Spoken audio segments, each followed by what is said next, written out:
Paramashivoham. Om Nithyananda Paramashivoham. Om Nithyananda Paramashivoham. Nithyanandam, we welcome all the Paramashivoham Level 3 participants to the first session of the day, Nityananda Yoga.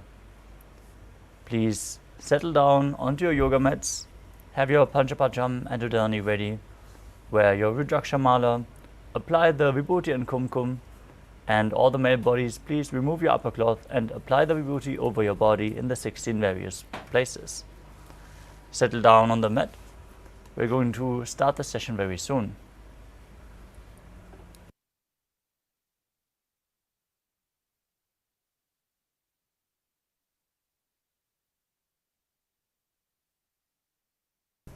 Now please settle down in a comfortable cross-legged position with your head, neck and spine in a straight line. Bring your hands in Namaskara Mudra in front of the heart center. Close your eyes, take a deep breath as we chant the Sadguru Vandanam. Nithyanandam Paramasukhadam Kevalam Jnanamurtim Dvandvatitam Gaganasadrisham Tattvamasyaadilaksham Ekam Nityam Vimalamachalam Sarvadhi Sakshibhutam Bhavatitam Trigunarahitam Sadgurum Tam Namami. Next we will chant the Shiva Mula Mantra, Om Ham Haum Shivaya Namaha, 11 times internally. Keep your hand in Namaskara Mudra in front of the heart center.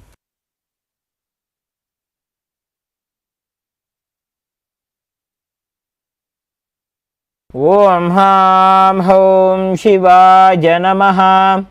Om Ham Haum Shivaya Namaha.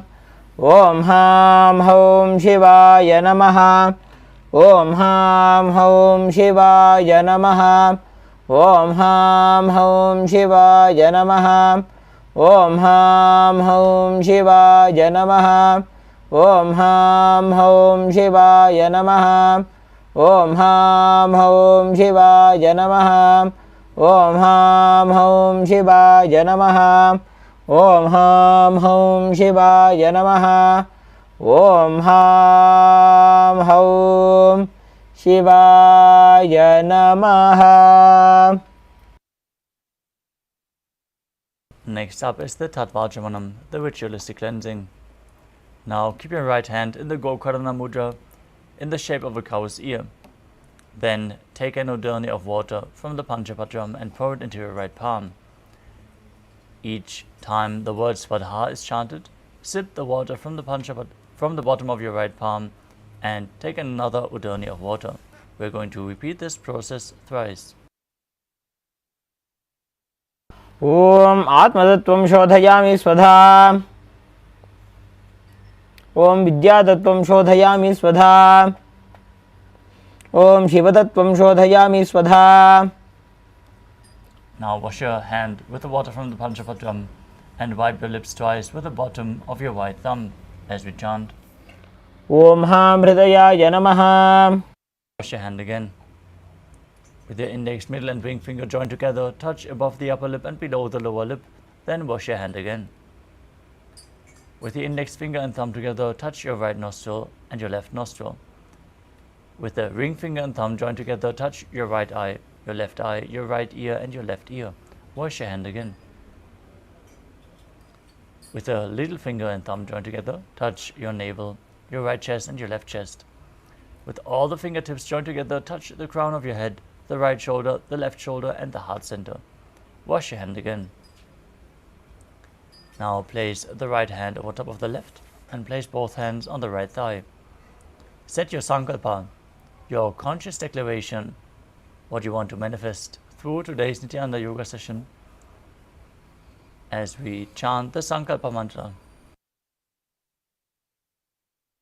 Om Mamopatta Samasta Duridakshayadvara Bhagavat Shri Nithyananda Paramashiva Prityartham Shri Nithyanandeshwari Paramashiva Shakti Sameta Shri Nithyanandeshwara Paramashiva Prityartham Cha Adya Purvokta Evam Guna Visheshena विशिष्टायाम् अस्यां शुभतिथौ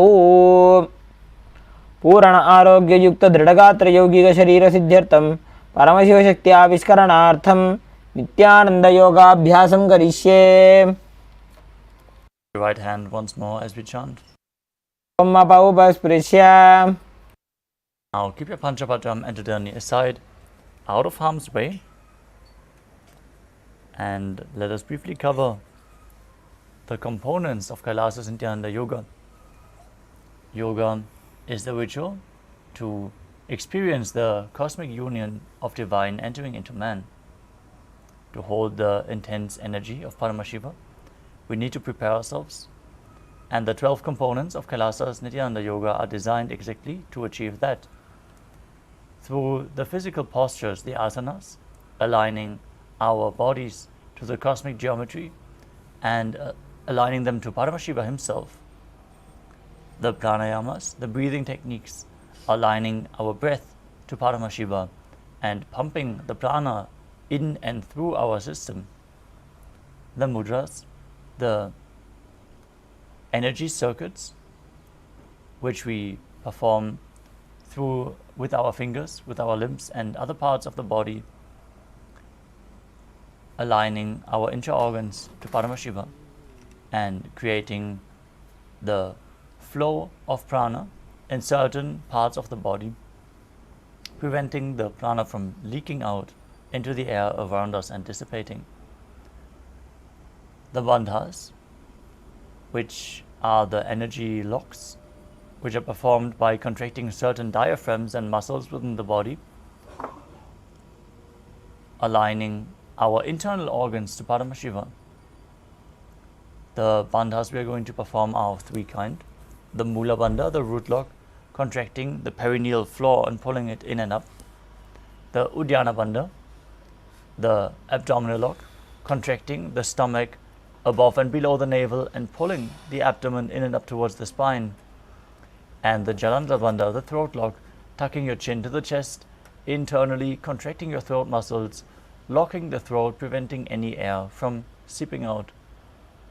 Together performed, they are Mahamudra Bandha, to which we are going to refer multiple times. If performed correctly, the bandhas prevent the prana from seeping out and pump the Kundalini Shakti up along the spine and hold it in the higher states and in the higher chakras, preventing it from falling down again, finally leading to the ultimate realization, piercing the Brahmarandra. Next up is the Karana, the sacred dance postures as preserved, carved in stone in various temples all over India. If you move your limbs in synchronicity, in graceful dance, it leads to a certain subtle breath, and the deep inhalation of prana happens. Next up is the visualization. Each of the asanas comes with a visualization. If you intensely visualize the component of this asana, which can be either deities, animals, or other living creatures, you perform the essence of the asana, and you perform the asana with the right context, aligning your thoughts, your visualizations to Paramashiva, manifesting Mano Shakti, the power of thought. Next up is the japa, the internal repetition of a mantra. As you visualize the japa rotating around your throat in a circular motion, you activate and clean your Vishuddhi chakra, leading to Vak Shakti, the power of speech. As your speech is aligned to Paramashiva himself, whatever you declare manifests as reality. The next component is the chanting, the external chanting of the sacred mantras and the scriptural references of all the asanas. Our Acharya is going to chant the scriptural references, the words of Mahadeva himself, providing the highest possible energy, ambience for the asana practice. As during yoga, you're receptive to the external energies, so providing the right space leads to the resorption of more and more energy. The next component is weightlifting. Bodybuilding is a spiritual practice, as per the Supreme Pontiff of Hinduism, strengthening our system, intensely working on the nervous system, and activating Kundalini Shakti if performed in certain asanas. That is why we are going to point out which asanas to hold weights to intensify the asana practice. Next up is mandala, the visual representation of devatas. In this case, we are having the Shri Yamcha projected in the background, which is a representation of all the gods and goddesses. If you gaze at it intensely and gently, like you would gaze at a rose, it reflects from the macrocosmos into your microcosmos and leads to the formation of the subtle brain grooves, which make you hold the cosmic energy which is poured over you during the darshan and manifested during the performance of Nithyananda Yoga for a longer period of time, leading to a permanent transformation. Next up is the abharana, the traditional Rudraksha jewelry. The Rudraksha bead is capable of holding more spiritual energy than any other stone. That is why it is advised to wear Rudraksha on your skin at any given time, holding you in the higher states of energy. Finally, we come to Aushadha, the sacred alchemy science. Applying the alchemy products on your skin or ingesting them leads to the infusion of prana. That's why we advise to apply vibhuti and kumkum. Vibhuti on your forehead, and if you're male body, all over your body. And if you're female, apply the vibhuti on your forehead. Apply the kumkum, the activated turmeric powder, on your third eye in between the eyebrows, cleaning the third eye and activating it intensely. Finally, we have the Shaktipada, the feeling connection and initiation from the enlightened master, Paramavatara of Paramashiva himself, Supreme Pontiff of Hinduism, our Guru, Swamiji, activating our Kundalini Shakti without us having to do anything about it.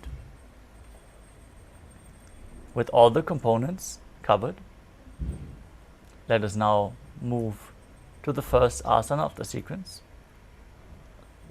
But before that, let us briefly cover some security measures. We request all the participants to please switch on your camera and make sure your rooms are properly lit and you're visible on camera. As before said, it is a security measure, so please follow along with the guidelines. And now let us start into the yoga practice. Sit in a comfortable cross-legged position with your head, neck and spine in a straight line. Place your hands on top of the knees in Bindu Mudra with index fingers and thumbs touching. Perform all three bandhas: Mula Bandha, the root lock; Uddiyana Bandha, the stomach lock; and Jalandhara Bandha, the root lock, in Mahamudra Bandha.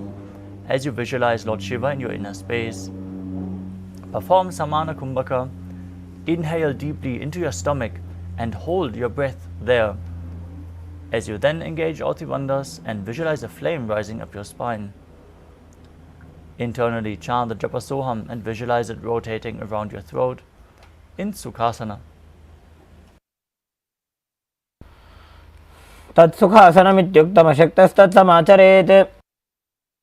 Next up is Padmatasana. Now bring your legs into Padmasana with the feet placed on opposite thighs. Join your hands together in Anjali Mudra and raise them up above your head.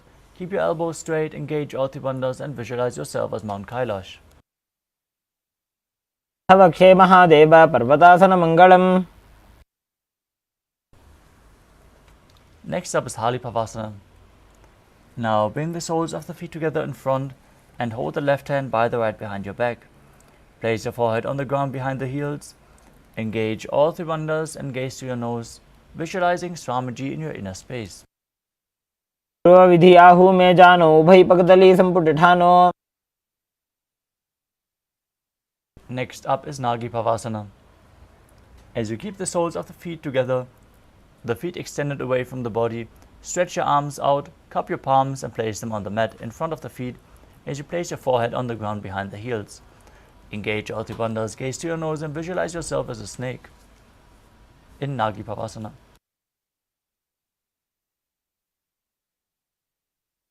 विधि पर्यागाने नीचौ वीकहूनि फनास्यो लगाई. Next up is Kokilasana. Now hold on to the big toes of the feet in Prana Mudra as you stretch your legs straight, forwards and up. Then cross them into Padmasana and lean forward as you place your elbows down on the mat, still holding onto the big toes, engaging all the bandhas and visualizing yourself as a bird. अन्यदासनं वक्षे येन सिद्धो भवे नरः. Next up is Nityananda. Now place your ankles and knees on top of each other.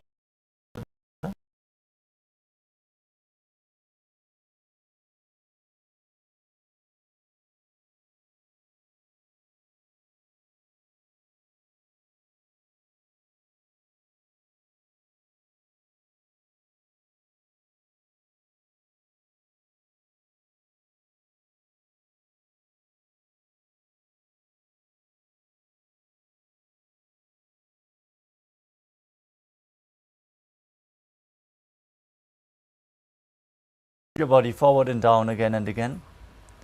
As you visualize yourself as an elephant, perform Uddiyana Bandha and Mula Bandha.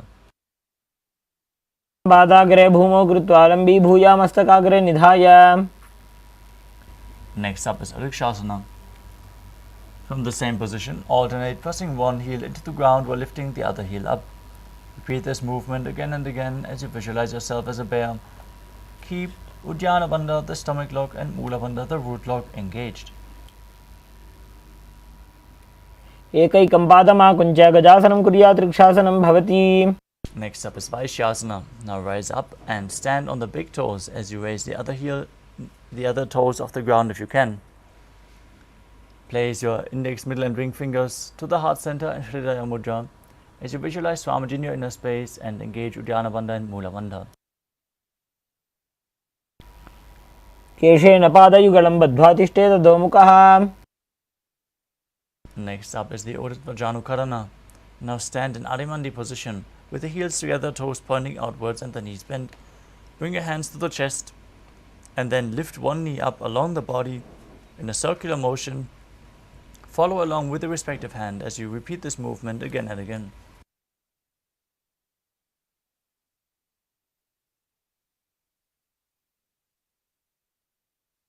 The next asana is Badalingasana.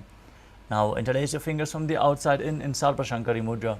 Hold on to one knee and pull it in towards your chest. Visualize yourself as holding a baby as you're applying Mahamudra Bandha. एकं जानु उरसि आलिङ्ग्य स्थातव्यं बाललिङ्गनं भवति. Next up is Parapitanasana. Now hold on to one foot and pull it behind towards your buttocks, holding it with both hands. Visualize Swamiji in your inner space as you engage all the bandhas. स्थित्वा एकस्मिन् पादतले कराभ्यां वेष्टयेत् तनुम्. The next asana is Natarajasana. Now hold the sole of one foot from the inside as you kick the leg back and up and lean forward with the arm extended, hand in Bindu Mudra. Visualize yourself as Lord Nataraja as you perform the Mula Bandha. उत्तानपादं क्रौञ्चं च मरीचिं वीरभद्रकम्. Next up is Paralingasana on the other side. Interlace your fingers, hold onto your knee and pull it up as you engage all the bandhas, visualizing yourself holding a baby. एकं जानु उरसि आलिङ्ग्य स्थातव्यं लिङ्गनं भवति. Now repeat Parapitanasana on the other side. Pull the other foot towards the buttocks. Hold it with both hands. Engage all the bandhas and visualize Swamiji in your inner space.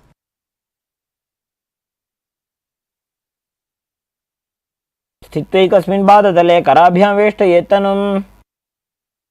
Now repeat Natarajasana on the other side. Hold onto the other foot from the inside. Lean forward. Hand in Bindu Mudra. Visualize yourself dancing as Lord Nataraja. तानपादं क्रौञ्चं च मरीचिं वीरभद्रकम्.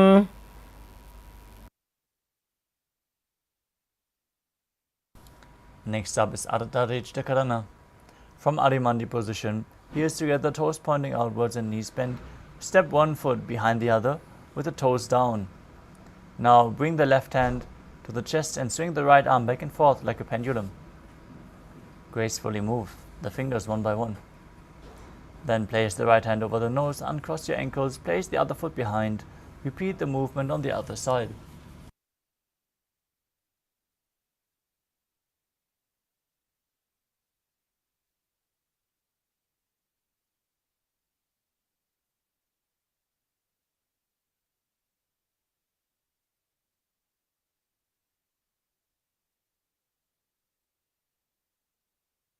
Next up is the skeleton dance. Now visualize your bone structure as you shake your body intensely. Hold the visualization of being mere bones as you dance wildly.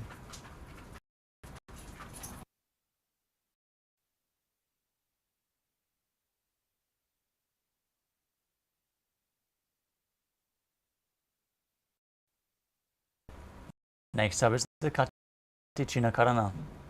Parimandi. Toes pointing outwards and the knees bent. Bring your hands above your head with the arms crossed, palms facing backwards. Now move your hips to one side, open your arms wide above your head. Cross them again at the center and repeat the movement on both sides.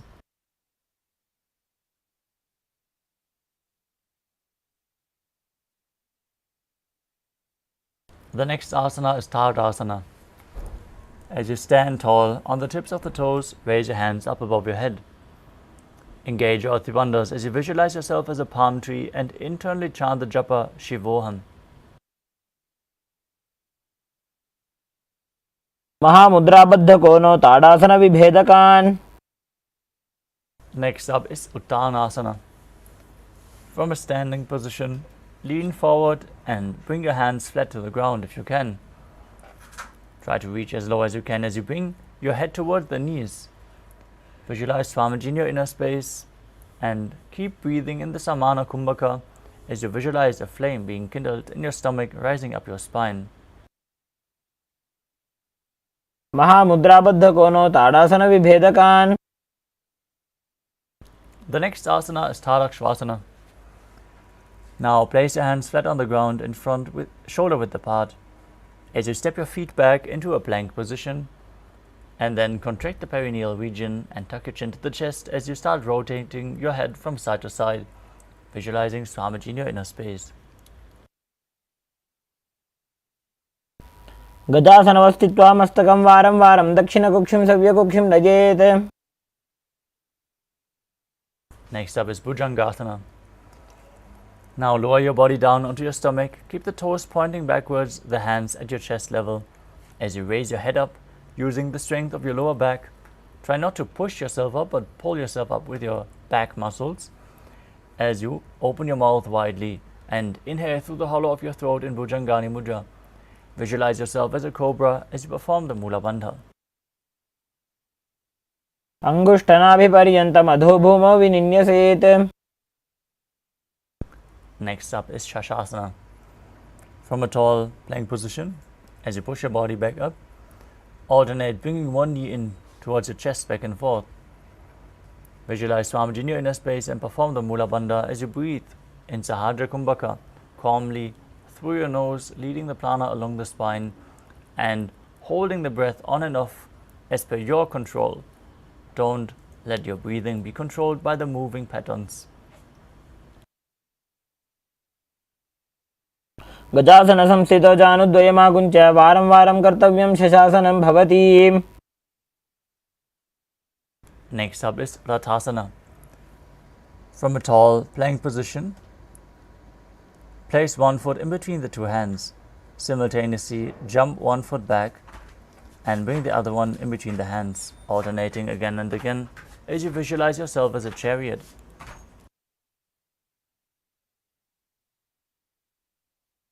गजासनसंस्थितौ एकैकं पादं पुरोमार्गेण भ्रामयित्वा कर्तव्यं रथासनं भवति.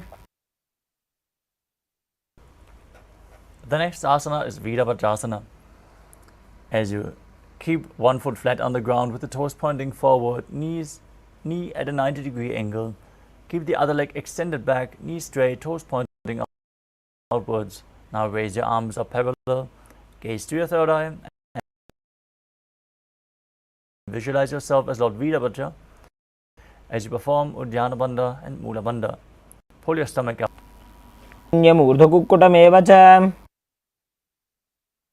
Now exchange the position of your feet.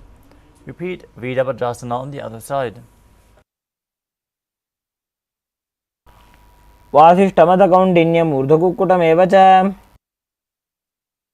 Next up is Vrikshasana, the tree posture.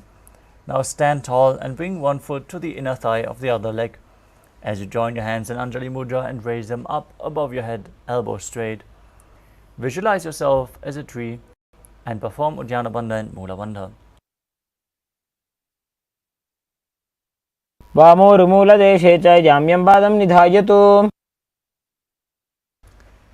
Next up is Garudasana.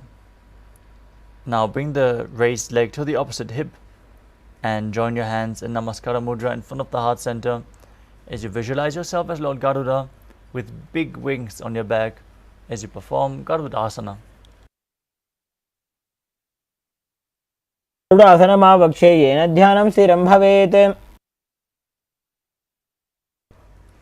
Now repeat Vrikshasana on the other side as you lift the other foot up to the inner thigh, hands raised above the head, visualizing yourself as a tree.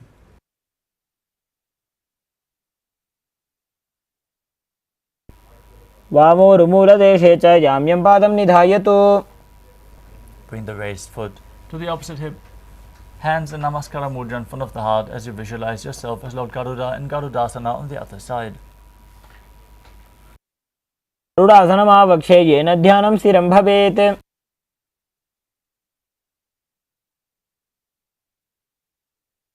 Next up is Trikonasana. Now step one foot forward and the other foot far back as you keep the front toes pointing forward and the back toes facing sideways. Keep your arms parallel to the ground and lean forward and down, pointing one arm up to the sky as you gaze upwards and visualize yourself as a triangle.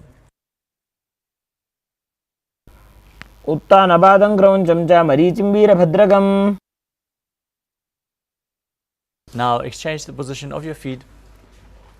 Bring your arms parallel to the ground and down as you repeat Trikonasana on the other side. The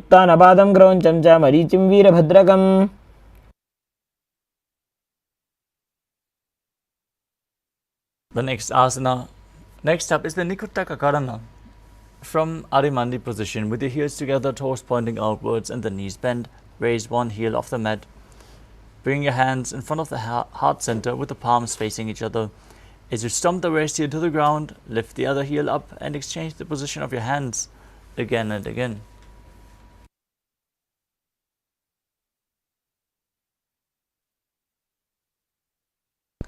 Next up is Angushtasana. Now lower your body down onto the tip of your toes as you place your perineum onto the raised heels. Lift your knees off the mat and keep them together as you join your hands in front of the heart center in Namaskara Mudra. Visualize Swamiji in your inner space as you start buzzing like a bee on the inhalation and exhalation, performing the Mula Bandha. Breathe in Brahmari Kumbhaka as you internally chant the new japa Sadashivoham. Kabandhasanamityāhuः गोरक्षासनमेव च.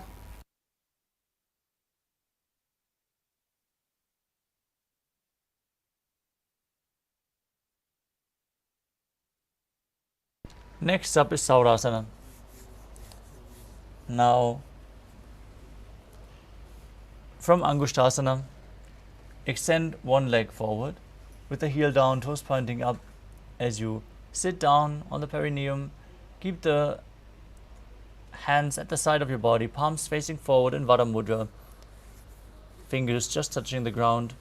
Visualize Swamiji in your inner space and perform the Mula Bandha in Saurasana. प्रसार्य एकं पादतलं संस्थाप्य त्वेकपादकम्. Next up is Vidunanasana.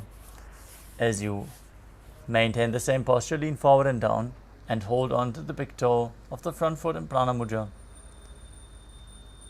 Now visualize Swamiji in your inner space and keep buzzing like a bee in Vitunanasana. गुल्भस्थितो पादमेकं प्रसार्य तत्पादाग्रं संसृज्य तत्करेण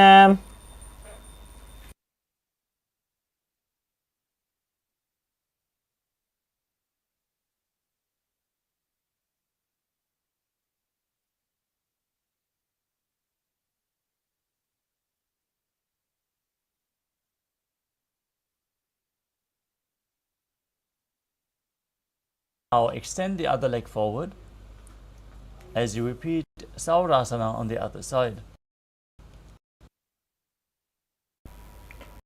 एकं पादतलं सप्तकम्.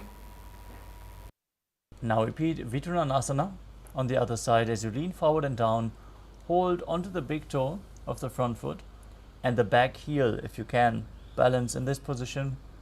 Visualize Swamiji in your inner space. Don't forget to buzz like a bee in Brahmari Kumbhaka.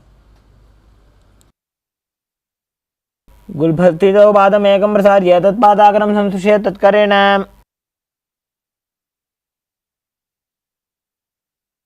The next asana is Brahmajalankushasana. As you keep your toes on the ground and the perineum down on the raised heels, create a gap between the knees and place your hands on top of the knees with the palms facing up. Gaze in between the hands. Open your eyes wide, unblinking, gazing within in Shambhavi Mudra, which can lead to the final realization if performed correctly. Visualize Swamiji in your inner space. Engage Jalandhara Bandha and Mula Bandha in Brahmajalankushasana. दो भणा पाणी होय वैसे एड़ी दो गुदानी वैसे.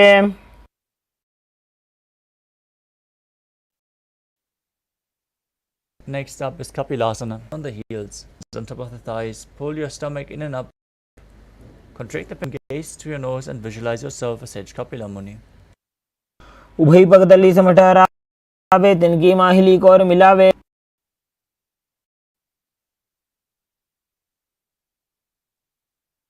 The next asana is Bhadra Gurakasana. Maintaining the same posture, shift your gaze to the third eye, your visualization to Swamiji and the Bandha to the Mula Bandha. दोबू पगदली संपुट करे कोरवार लिभु पर इधरे. Next up is Suryasana. As you sit with the toes down, heels up, keep your knees apart and off the ground. Join your thumbs and little fingers together in Padma Mudra and raise them up above your head, gazing in between the palms. Visualizing Lord Surya in your inner space and performing Uddiyana Bandha and Mula Bandha, pulling and contracting the perineal region in Suryasana.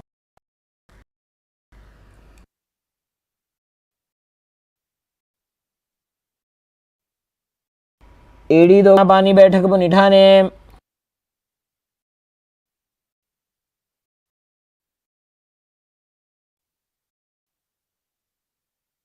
Next asana is Mandu. Flat perineum on and lift your tongue up against the roof of your mouth. Visualize yourself as a frog catching the nectar of immortality dripping from your side with your frog tongue. As you gaze to your third eye, breathe calmly through your nose in Sahajra Kumbhaka and perform the Mula Bandha in Mandukasana. पादतलौ पृष्ठदेशे अंगुष्ठे द्वे च संस्पृशेत्.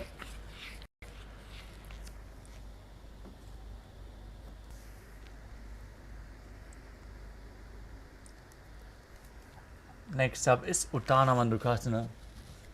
Now sit with your toes flat, perineum on the heels in the same. Bring your hands behind your back and hold on to opposite shoulders as you press your elbows against your head. Gaze to your third eye. Visualize yourself as a frog as you perform Uddiyana Bandha and Mula Bandha.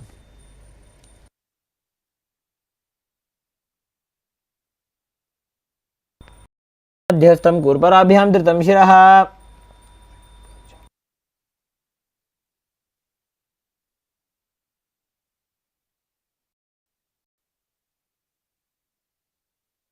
Next up is Simhasana. As you cross your ankles and sit on the feet, keep your knees wide, fingers spread on top, open your belly, stick out your tongue and exhale forcefully as you gaze to your nose and visualize yourself as a lion.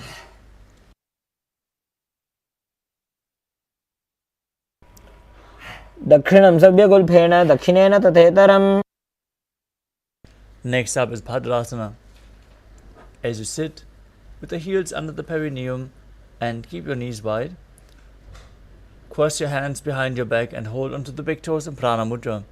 As you gaze to the tip of your nose, visualize Swamiji in your inner space, return to buzzing like a bee in Brahmari Kumbhaka and perform the Jalandhara Bandha and the Mula Bandha.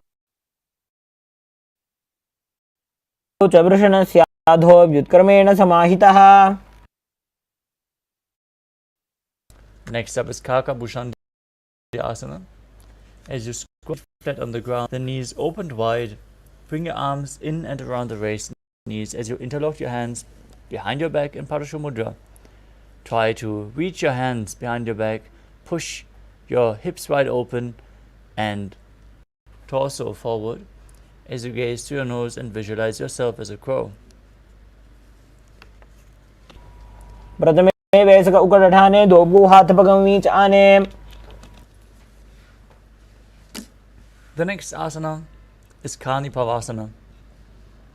Now place your shoulder width apart. Bring your knees onto the back of your arms towards your armpits as you then lean forward and down and lift your feet off the mat. Visualize Swamiji in your inner space as you balance on your arms.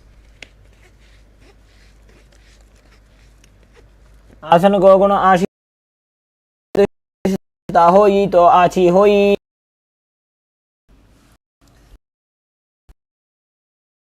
The next asana is Kapali Asana.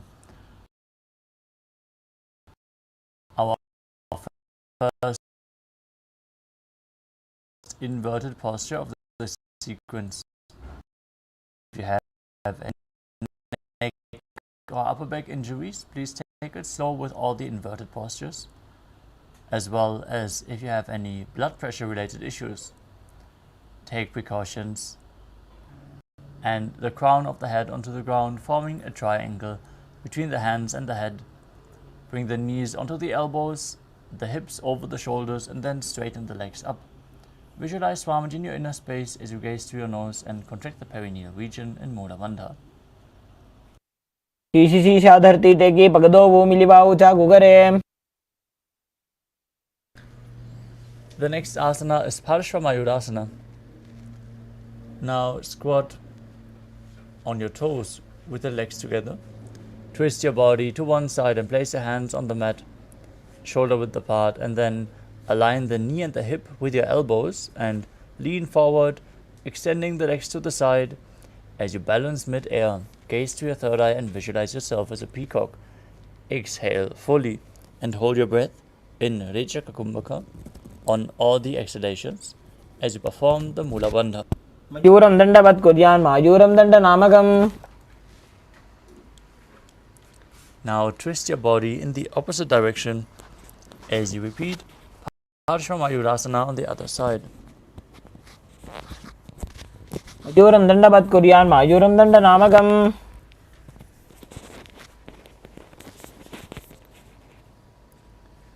The next asana is Bhairaganathasana. Place your hands flat on the mat in front, with the hands shoulder width apart. Step your feet far back into a tall plank position.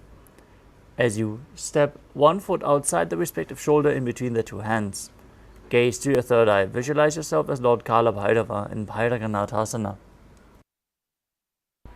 आसन को गुण पीति जाई. Step the front foot back and bring the other one outside the shoulder in between the hands as you visualize yourself as Lord Kala Bhairava in Bhairaganathasana on the other side. आसन को गुण पीति जाई. Next up is Unmukha Pitasana. From Tadakshvasana, the plank position, bring your forearms on the ground and slightly walk your feet forward, raising your hips even higher. Gaze to your third eye. Visualize Swamiji in your inner space as you perform the Mula Bandha. भून्यस्तौ जानुनी हस्तौ चतुष्पदम वाङ्मुखम्. The next asana is Vashishthasana. Now rotate your body onto one arm as you raise the other one up towards the sky. Gaze up. Visualize yourself as Sage Vashishta. Perform the Mula Bandha. ऊर्ध्वकुक्कुटवासिष्ठमरीचिहलमत्स्यकम्. Now twist your body to the other side. Lift the arm up. Repeat Vashishthasana, balancing on the opposite arm.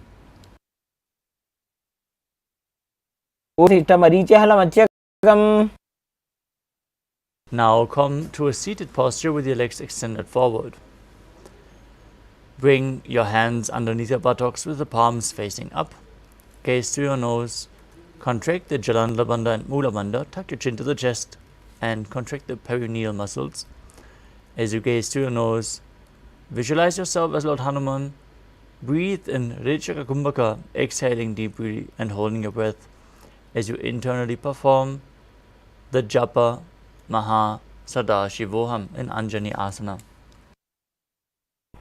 दोबू कर की उभय हथेली कोरवारली मैले भेली. Next up is Paschimottanasana. From the same position, lean forward and down and hold the big toes in Prana Mudra. Bring your head to the knee as you visualize Swamiji in your inner space and perform all three bandhas. जानु परिललाटन्तो पश्चिमं तानमुच्यते. The next asana is Ugrasana. As you sit with the legs straight and apart, clasp your hands behind your head, lean your chest forward and down and bring your head in between the knees if you can, with the elbows outside of the knees.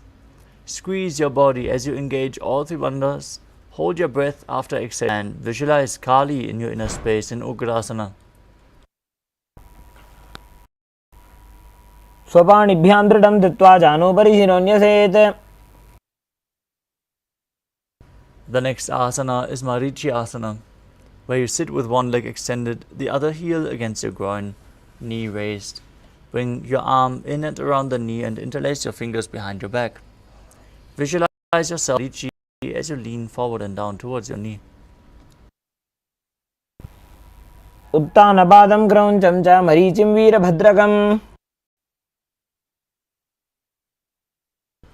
From Marichi Asana, drop the knee down to the side as you pull the perineum against the heel against your perineum and lean forward and down, holding onto the front foot with both hands. Exhale. Perform Mahamudra Bandha. Gaze to your nose. Visualize Swamiji in your inner space in Mahamudra Asana. महामुद्रां प्रवक्ष्यामि तन्त्रेऽस्मिन् मम वल्लभे. Now exchange the position of your feet. Pull the other heel against your perineum with the knee raised as you repeat Marichi Asana on the other side. उत्तानपादं क्रौञ्चं च मरीचिं वीरभद्रकम्. Drop the knee down, lean forward and down, hold onto your foot. Engage all three bandhas in Mahamudrasana on the other side. महामुद्रां प्रवक्ष्यामि तन्त्रेऽस्मिन् मम वल्लभे. The next asana is Bhadrasana too. Now bring the soles of the feet together in front of your body. Hold onto the feet and push your knees down to the mat by the strength of your groin. As you gaze to your third eye, visualize Swamiji in your inner space and perform the Mula Bandha.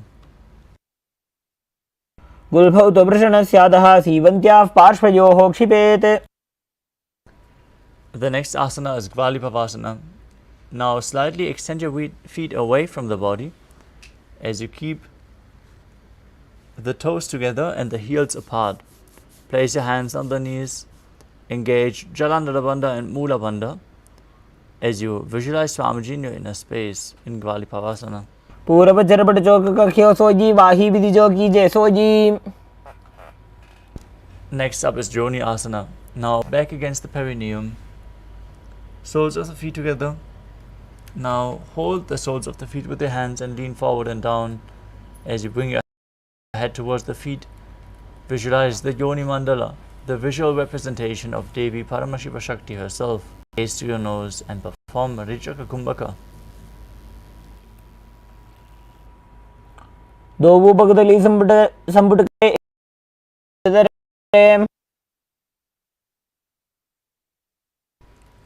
Next up is Midaki Parasana.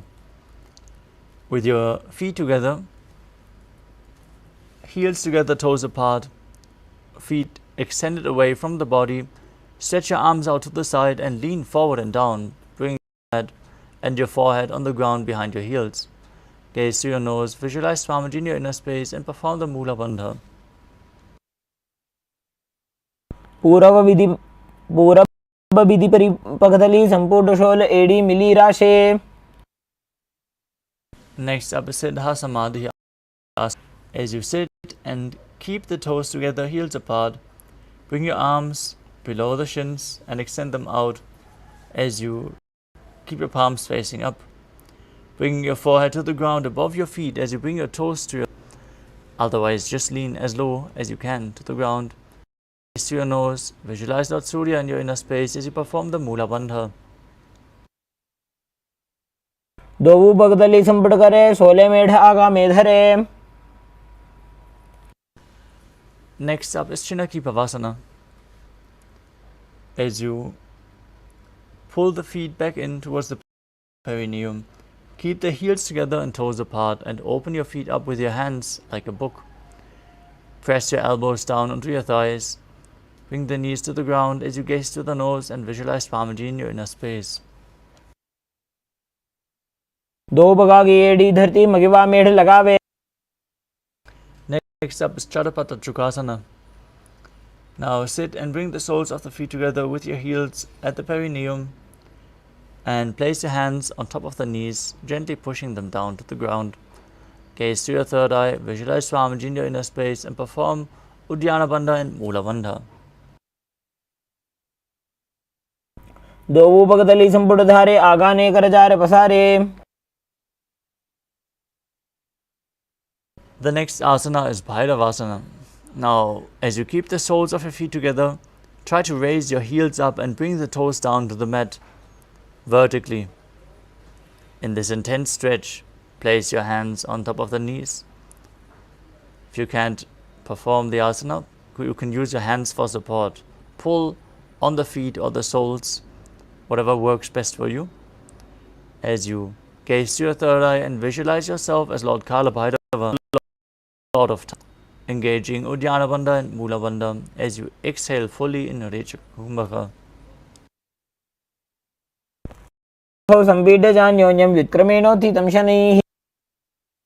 The next asana is Samanasana. Now press one heel against your perineum, the other foot up and bring the sole of the foot to your chest.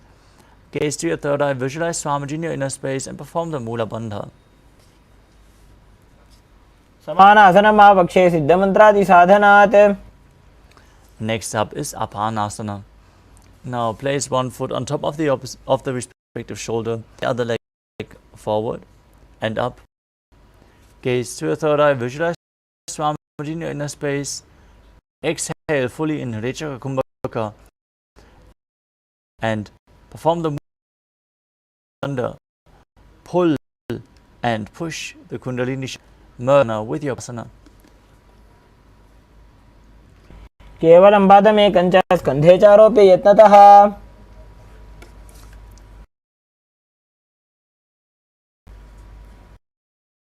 Next up,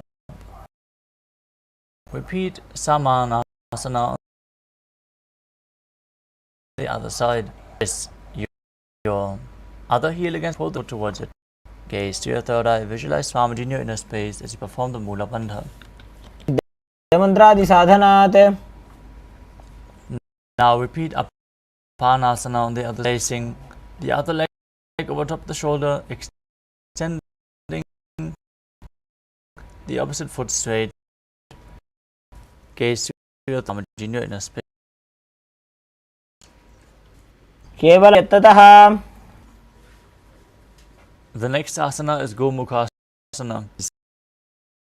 Bring your heel outside of opposite hips.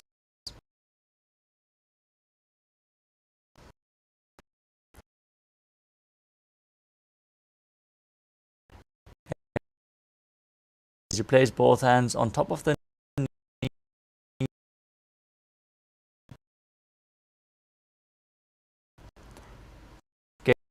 gaze to your nose and visualize when you're in. Start breathing in Siddhikari Kumbhaka, hissing through your teeth while inhaling as you press your tongue against the palate of your mouth without touching the teeth from behind. Perform the Mula Bandha and internally chant the Japa Om Nithyananda in position. Hold on to the respective big toes with your hands in Prana Mudra as you gaze to your nose. Visualize yourself as a Rishika Anasuya and perform Ujjana Bandha and Mula Bandha in Anasuyasana. दक्षिण गोड़ नीचे उठाने बाहों ताके ऊपर आने. Now interlock your fingers behind your back and lean forward and down. Bring the chin over the knee as you gaze to your nose. Visualize yourself as Rishika Anasuya in Anasuyasana too.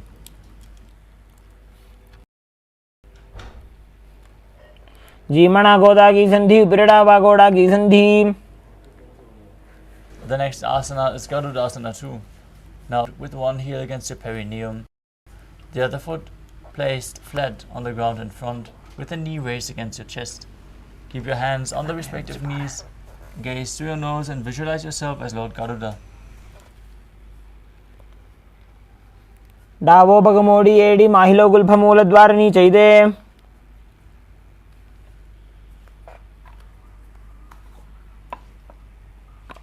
From Garudasana, raise your perineum onto your heel.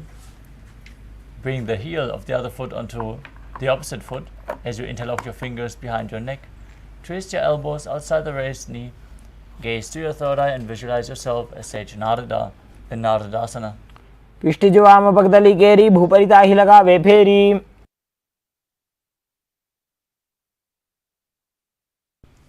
The next asana is Matsya Pitakasana. As you place one foot on top of the opposite thigh, keep that foot flat on the ground and hold onto the big toe and the shin of that leg. As you gaze to your nose, visualize Matsya, the fish avatar of Lord Vishnu. अमे नवामांगुष्टंतो गृहीतं मत्स्य पीठकम्.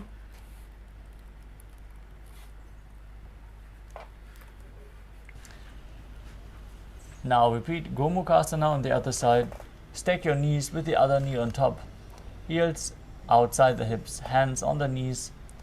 Gaze to your nose and visualize the face of a cow.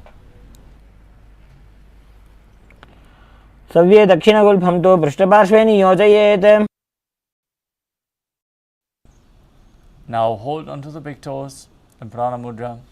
Perform Ujjana Bandha and Mula Bandha and visualize yourself as Rishika Anasuya in Anasuyasana on the other side.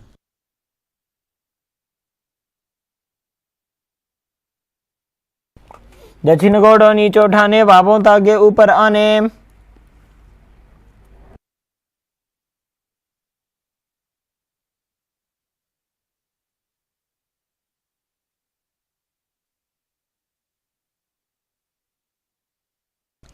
Put your fingers behind your back and lean forward and down as you repeat Anasuyasana too. जीमणा गोदा की संधि उपरिड़ा वागोड़ा की संधि. Next up is Garudasana 2 on the other side. Sit with the other heel against the perineum, opposite foot flat, knee raised, hands on the knees. Yourself as Lord Asana 2. डावो बगमोड़ी एडी माहिलो गुल्फमूल द्वार नीचे दे. Now onto the heel. Interlock your fingers behind your neck and twist your elbows outside of the knee, repeating Naradasana on the other side. पिष्टि जवाम पगदली केरी भूपरिता ही लगा वे फेरी. Now repeat Matsya Pitakasana on the other side, placing the other foot on the opposite leg, holding onto the shin and the big toe of that leg. Gaze to your nose and the avatar of Lord Vishnu. वामेन वामाङ्गुष्ठं तु गृहीतं मत्स्यपीठकम्. Next asana, as you place one foot on the opposite thigh, raise the opposite knee with the foot flat. Twist your elbow outside of the raised knee and bring the hand to your neck. As you place the other hand on the ground behind you, gaze backwards and up. Eyes, Sage Matsyendranath, the master of Hatha Yoga, as you perform the Mula Bandha. उदरं पश्चिमाभासं कृत्वा तिष्ठति यत्नतः. From Matsyendrasana, extend your hand down foot and hold the big toe in Prana Mudra as you gaze to your third eye and hold the other ear with your hand. Twist backwards. Visualize yourself as a camel as you perform the Mula Bandha in Kubasana. को गुण झोलो जाए. Asana. Hand on the ground, still holding onto the front foot. You can't reach it, hold onto the shin, or just reach forward as you gaze to your third eye and visualize Matsyendranath in Matsyendrasana too. मत्स्येन्द्रपीठं जठरप्रदीप्तिं खण्डनास्त्रम्. Your legs forward, bring the other foot on top of the opposite thigh. Raise the knee, twist your elbow outside the knee with a hand by the neck, repeating Matsyendrasana on the other side. उदरं पश्चिमाभासं कृत्वा तिष्ठति यत्नतः. Now extend the front arm down to the foot, hold the back ear with your hand. Back and up. Visualize yourself as a camel in Kubasana on the other side. उदरं पश्चिमाभासं कृत्वा तिष्ठति यत्नतः. Now extend the front arm down to the foot. Keep holding onto the foot as you place your back arm down to the ground and twist your body even further. Bring Matsyendranath in Matsyendrasana too. उदरं पश्चिमाभासं कृत्वा तिष्ठति यत्नतः.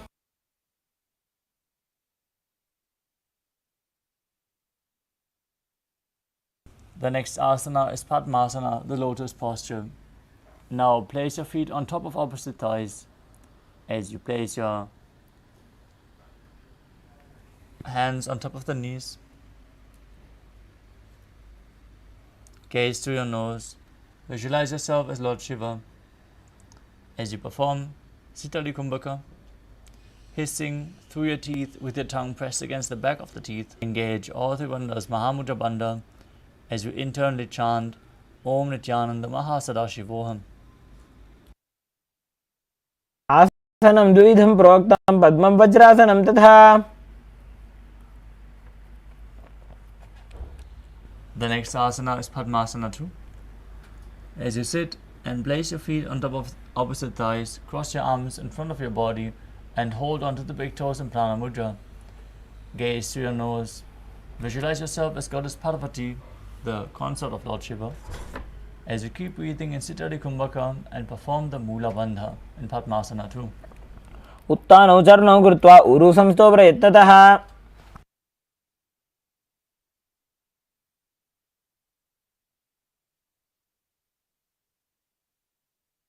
The next asana is Kukudasana.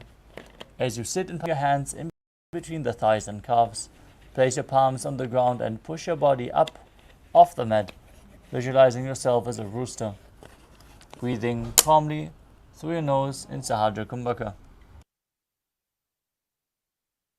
पद्मासनं सुसंस्थाप्य नान्वरोरन्तरे करौ. Next up is Bandha Keki Asana. From Padmasana, rise onto your knees. Place your hands on the ground with the fingers pointing towards your body.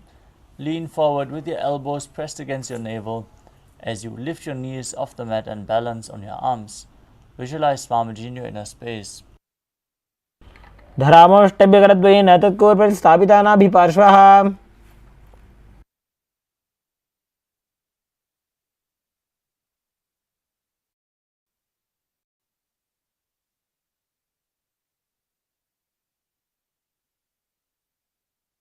Next up is Mayurasana.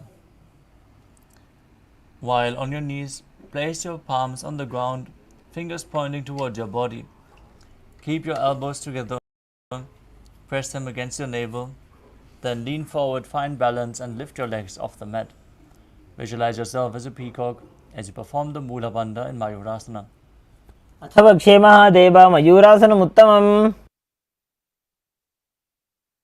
Next up is Makarasana, where you lay down flat on your stomach with your toes pointing outwards and interlock your fingers behind your neck. Visualize yourself as a crocodile as you keep your forehead on the mat and perform the Mula Bandha. अध्यासशेते हृदयं निधाय भूमौ च पादौ च प्रसार्यमानः.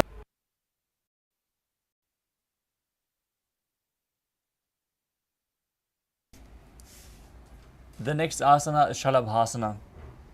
As you lay down on your stomach, place your hands on the ground beside your chest and lift your entire legs off the mat, including the thighs, as you visualize yourself as a locust and perform the Mula Bandha in Shalabhasana. अध्यासशेते करयुग्मवक्षो भूम्योष्टभ्यकरयोस्तलाभ्याम्. The next asana is Ushtrasana. As you lay on your stomach, hold onto your feet and pull them outside the hip and down towards the ground as low as you can. Visualize yourself as a camel as you perform the Mula Bandha. अध्यासशेते पदयुग्मव्यस्तं पृष्ठे निधायापि धृतं कराभ्याम्.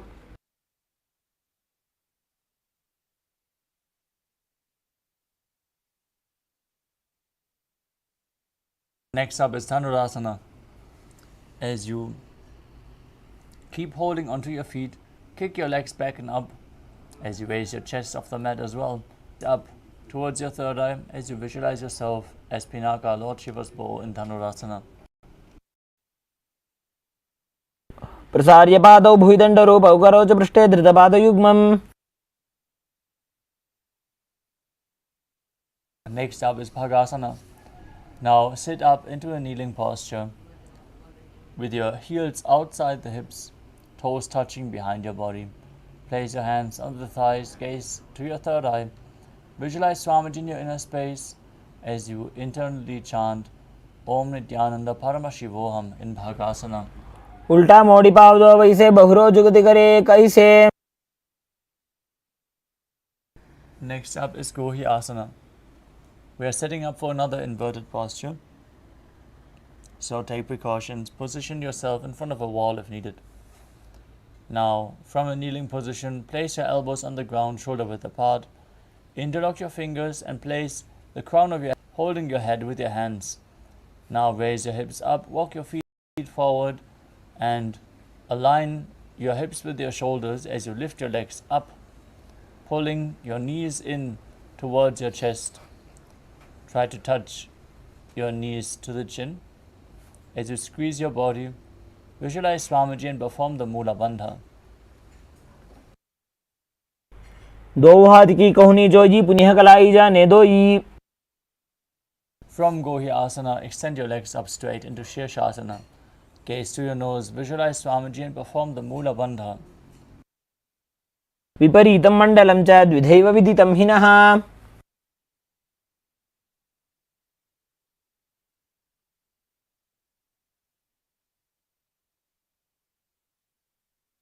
Next up is Podhyasana.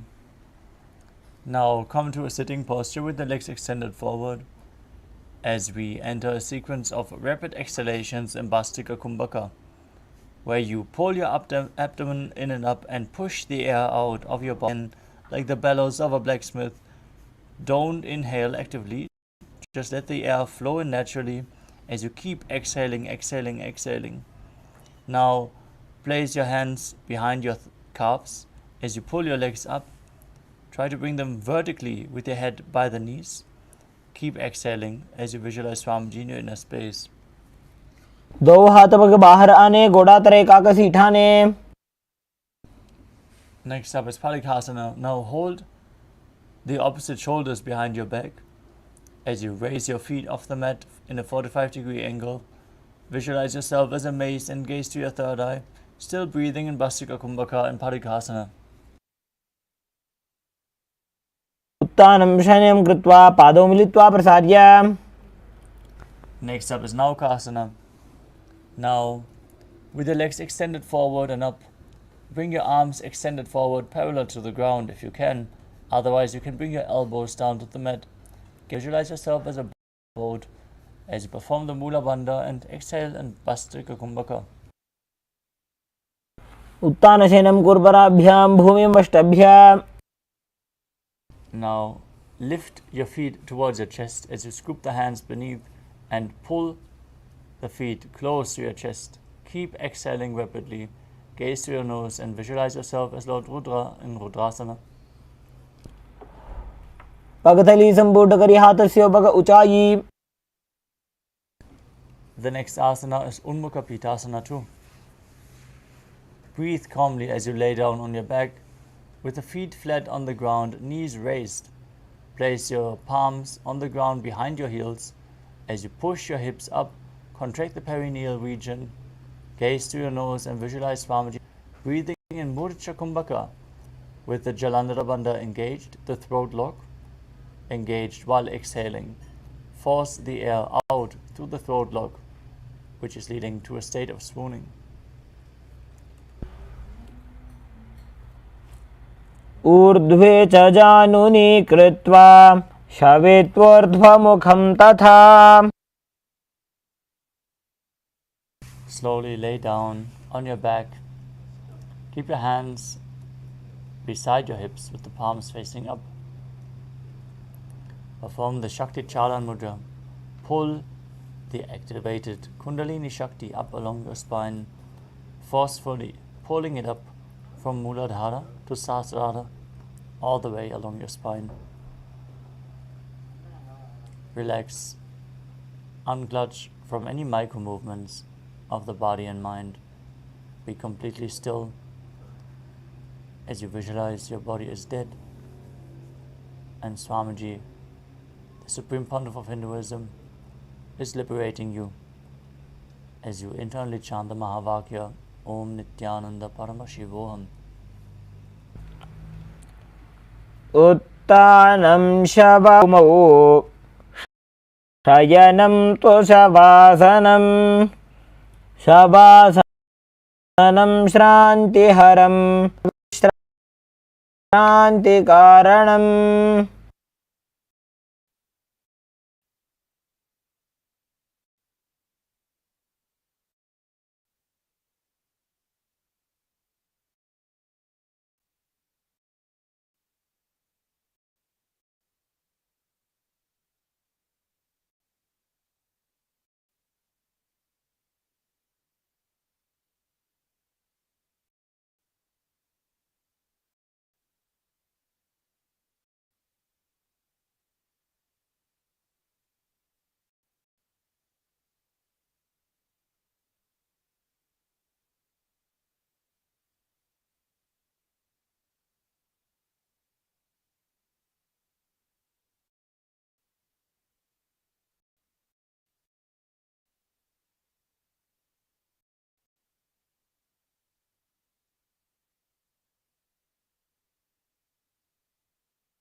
Now slowly return to your physical body.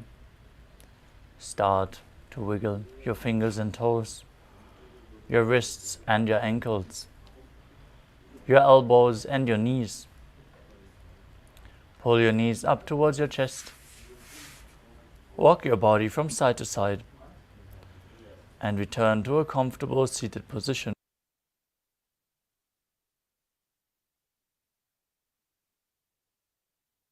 Congratulations, you completed the first 108 asanas of the sequence, which form the Pratama Vinyasa Krama. Again, we would like to request all the participants to please switch on your cameras and join us in the asana practice to the best of your capabilities.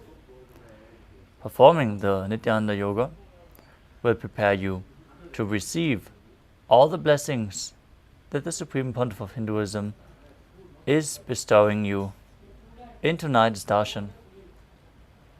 So let us all stretch and expand ourselves, and let us move on to the next asana of the sequence, which is Yathasana.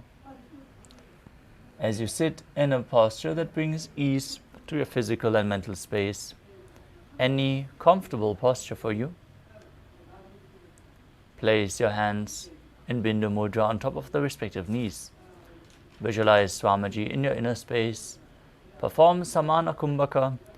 Inhale the prana into your navel region and hold your breath as you kindle the digestive fire. Visualize a flame rising up your spine.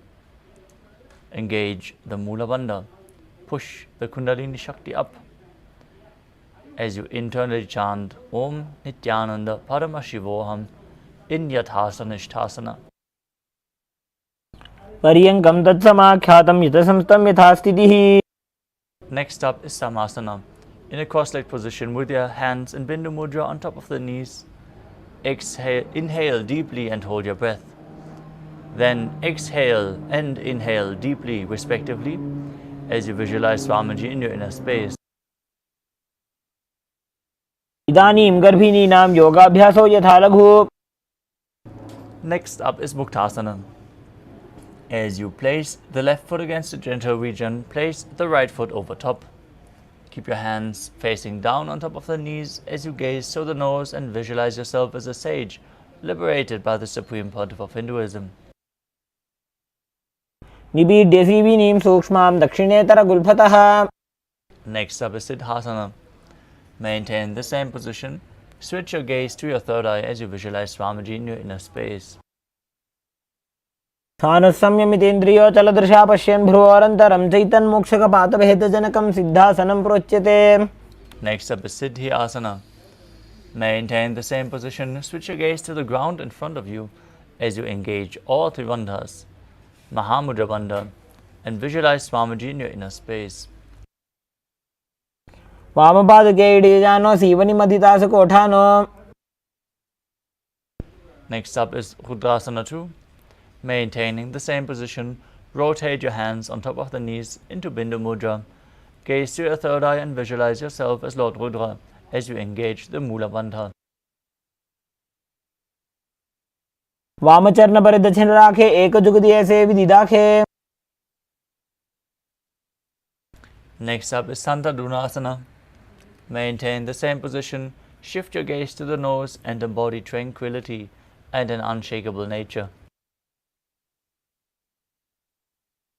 Next up is Siddhasana 2. Now maintain one heel on top of the other as you bring your hands on top of each other, cupping one palm over the other, resembling a closed lotus flower in Samputa Mudra as you visualize Swamiji in your inner space. Rajukaya samasina siddhasana mudiritam. Next up is Bandha Yoni Asana. Now maintain one heel on top of the other as you set the Sankalpa of manifesting through the womb of creation in Bandha Yoni Asana. Prepare yourself to enter Shanmukhi Mudra, locking all the five senses with your hands. As you exhale deeply, bring the little finger and ring finger on top of the mouth, the middle finger closing your nose, the index finger closing your eyes, and the thumbs locking your ears.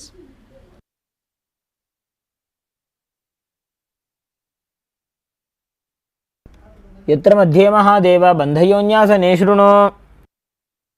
Next up is Virasana. As you place one foot onto the opposite thigh and the other foot below the opposite thigh. Place your hands on top of the knees in Bindu Mudra and embody the state and space. एकं पादमथैकस्मिन् विन्यस्योरुणि संस्थितः. The next asana is Valmikasana. As you keep your feet in the same position, shift your gaze to the third eye and visualize Sage Valmiki, the great poet and author of Ramayana.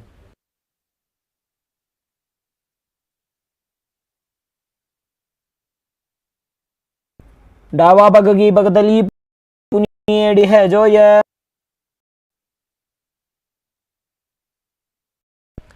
Next up is Joni Mudrasana. As you keep your legs in the same position, rotate your hands on top of the knees, placing them flat. As you gaze to the nose, visualize Yoni Mandala, the visual representation of Devi Paramashiva Shakti. वामपाद की पगतली जाहि माहिली कोरे. Next up is Yoni Asana. Maintain the same position but shift your gaze to your third eye. Keep visualizing Yoni Mandala. योन्यासनं पर्वतेन योगं योगफले नीलम्. Next up is Padasana 3. Now sit with your heels together in front of your body, the soles of the feet together. Hold onto your feet and push your knees towards the ground as you gaze to your nose and visualize yourself as Lord Veerabhadra performing Uddiyana Bandha and Mula Bandha. गुल्फौ च वृषणस्यादः सीवन्त्याः पार्श्वयोः क्षिपेत्. Next up is Aghorasana.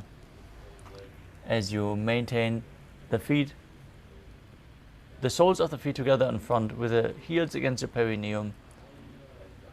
Press your tongue up against the roof of your mouth or even higher into your nasal tract. In Kechari Mudra, place your right hand over your mouth, close your left nostril with your index finger and inhale through the right nostril. Then close the right nostril with your thumb, hold your breath, exhale through the left nostril, and repeat the breathing flow on the other side in Abhyantara Kumbhaka. As you gaze to your third eye, visualize yourself as an जो कीजिए सो जी.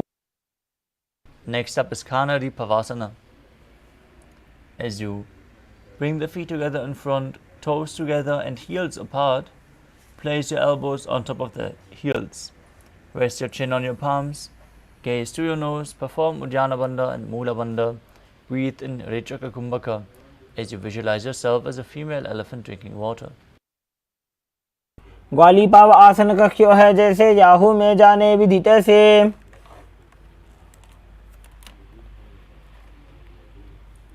The next asana is Padasana. As you sit with your knees raised, arms between the thighs and calves, interlace your fingers in front and raise your feet off the mat. Gaze to your nose, visualize Swamiji in your inner space as you breathe in Rechaka Kumbhaka and perform the Mula Bandha. ततोर्ध्वं रेचयेत् वायुं मृदुनिश्वास संयुतम्.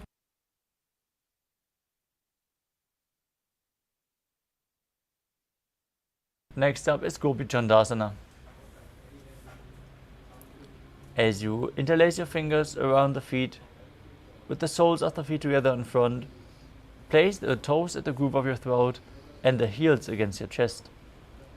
Place your chin on the hands, gaze to your nose as you embody the state and space of a king in Gopi Chandasana. पूर्व विधिपका का अंगूठा कंठ को पराशे.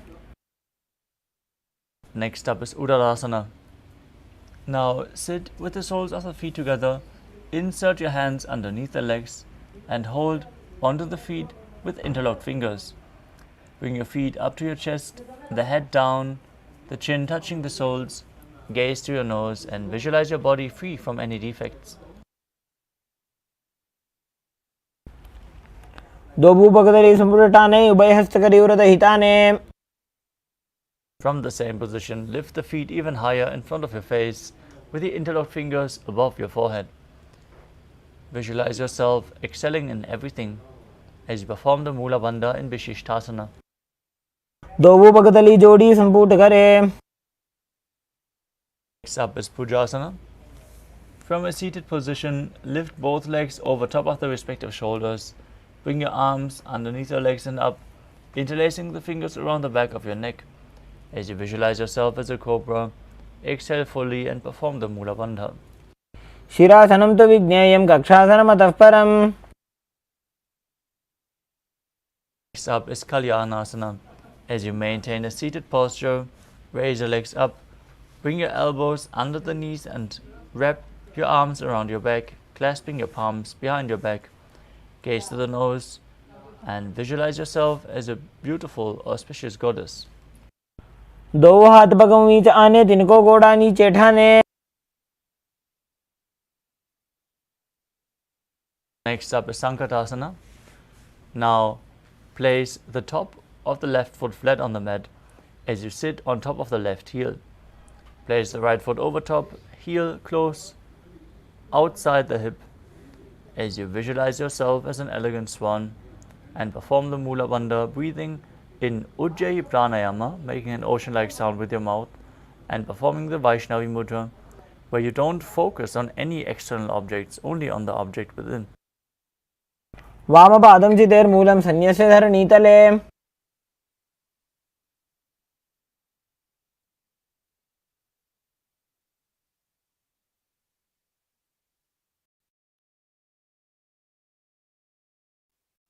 The next asana is Dhenukasana.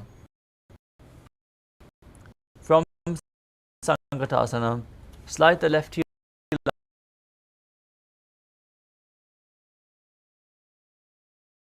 outside the hip. Sit down on the ground with your perineum as you visualize the cow in your inner space and form Uddiyana Bandha and move your hands on your knees.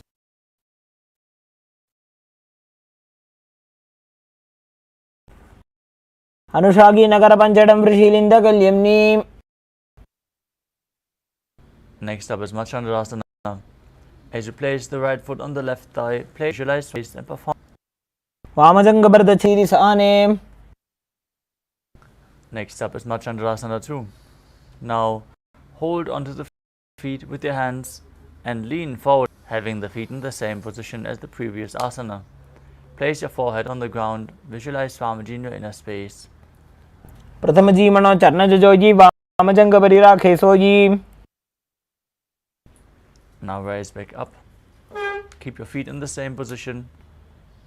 Place the interlocked fingers on top of the wrist on the top knee as you perform all three bandhas, Mahamudra Bandha, and visualize Swamiji, your Guru, in your inner space in Guru Asana. ऊर्मूले इतरपादस्य कनिष्ठिका प्रदेशगुल्भं संस्थाप्य. Now repeat Sankatasana on the other side as you place the top of the right foot on the mat, sit on the right heel, stack the left knee, place your hands on opposite knees, visualize yourself as an elegant swan. वामपादं चितेर्मूलं सन्न्यस्य धरणीतले. Now slide the right knee inside the hip and sit on the ground in Dhenukasana, visualizing a cow and performing Uddiyana Bandha and Mula Bandha. अनुषागी Nagar पंचडं वृषीलिंद कल्यम्नी. Now repeat Machandasana on the other side as you place the left foot on the right thigh, right foot on the left knee. Bring the right hand behind your back, twist your body, hold on to opposite thighs. as you visualize Swamiji in your inner space. वामजंगभरदक्षिणटाने वामहस्तविष्टीति Sane. Now hold onto the feet, lean forward and down, place your forehead on the ground in Machandasana 2. प्रथम जीवनो चरणजोजी वामजंगपरिराखे सोयी. Next up is Guru Asana. Now maintain your feet in the same position. Interlock your fingers and place them on the top knee as you engage all three bandhas, visualizing your Guru. ऊर्मूले इतरपादस्य कनिष्ठिका प्रदेशगुल्भं संस्थाप्य. The next asana is Pashasana.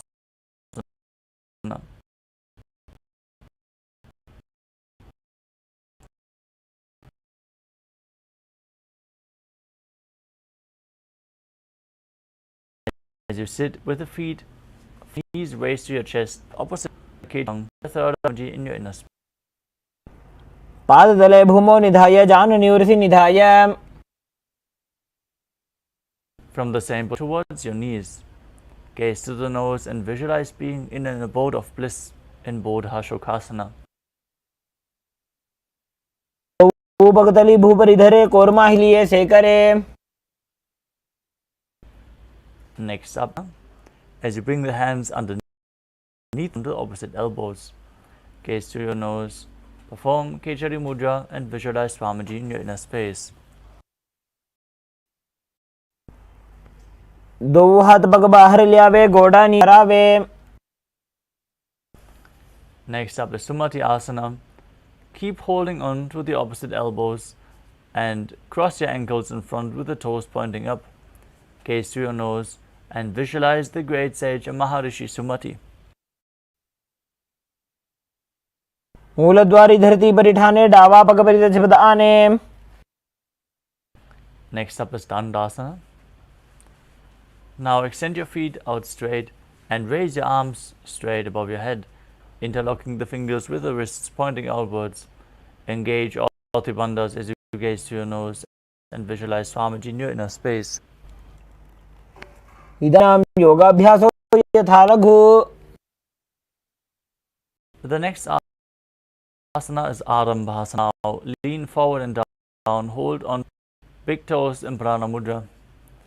As you bring your forehead to the knees and the Nadi Shodhana without the use of your hands, inhaling through one nostril, exhaling through the other, alternating again and again.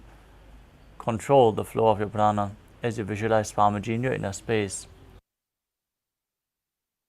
दो पग मिलिवा पसारी पगा का अंगूठा पकड़ी लीलाट गोड़ा लगावे. Next up is Pidokasana. As you sit with the legs straight, extend the knees slightly upwards and keep one hand distance between the heels. Bring your shoulders down, wrap your hands in and around the legs. As you hold the soles of the feet from the outside, gaze to your third eye, visualize Swamiji in your inner space and perform the Mula Bandha. प्रथम बैसी दो पा पसारी कछुक उर्द को कोरडो डारे. Next up is Jalandhari Pavasana. As you extend both legs out with the heels together, place your chin on the heels, insert your hands below the legs and keep the palms facing up. Gaze to your nose and visualize Swamiji in your inner space.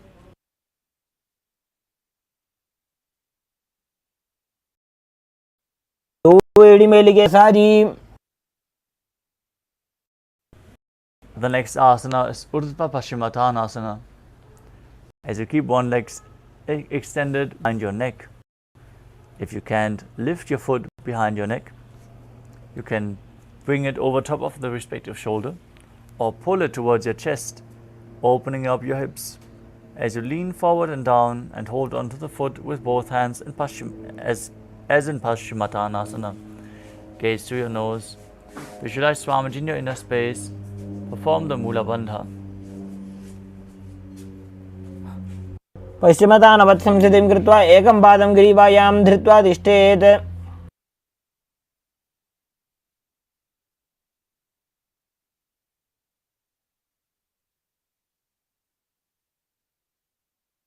The next asana is Anantasana. With your legs still behind your neck, lean backwards and lay flat on your back. Hold onto the foot with the opposite hand as you gaze to your nose and visualize you are eternal. Perform the pratyahara, where you visualize the prana flowing up along your body through the 9 various points as revealed by Mahadeva himself. The 9 points are the soles of the feet, the regenerative organs, the navel, the heart, the throat, the uvula, the center of the eyebrows, the top of the forehead, and the crown of your head. Perform the Mula Bandha and feel the prana flowing up along your body in Anantasana. उत्तानशयने एकैकं पायिग्रीवायां विन्यस्य. From Anantasana, roll onto the elbow of the hand holding onto the foot. Lay on your side as you gaze to the nose and feel in complete control in Ankushasana. उत्तानशयित एकैकं पादं ग्रीवायां कुर्वन्. The next asana is Tridushasana. As you lay down on your back, bring the knees into your chest and circle the thighs and calves with your arms as you roll from left to right. Visualize Swamiji in your inner space. Perform the Mula Bandha. उत्तानशयनं जानुनी हृदयेवष्टम्भ.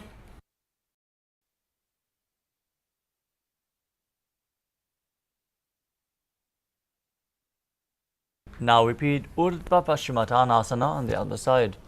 Bring the other leg behind your neck, or however high you can pull it, and lean forward and down, holding onto the front foot.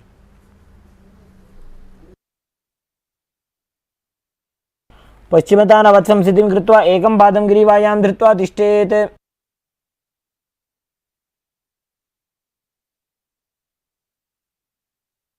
Now repeat Anantasana on the other side.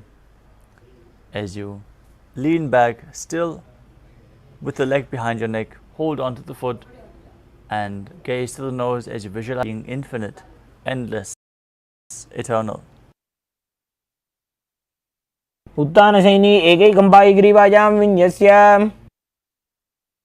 Now roll onto the side, lay on the elbow and gaze to the nose as you feel in complete control in Ankushasana on the other side. उत्तानशयित एकैकं कुर्वन्.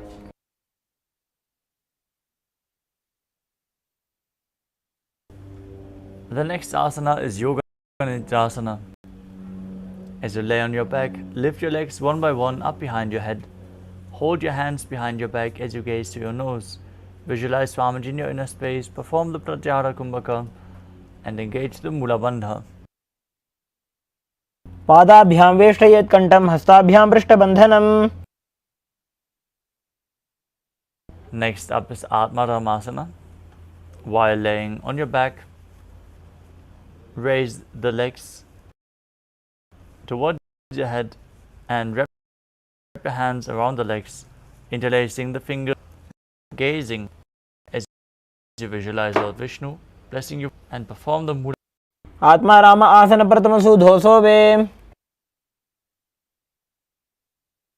Next up is Kochikasana. As you lay on your back with the knees to your chest, the soles facing up, extend your arms sideways, gaze to your third eye, visualize Swamiji in your inner space and perform the Mula Bandha. दो हाथ सीधा सा करे 300 उबेस पा करे. Next up is the Jatara Parivritti. This asana consists of 3 steps. We are going to perform all 3 steps and then repeat them on the other side. First, enter a neutral position as you lay on your back with the arms extended out to the sides and the knees bent to your chest.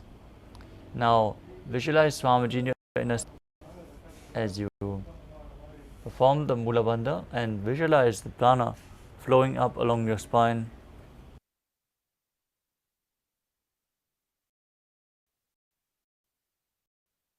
Then place one knee towards the ground on the side as you extend the opposite leg straight. This is the first step.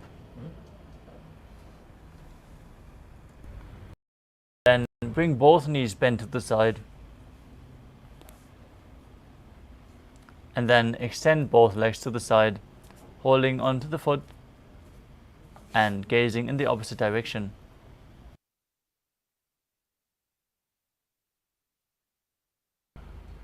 परिवृत्ति कुक्षिभागे त्रिदाहि परिकीर्तितः. Now we turn to the neutral posture.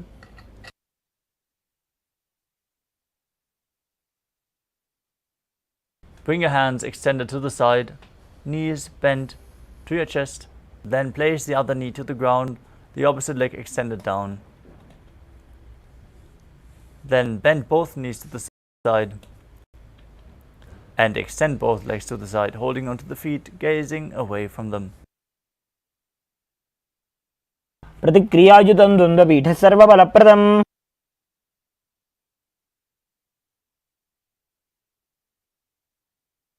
The next asana is Dvipada. Now lay on your back and bend your knees, placing the feet on top of flat on the ground as you hold onto your ankles and lift your hips up. Gaze to your nose. Visualize yourself as sturdy as you breathe in Mudra Kumbhaka with Jalandhara Bandha and Mula Bandha engaged. प्रतिक्रियायुतं द्वन्द्वपीठः सर्वबलप्रदम्.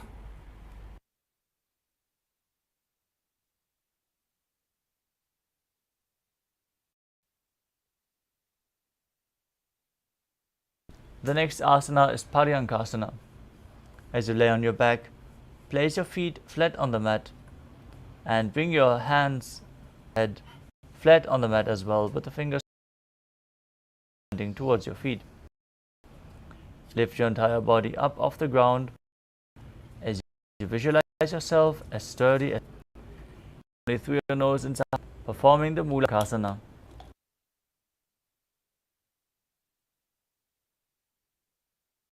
नशेनं हस्ततलाभ्यां भूमिं वष्टभ्याम्. Next up is Shvotanasana. As you lay on your back, pull your knees to the chest and place your hands on the respective shoulders. Move your hips in a circular motion as you visualize yourself as a dog playfully rolling around on its back.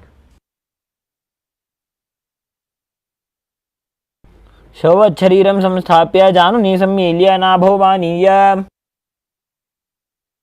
Next up is the Viparita Karani.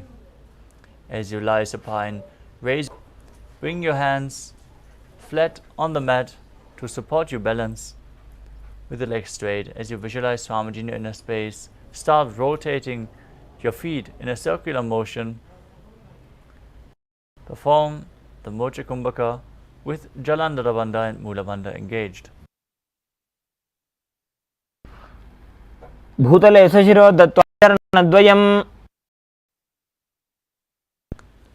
Now stop the movement of your legs, be straight. Visualize Swamiji in your inner space in Viparita Karani too. Karni विपरीताख्या सर्वाधिव्याधिनाशिनी.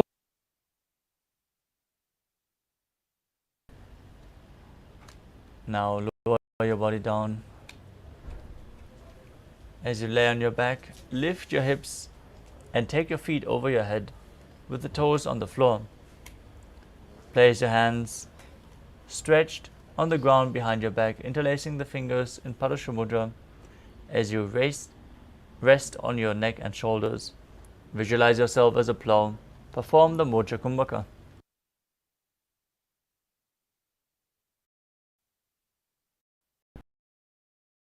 ग्रीवाकण्ठेन भूमिविष्टम्भ पादाग्रद्वयमूर्धमुन्नयेत्. The next Ashimatana. As you lay on your back, with the legs over your head, the toes on the ground, feet like is one of the 84 asanas revealed directly by Lord Paramashiva himself. Perform Jalandhara Bandha and Mula Bandha. शयित्वात् कुर्वीत शयितपश्चिमतानकम्. Next up is Supta Konasana. As you bring your hips over the shoulder level, open your legs wide to the side Visualize Swamiji in your inner space.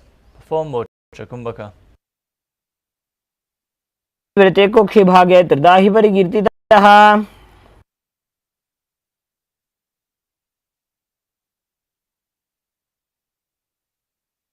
The next asana is Chakrasana. From the same position, hold onto the ankles of your feet and roll back onto your back as you visualize yourself as a chakra, a wheel.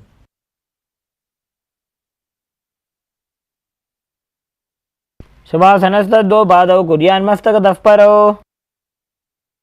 Next up is Suptapta Sarita Parangushtasana. As you hold onto the big toes in Prana Mudra, with index and middle fingers, extend your arms and legs straight up and then open your legs wide to the side. As you visualize Swamiji in your inner space, perform Ujjayi Pranayama and engage the Mula Bandha. उत्तानपादं क्रौञ्चं च मरीचिं वीरभद्रकम्.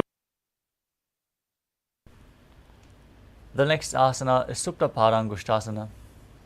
Now join your feet again over top of your body, arms and legs straight. Visualize Swamiji in your inner space. उत्तानपादं क्रौञ्चं च मरीचिं वीरभद्रकम्. The next asana is Matsyasana. From the same position, cross your legs into Padmasana and lay down flat on your back with the arms over top of your head, holding on to opposite elbows.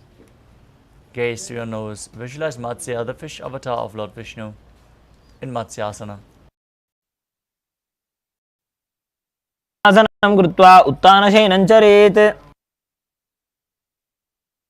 Next up is Parasharamasana. From the same position, place the backside of the right hand onto the left palm. Gaze through your nose and visualize Lord Rama in your inner space.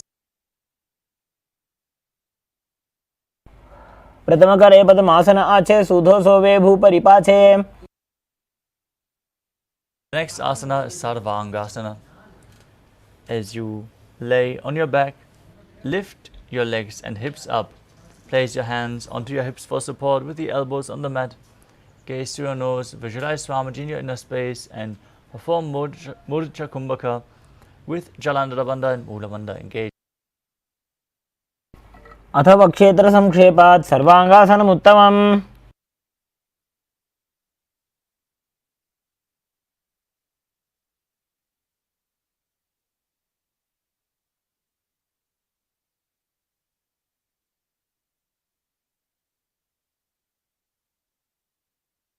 Next up is Vrishchikasana. As you lay on your back, keep one foot on the opposite thigh. Lift the other knee towards your head. As you extend both arms up above your head, poke your fingers forward, gaze to your third eye and visualize yourself as a scorpion. सुधो शीशिकेशिकी संधि सुदाखे.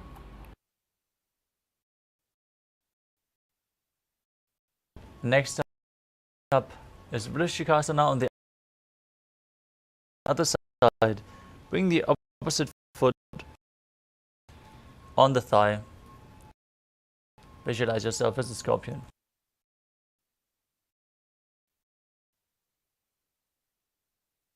सुधो Asana is Vrishaparakshipanga, fingers behind your neck. Lift both legs off the ground and pull one knee in towards your chest back and forth without laying the feet down. Visualize Swamiji in your inner space as you perform the Mula Bandha and calmly breathe through your nose in Sahadra Kumbhaka. उत्तानशयनं कृत्वा अङ्गुलिभिः कन्दरां बद्ध्वा.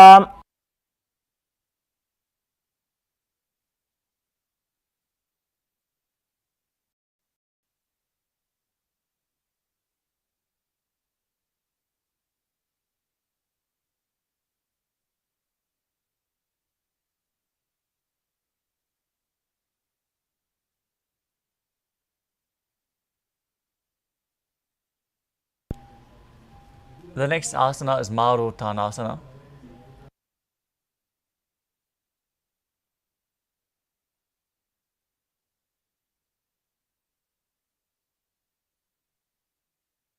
As you lay on your back, keep the arms by the hips and pull your knees up towards your ears. alternatingly. Visualize space, perform the Mula Bandha. श्रोतानवत्संस्थि कृत्वा जानद्वयं पर्यायेन कर्णयोः संस्पृशेत्. The next asana is Vriksasana. As you lay on your back, place the soles of your feet flat to the ground, stand up and then sit back down while visualizing yourself as a wolf. पादतलाभ्यां भूमिं धृत्वा उत्तिष्ठेत्. The next asana is Lutasana. As you lay on your back, quickly throw your legs up above your head and completely roll over again and again. Finally, finishing in a prone position as you visualize Swamiji in your inner space. उत्तानशयनं पादौ शिर उल्लङ्घ्य.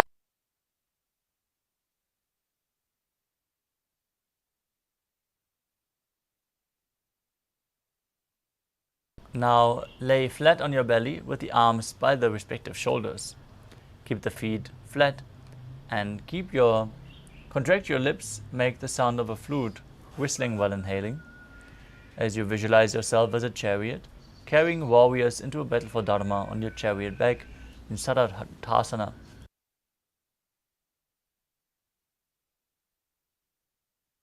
निब्जशयनं कृत्वा नाभिं भूमौ निधाय. Next up is Dehalyulanganasana.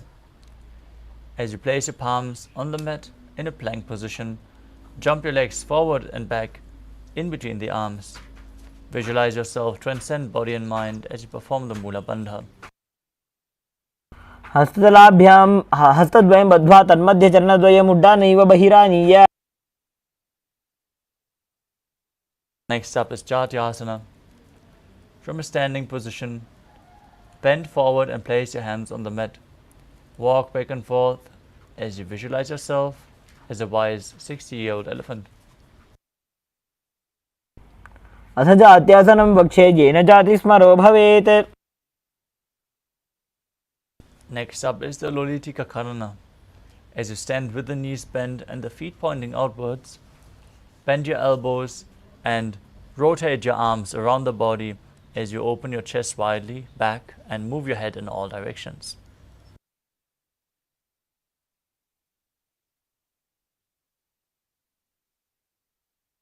The next asana is Sadapasana. Now tie your feet with a rope if you have one available. Then stand erect on the mat with the arms at the side of your hips, elbows close to your body. Visualize your Kundalini Devi rising and curling upwards around your body. Breathe calmly through your nose in Sahadra Kumbhaka and perform the Mula Bandha. अथ सर्पासनं वक्षे वायुपाणाय केवलं शरीरं दण्डवत् तिष्ठेत्. रज्जुबन्धस्तु पादयोः वायवी कुण्डली देवी कुण्डलाकारमङ्गुले.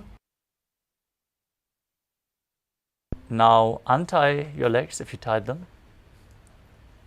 As we move on to the next asana, which is Ushtra Sadhanasana. While standing, place all fingers on the mat and then stand on your hands, holding onto the toes from the front. Visualize yourself as a camel and start walking around as you perform the Mula Bandha.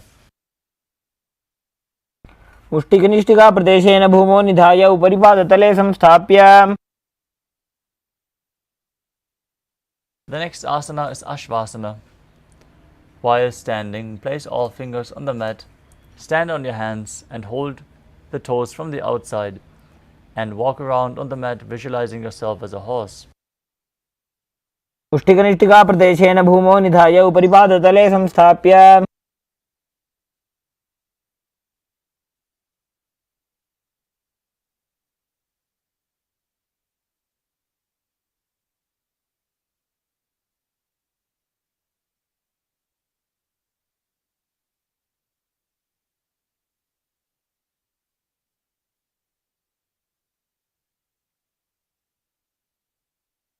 The next asana is Kapota Nitakasana. Now stand straight with your feet together, interlace your hands behind your back and pull them down towards your calves. Open up your chest. Visualize yourself as a soaring bird diving as you breathe in Sahadra Kumbhaka and perform the Mula Bandha.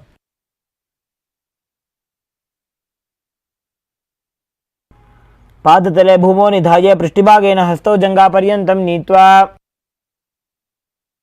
Next up is the Tala Pushpa Putam Karana. Now stand with your palms together in Namaskara Mudra.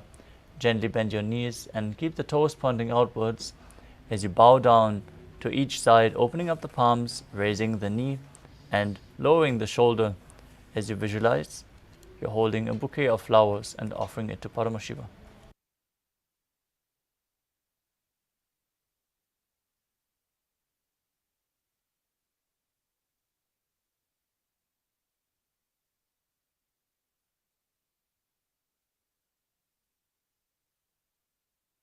The next asana is Khadgasana. Now visualize yourself as a rhinoceros. As you lay down on your stomach, jump your feet back up towards the hand and bring your palms together in Namaskara Mudra, resembling the horn of the rhinoceros as you gaze to your nose and perform the Mula Bandha. रतमासनं कृत्वा पादतलाभ्यां भूमिं धृत्वा. Next up is the Uttanottanam. As you sit down all the way or as low as you can to the ground, stand back up again and again. You can hold weights if you want to intensify this asana. Gaze to your nose and visualize Swamiji in your inner space. पुनः पुनः उत्थातव्यम् असितव्यम् इति उत्थानोत्थानं भवति. Next up is Musalasana. As you stand up straight, raise your arms over your head and jump repeatedly. As you visualize yourself as a maze, perform the Mula Bandha. सरलं स्थित्वा ऊर्ध्वं बाहु नयेत्. Next up is Utshirshakasana. From a standing position, pull the sole of one foot towards your chest as you sit down and stand back up with the other leg, interchanging the legs. Gaze to your nose, visualize Swamiji in your inner space, perform the Mula Bandha.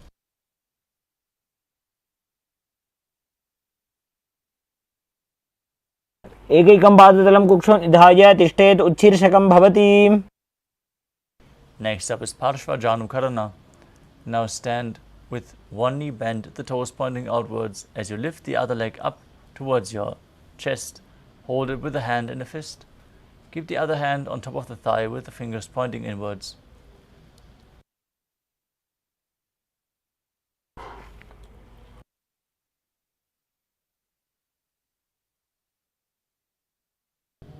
The next asana is Tandavasana. You can hold weights if you want to intensify this asana. Now visualize yourself fiercely dancing as Lord Shiva as you extend one leg and your arms forward. Sit down and stand back up on the other leg.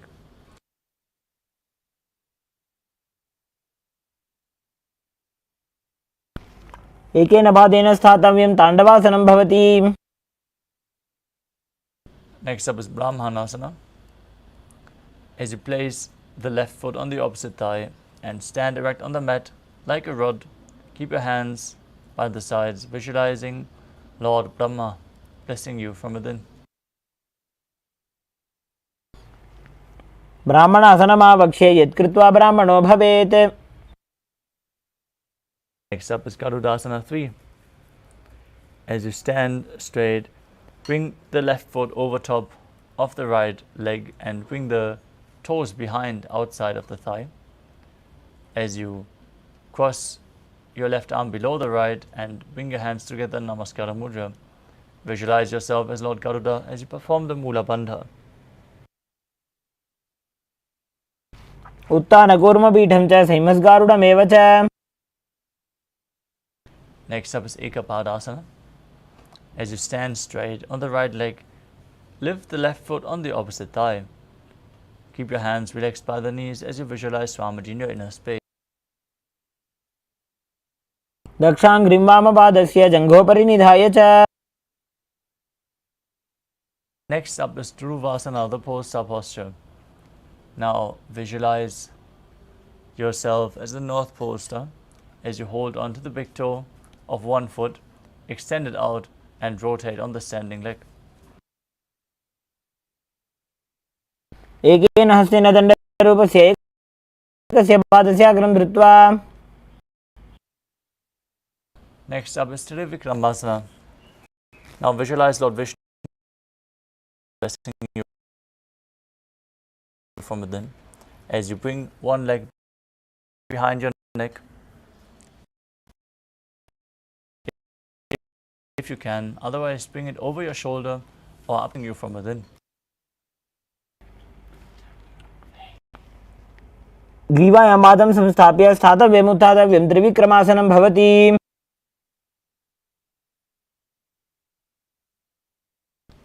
Now repeat Parshvajanukarana on the other side. Raise the other knee towards the chest, hold it with your hand and a fist. Opposite hand on the thigh, fingers pointing inwards.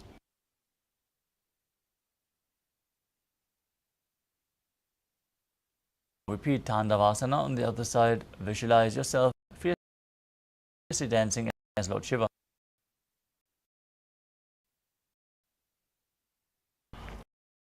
एकेन पादेन स्थातव्यं ताण्डवासनं भवति.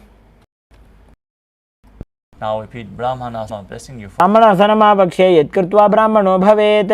Repeat Garudasana 3 on the other side as you intertwine your arms and legs. Arms in Namaskara Mudra. Visualize yourself as Lord Garuda. उत्तानकूर्मपीठं च संहिमस्गारुडमेव च. Next repeat Ekapadasana on the other side as you bring the foot over top of the hip, hands by the knees. Visualize Swamiji in your inner space. क्षाङ्घ्रिं वामपादस्य जङ्घोपरि निधाय च. Next up is Dhruvasana on the other side. Hold on to the picture of the right foot and rotate on the left leg, visualizing yourself as the North Pole star. तेन दण्डरूपस्य एकस्य पादस्य अग्रं धृत्वा. Now repeat Trivikramasana on the other side with the opposite leg behind your neck. Sit down and stand back up, performing the 3 steps of Vishnu. ग्रीवायां पादं संस्थाप्य स्थातव्यम् उत्थातव्यं त्रिविक्रमासनं भवति.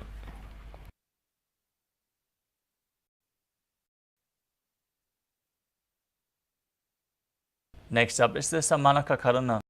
Now stand straight with your hands slightly extended away from the body, heels touching, fingers apart.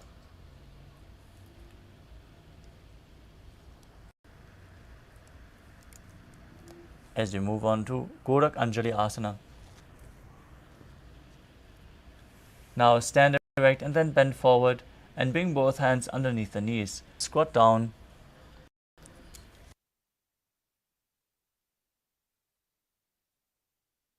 Bringing the finger lock towards your navel.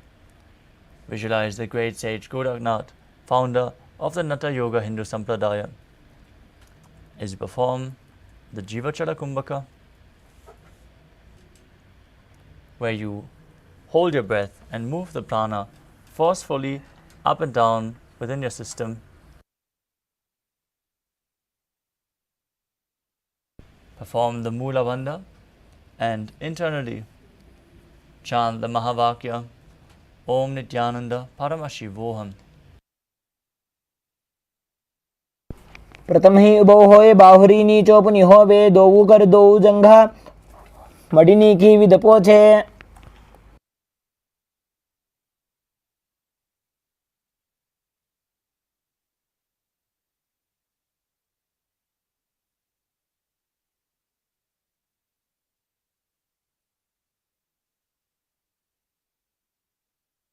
The next asana is Kanchi asana.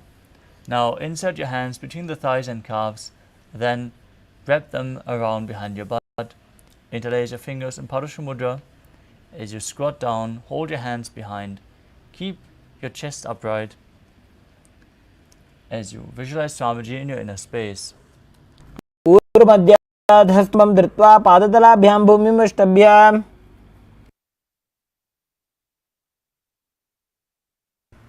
Next up is Bhairo asana. As you bring your feet together and sit in a squatting posture with your heels touching the perineum, hold the hands behind your back and sit upright. As you gaze at your navel, visualize Bhagavan Kalabhairava, the Lord of Time. दो पग की थलिया की माहिली core मिलाई.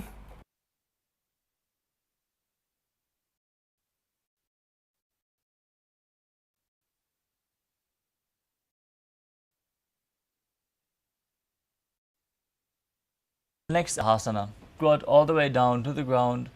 Keep your feet together, toes apart. Bring your elbows up close to your head and join palms over your back with the fingers pointing down in Anjali Mudra. Gaze to your nose, visualize a boar, one of the 10 incarnations of Mahavishnu, as you perform the Mula Bandha. Gadli की माहिली कोरमिलाई फना पानी उकड़ बैसे. Next up is Pripitasana. With your heels touching, hold onto the big toes and bring your hips to the same level as your knees. Visualize Swamiji in your inner space as you perform the Mula Bandha. पार्श्वद्वय सम्मील्य स्थित्वा नितंबं जानुप्रदेश आनीय.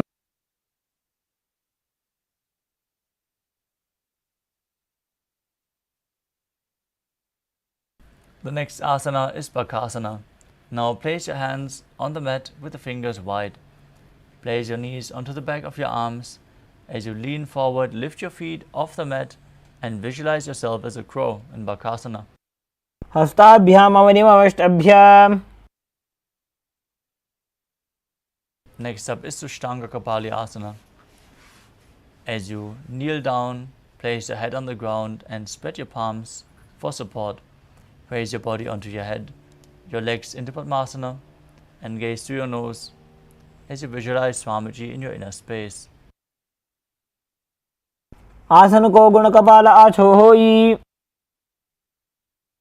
Next up is Guptasana. As you keep the toes flat, toes touching behind your body, sitting in between the heels. Gaze through your nose, keep your hands on the thighs and visualize you're sitting in the secret seat with Paramashiva and Guru in Guptasana. जानोर्वोरन्तरे पादौ कृत्वा पादौ च गोपजेत. The next asana is Vrikshasana too.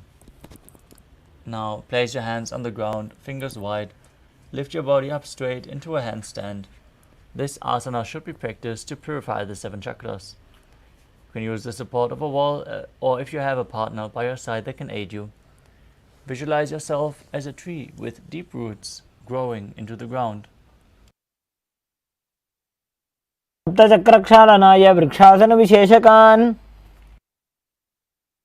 Next up is Shiva Asana.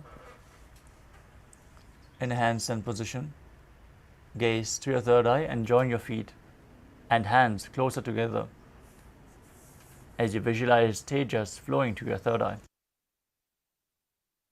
दो पग जोड़ी माही Gulf मिलाए. Next up is Matsyasana 2. Place your hand on the ground, shoulder width apart, and stretch your legs back into a plank position. Then lower your body down and push it back up again and again as you visualize yourself as a fish in Matsyasana 2. निव्जं शयनं कुर्परो पार्श्वभागाय मूर्धकृत्य.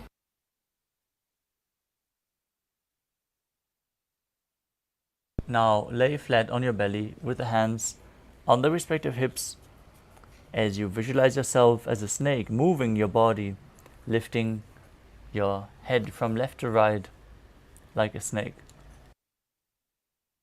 निव्जं शयनं कृत्वा हस्तौ नितम्बं संस्थाप्य.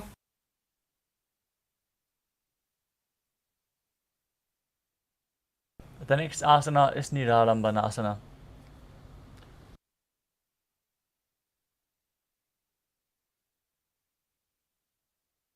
As you lay on your stomach with the toes pointing backwards, your elbows on the ground, hands in Padma Mudra, the lotus mudra, holding onto your chin. Feel self-supported and completely independent. कराभ्यां पङ्कजं कृत्वा तिष्ठेत् कुर्परया सुधीः. Next up is Chaturasana. As you lay on your stomach, place your hands flat on the mat in front, straighten your arms and bend your knees as you bring your feet towards your upper back. Lift up your head and chest. Visualize yourself as an umbrella protecting your Guru from the sun rays as you perform the Mula Bandha.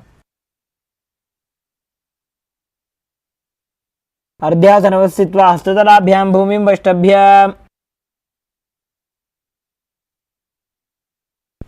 Next up is Vajrasana.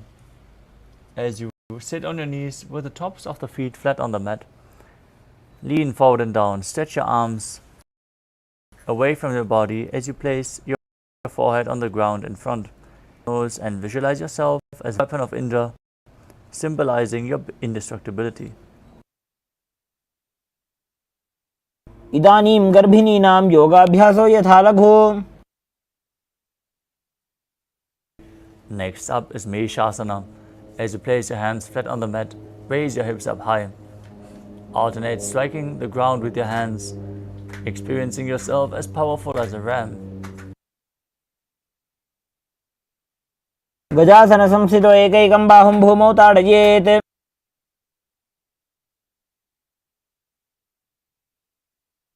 The next asana is Ajasana. From Gajasana, lift your legs into the air and slowly bring your forehead to the ground, visualizing yourself as unborn, existing for all eternity. गजासन संस्थितो पादद्वयमन्तराले कृत्य.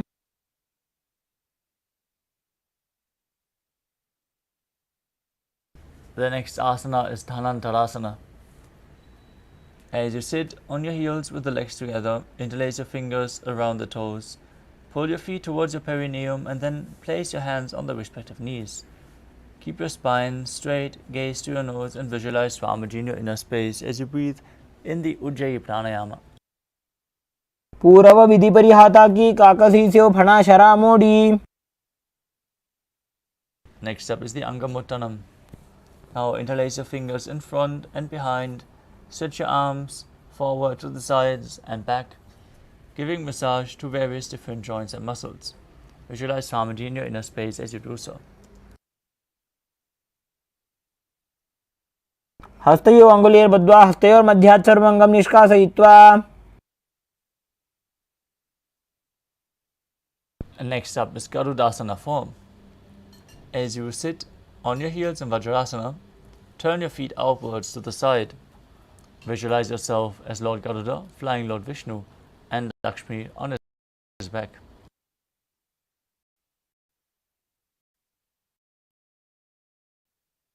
जङ्घोरुभ्यां दरां पीड्य स्थिरकायो Dwija.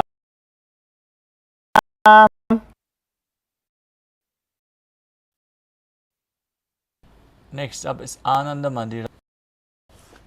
As you sit with your legs folded back, toes pointing, knees wide, place the front of your buttocks, third eye.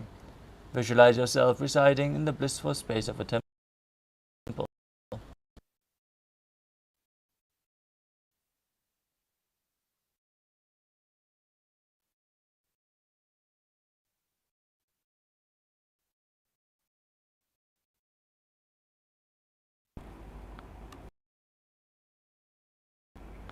अथवा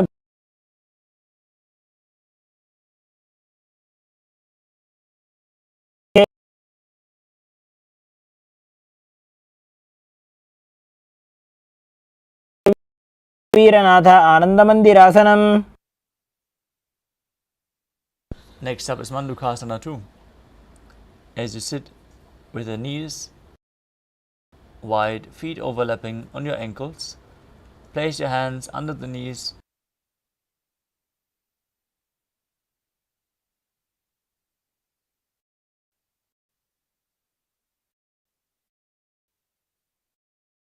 Next up is Narasimhasana. As you keep your toes on the mat, heels up and together, place your perineum on the heels, palms on the ground, thumb, base of the hand. As you visualize Narasimha, the lion man avatar of Lord Vishnu. दो भणावाणी होय वैसे एड़ी में.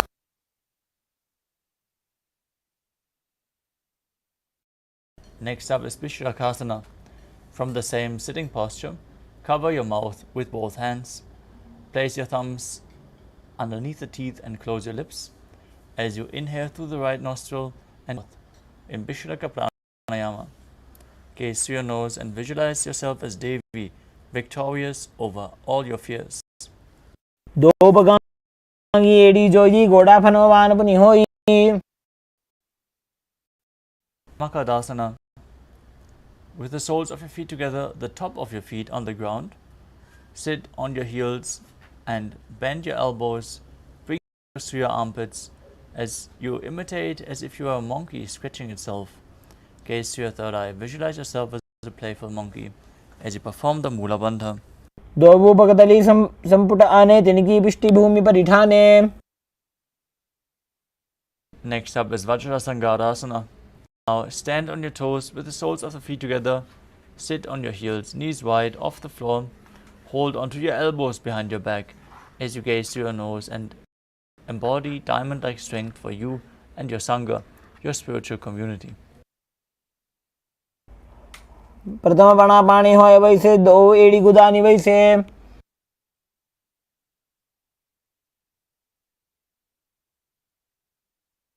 Next up is Kanjanasana. As you keep your toes down, ankles crossed behind. As you sit down on the heels, place your palms on the mat to the sides. Gaze to your nose and visualize perfect health beyond any and all physical or mental ailments as you perform Uddiyana Bandha and खञ्जनासनमावक्षे यत्कृत्वा सुस्थिरो भवेत्. Next up is Kurmasana. With your toes, your feet, and place your perineum onto the back of the heels. Keep your knees wide on the floor. Rest your hands on the knees as you gaze to your nose. Visualize a turtle with a stable body and mind to live for hundreds of years. अल्पौ च वर्षणस्याधौ व्युत्क्रमेण समाहितौ. The next asana is Yoga Asana. From the same sitting posture, gaze to your nose and visualize space. गुदं नियम्य गुल्फाभ्यां व्युत्क्रमेण समाहितः. Next up is Vidyogasana. Stand on your knees and cross your ankles behind with the feet near the opposite knee. Hold your calves with your fingers inside, thumbs outside. Gaze to your third eye and visualize a space of eternal oneness, Advaita, with your Guru. वामौ उभौ होई गोड़ा आड़ा राखे दोई.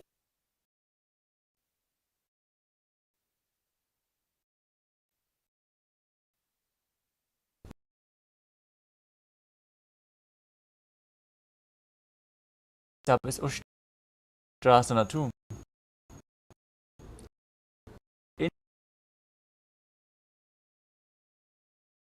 In position, bend back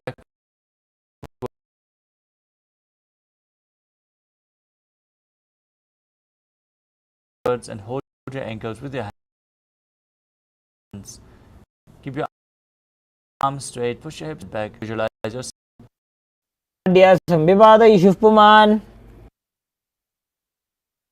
Next up is Jatyasana 2.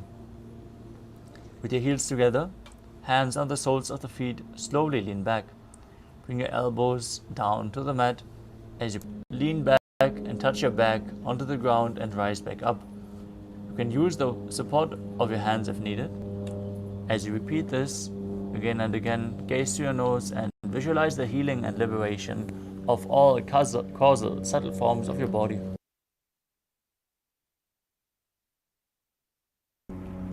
जङ्घापृष्ठिभूमौ निधाय जङ्घोदरयोः ऊरुनी संस्थाप्य.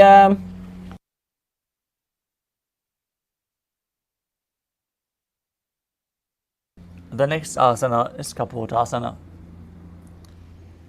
From Viratasana, raise your hips even higher. Bring your forearms to the mat and hold the back of your heels, bringing your head in between the feet as you visualize yourself. Perform the Mula Bandha. रुदण्डग्रन्थिदाढ्या संविपातयिषुः पुमान्. Next asana is Svadasana. As you stand upright on the knees with the toes tucked, hold your arms with opposite hands and gaze to your nose. This is the boon-fulfilling posture. Receive your boon from Paramashiva. भूमौ संस्थाप्य हस्ताभ्यां बाहुपरस्परं धृत्वा. The next asana is Varahasana 2. As you keep your knees together, toes tucked, lean forward, bring your head onto your hands, hold your head with your hands as you rest your perineum onto the raised heels and visualize yourself as Varaha, the boar avatar of Lord Vishnu. सूर्यं चन्द्रं भेदनानि आसनानि निकथ्यम्. Next up is Mundasana. Now place your elbows under width apart, fingers, and place your head on the mat, supporting it with your hands. Walk your feet forward until your hips align with the shoulders, and then raise your feet up straight above your body. Gaze to the nose. Visualize yourself as a lop tree as you perform the Mula Bandha in Mundasana. अधो मुण्डासनं वक्षे सर्वेषां प्राणिनां सुखम्. Next up is Andhasana. Now place your head in between the knees. Hold your head with elbows outside the knees.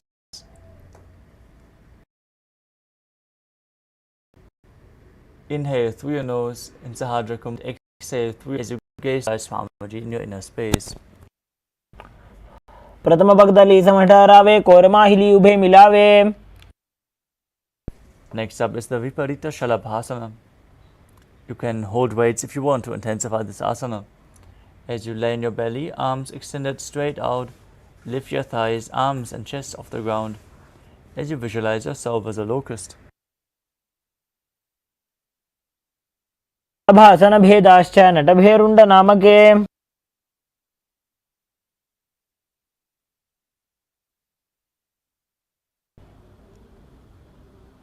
Next up is Kapalasana, the skull posture. As you lie on your belly, arms, keep the palms facing down, your forehead on the ground. Keep your chest on the mat as you lift your legs up, joined together. Visualize a skull representing the mind with purified thoughts and the strong will to attain enlightenment. कपालं भूमौ निधाय ऊर्ध्वं पादौ नजेत्.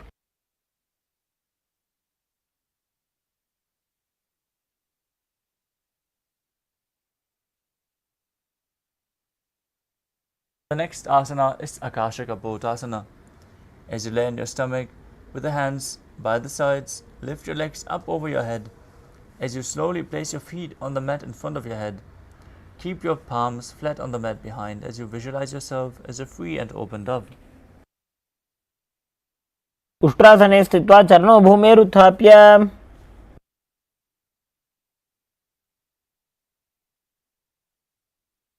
Next up is Chatakasana. As you sit on the knees, your chest down so your navel touches the knees. Keep your hands flat on the ground with the forearms on the ground as well. Be sturdy. Perform the Mula Bandha as you visualize yourself as a sparrow. कूर्परपर्यन्तौ हस्तौ धरामोष्टभ्य. Next up is Vrishchikasana too. As you kneel down, place your hands and elbows on the mat, raise your legs and bend your back to touch your feet onto your head. Visualize yourself as a scorpion in Vrishchikasana too. क्षेपपुच्छ प्रतिमाङ्ग्रिपार्श्वनि धृत्वा स्वशीर्षे चिबुकं विधार्यकौ.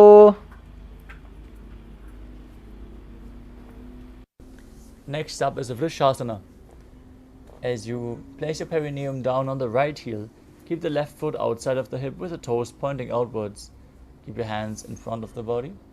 As you visualize yourself as a bull, forcefully inhale through your nose, hold your breath and then slowly exhale again in Antarangaka Kumbhaka. यामे गुल्फे भागे बद.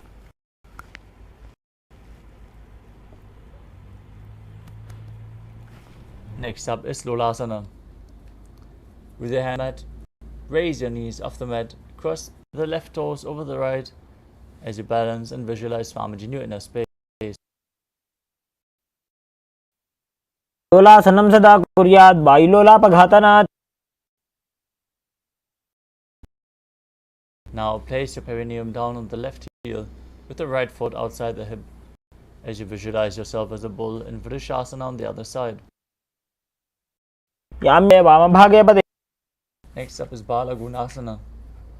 Now place the toes of the left foot down to the ground and sit on the left heel with the right foot flat, knee raised to the chest, hands on the respective knees.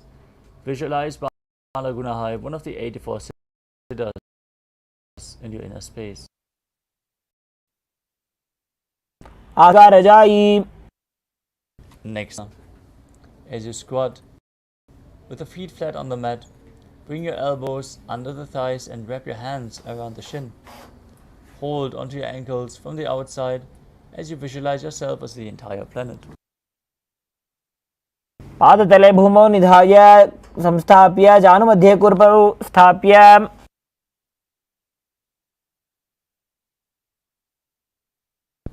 Now repeat Bala Gunasana on the other side.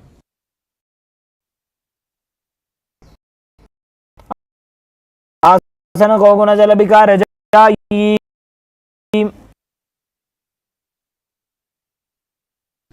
Next up is Utkatasana. Squat on your toes, heat knees perineum on the waist. You can hold onto weights if you want to intensify this asana. Visualize Swamiji in your inner. युजास्पिजोस्तीयत ऊर्वजानो यत्र योपरि. Next up is Vajrasangarasana 2. With the heels and the knees raised, knees wide apart, place your heels together and hold onto the opposite elbows behind your back. As you visualize Swamiji in your inner space, perform the Mula Bandha in Vajrasangarasana 2. व्रतवना पानी होए जैसे दो वेड़ी गुदानी वैसे.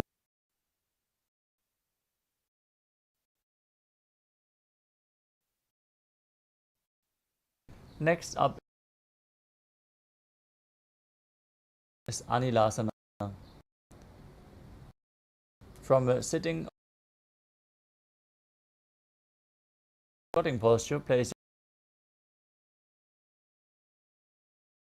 flat on the mat and step your heels onto your hands with the palms facing down. Keep your arms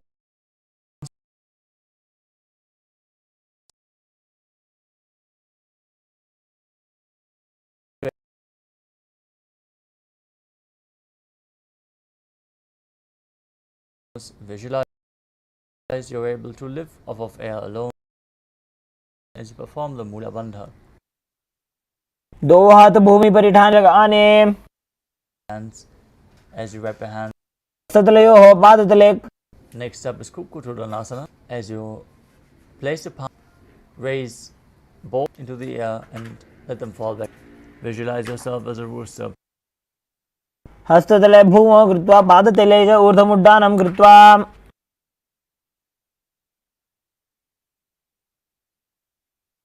Next up is Viparita Nrityasana.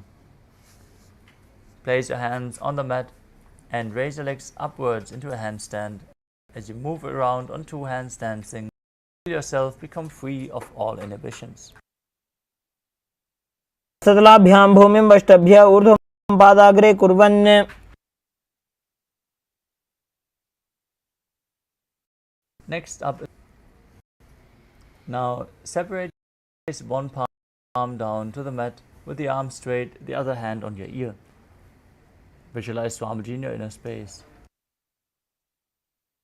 अथ वक्षे Mahadev कुञ्जरासनमुत्तमम्. Now place the other hand on the mat. Repeat Kunjarasana on the other side. अथ वक्षे Mahadev कुञ्जरासनमुत्तमम्. Next up is Kadambasana. As you sit on the ground with the feet flat, heels close to your ankles, and lift your feet off the ground. Serve as a Kadamba tree, a pious tree that promotes a long life. पार्श्वीभ्यां भूमिं वष्टभ्य. Next up is Pavana Muktasana. As you sit with your heels at the perineum, hold the knees with opposite hands and pull them close to your chest. Visualize any release from or balance within your system as you perform the Mula Bandha. ध्वजोस्तु पाणयोः पाणिं लात्वा स्वस्वनितम्बके. Next up is Chakodasana. As you sit and lift one leg behind your head or over top of your shoulder, neck. You can also pull it up to required. Then place your hands on the ground to the sides and lift your entire body up as you are the opposite leg straight. Gaze to your third eye as you visualize yourselves of energy.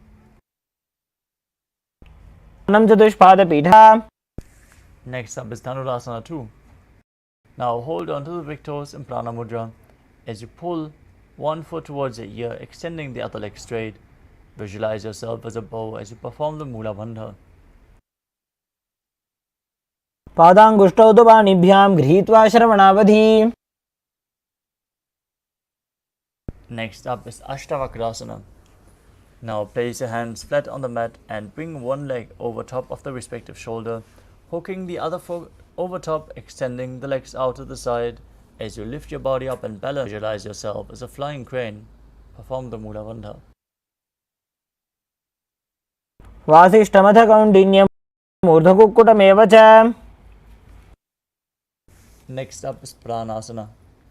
Now place the right foot on the left thigh and push the right knee down to the mat as you bring the left shoulder underneath the raised knee with the hand flat on the mat.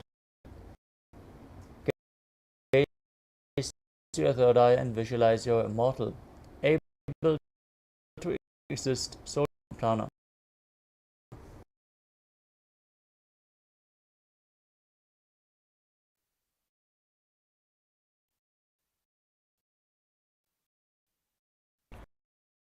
एतत् प्रभेदं वक्मि करोति यस्य चामरः.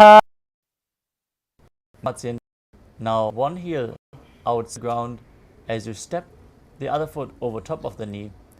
Twist your elbow around the knee and bring the hand underneath. भ्यां धृत्यते यास्तु पार्श्वमत्स्येन्द्रमुत्तमम्.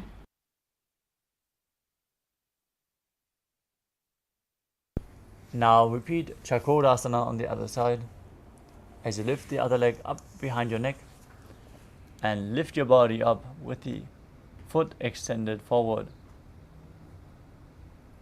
पूर्वदानं चतुष्पादपीठं वज्रासनं तथा.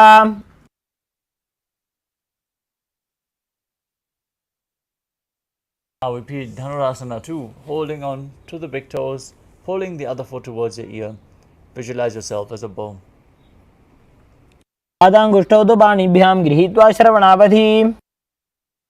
Now repeat Ashtavakrasana on the other side as you bring the other foot over top of the shoulder, opposite leg hooked over top, extending the legs to the side, balancing as you visualize yourself as a flying crane. वासिष्ठमौण्डिन्यम्. Now repeat Pranasana on the other side as you visualize you're immortal and able to exist solely from prana.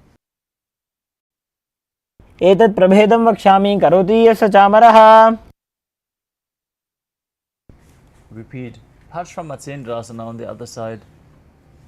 One knee on the ground, heel at the hip, opposite leg over top, knee raised, hand underneath, fingers interlocked behind your back as you twist your body intensely. वामोरुमूलार्पितदक्षपादो जान्वो बहिर्वेष्टितदक्षदोष्णा. The next asana is Ardha Paschimottanasana. As you keep one leg straight, press your perineum with the other heel. Keep the knee on the ground. Lean forward, hold onto the front foot with the leg straight as you visualize space. Perform the Mula Bandha. एकं पादं प्रसार्य एकं पादं पार्श्वनासीवनी सम्पीड्य.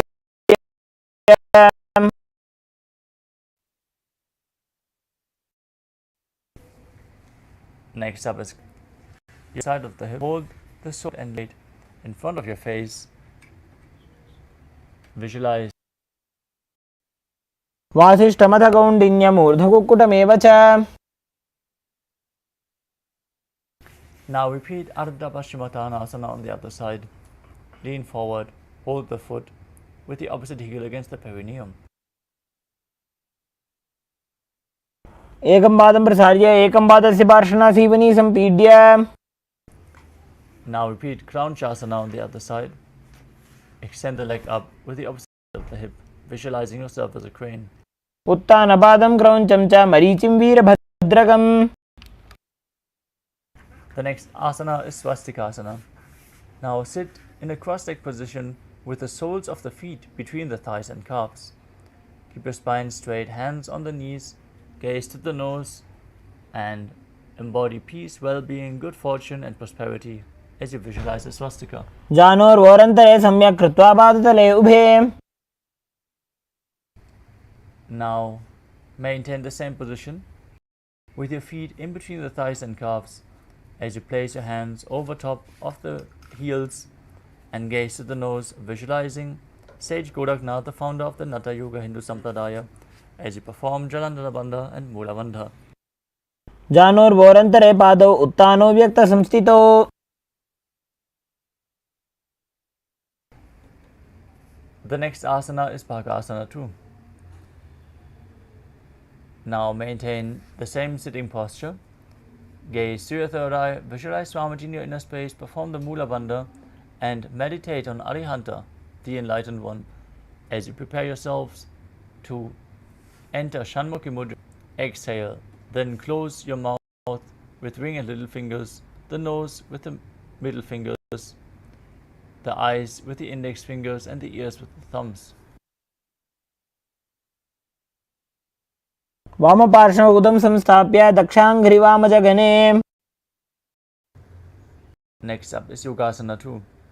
Now place your feet on top of the opposite knees. Then place your hands on the ground beside you with the palms facing up. Spine straight, gaze to your nose, visualize Swamiji in your inner space.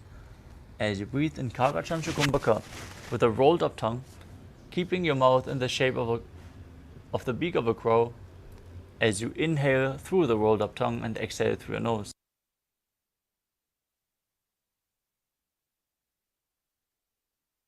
उत्तानौ चरणौ कृत्वा संस्थाप्योपरि जानुनोः.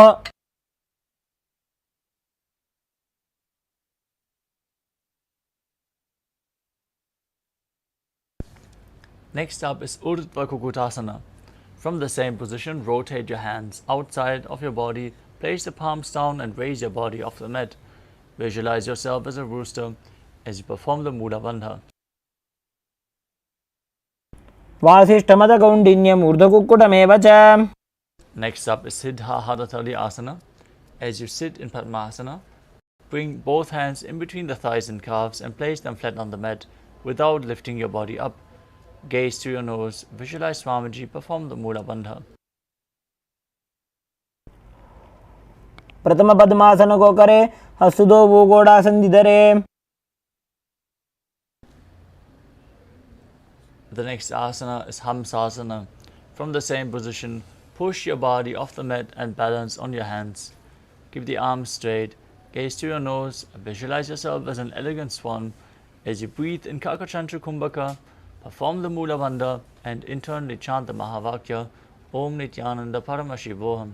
कुक्कुटासन स्थित्वा स्कन्धपर्यन्तं ऊरूनि नीत्वा.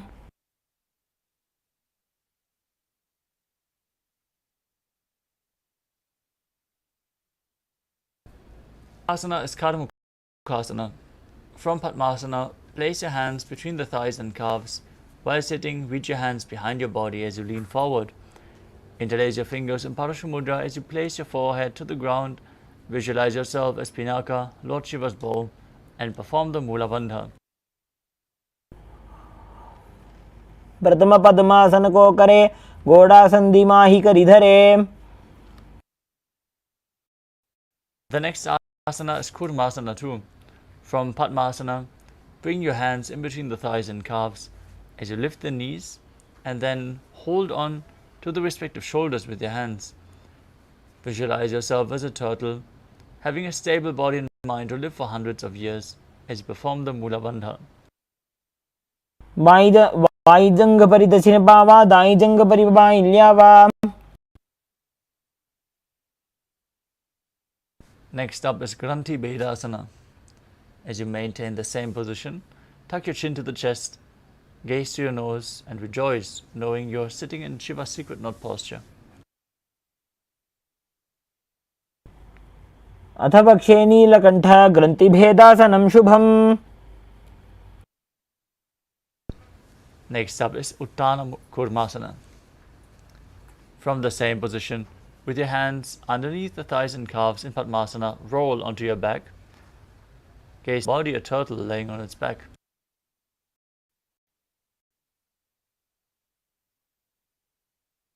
कुटासनबन्धस्थं कराभ्याम. Next up is Pango Kukutasana. From Padmasana, place both hands through the gap of the thighs and calves. Hold onto one wrist and place that hand flat on the mat as you lift your body up onto one arm, balancing above the mat. Visualize yourself as a rooster as you do so. कुक्कुटासने स्थित्वा एकेन हस्तेन अन्यस्य परिबन्धं धृत्वा. Now place the other hand flat as you repeat Pango Kukutasana on the other side. कुक्कुटासने स्थित्वा एकेन हस्तेन अन्यस्य परिबन्धं धृत्वा. Next up is Kritrasana. From Padmasana, on your toes and interlace your fingers in Parusha Mudra. Rest your chin on your knuckles. Press your thumbs to the throat as you visualize you have gone beyond all greed and covetous. Keep breathing in Kakachantra Kumbhaka. तानोर्वोरन्तरे पादौ उत्तानो व्यक्तसंस्थितौ. The next asana is Padmasana 3. From Padmasana position, hold one hand over the other with the palms facing upwards. Gaze to your nose in Shambhavi Mudra within unblinking. As you visualize Swamiji in your inner space and perform Mahamudra Bandha, all three bandhas engaged. उत्तानौ चरणौ विचक्तिस्थितौ योग. Next 4. From Padmasana, arms on top of the knees. Keep your spine straight, gaze to your nose. Visualize Paramashiva in your inner space as you perform the Mula Bandha and Shakya internally. Om Nithyananda Paramashivoham. पद्मासनं कुर्यात् प्राणवायु प्रसिद्धये. Next up is Karmukasana 2. From Padmasana, keep one hand on top of the knee and hook the other hand around the big toe in Prana Mudra, rotating the foot and the big toe. Pull the elbow as if you're pulling a bowstring back as you visualize yourself as Pinaka, Lord Shiva's bow. Repeat the movement on the other. अथान्यासनं वक्ष्ये योगपूरकरक्षणात्. Next up is Karmukasana 3. From Padmasana, cross your arms behind your back and hold on to the big toes in Prana Mudra.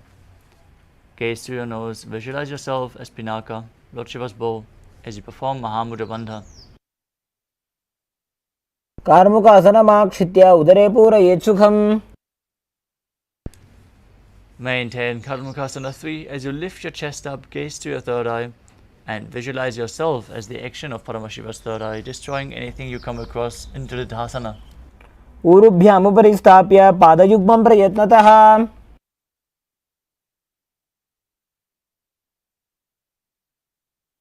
Next up is Nagarasana. From Karmukasana 3, roll onto your back. Try to hold on to your big toes if you can, as you visualize yourself as a snake to your nose, and perform the Mula Bandha. Calmly breathe in Sahadra Kumbhaka as you do so. प्रथम पद्मासन को ठाने दो हाथ पाछाने आने. Now free your arms and legs. As you pull your knees to the chest, raise the feet off the ground, embrace your knees. Interlock your fingers in Parusha Mudra. As you touch your head to the knees, squeeze your body into a ball in Kandukasana.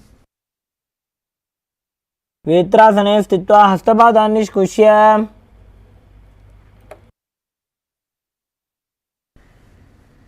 Next up is Urdhva Pavanasana. As you lay on your back, raised, feet flat on the ground, bring your hands interlocked under your head, gaze through your nose and visualize Swamiji in your inner. प्रथमे सूधो सैनग्रावे गोड़ा उभा राशि मिलावे. Next up is Madhukata Pitasana. As you lay on your back, bend your knees and keep the feet flat on the mat. Place your upturned palms underneath the heels. as you lift your hips up. Perform Jalandhara and Mula Bandha as you breathe in Murcha Kumbhaka and visualize yourself as a powerful alpha ape. उत्तानशयनं पादतले उत्तानहस्तयोः स्थापयेत्.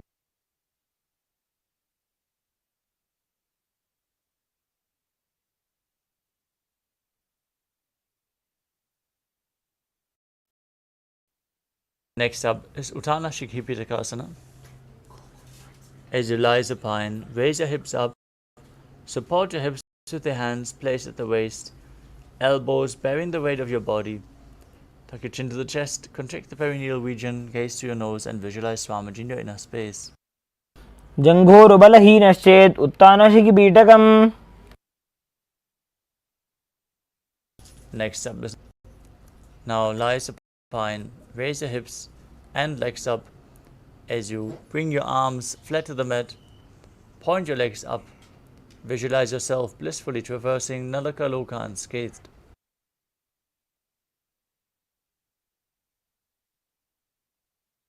ग्रीवाकण्ठेन भूमिं विष्टम्भ पादाग्रद्वयमूर्धमुन्नयेत्.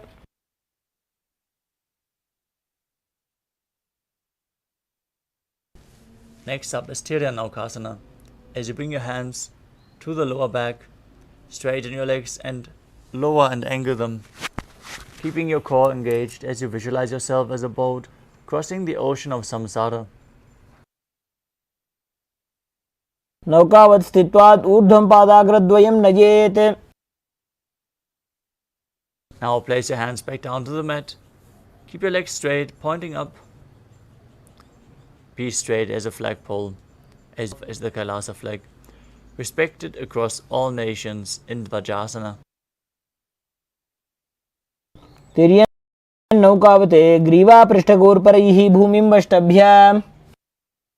Now gently lower your body down to the mat.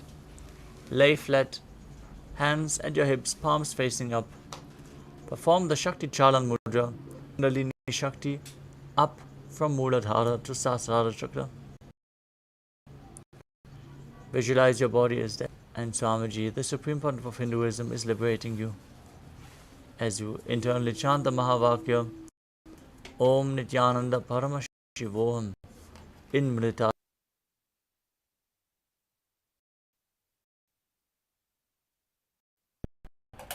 उत्तानं शववद्भूमौ शयनं तु शवासनं. शवासनं श्रमहरं चित्तविश्रान्तिकारणम्.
Now slowly return to your physical body. Start to wiggle your fingers and toes, your wrists and your elbows and your knees. Pull your knees up to your chest and rock your body from side to side. Slowly return to a comfortable seated position.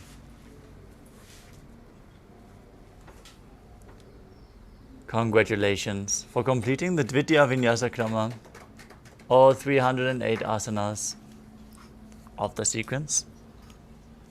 Now that we prepared our bodies to hold the intense spiritual energy, let us manifest the Shaktis of Paramashiva in the upcoming session, which is the Power Manifestation session. So stay tuned as we are closing today's Nithyananda Yoga session with the Purna Mantra. Now sit straight with your head, neck and spine in a straight line. Hands in Namaskara Mudra in front of the heart center. Close your eyes, take a deep breath. Visualize Swamiji in your inner space as we chant the Purna Mantra. ॐ पूर्णमदः पूर्णमिदं पूर्णात् पूर्णमुदच्यते पूर्णस्य पूर्णमादाय पूर्णमेवावशिष्यते ॐ शान्तिः शान्तिः शान्तिः हरिः ॐ तत्सत् सर्वं भगवत् श्री नित्यानंद परमशिव पादुकार्पणमस्तु ॐ नित्यानन्दम्. Thank you all, Nithyanandam.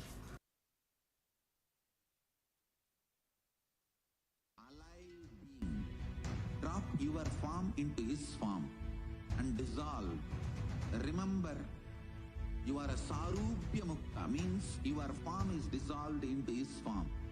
All my disciples, now I am initiating Salokya Mukti, Samipya Mukti, Sarupya Mukti, Sayujya Mukti. Om Nithyananda Paramashivoham. Om Nithyananda Paramashivoham. Om Nithyananda Paramashivoham. Om Nithyananda Paramashivoham. Om Nithyananda Paramashivoham. Om Nithyananda Paramashivoham. Om Nithyananda Paramashivoham. Om Nithyananda Paramashivoham. Om Nithyananda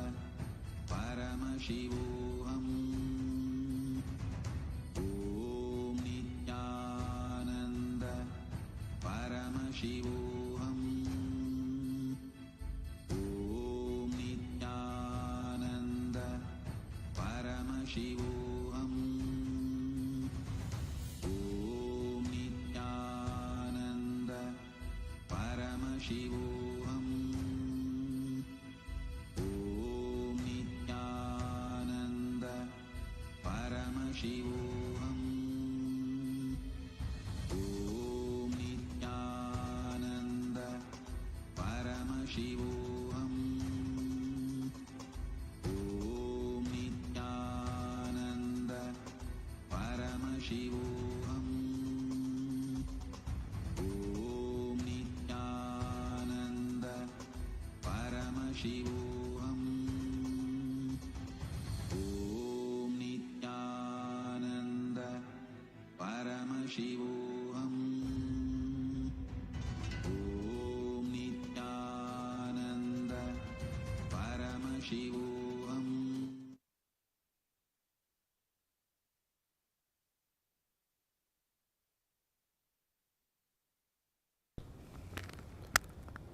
नित्यानन्दं परमसुखदं केवलं ज्ञानमूर्तिं द्वन्द्वातीतं गहनसदृशं तत्त्वमस्याधिलक्ष्यम् एकं नित्यं विमलमचलं सर्वदी साक्षिभूतं भावातीतं त्रिगुणरहितं सद्गुरुं तं Namami.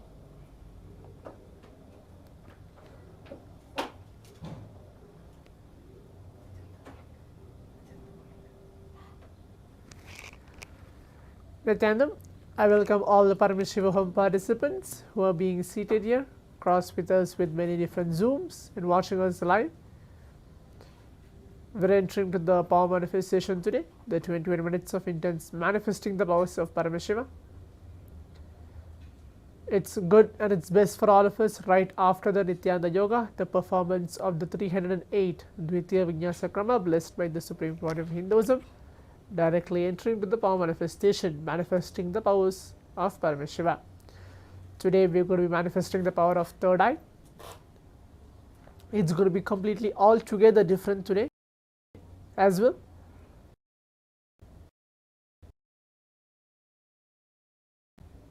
So let's give a few minutes for all the participants to please be seated.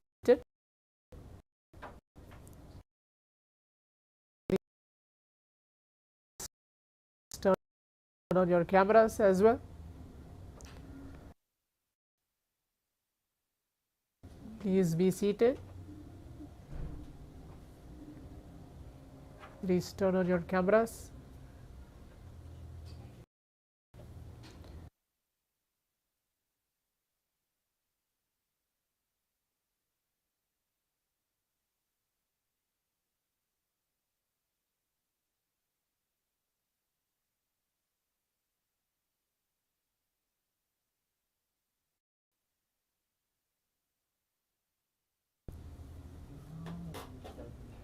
Today we are going to manifest something unique through the third eye awakening today.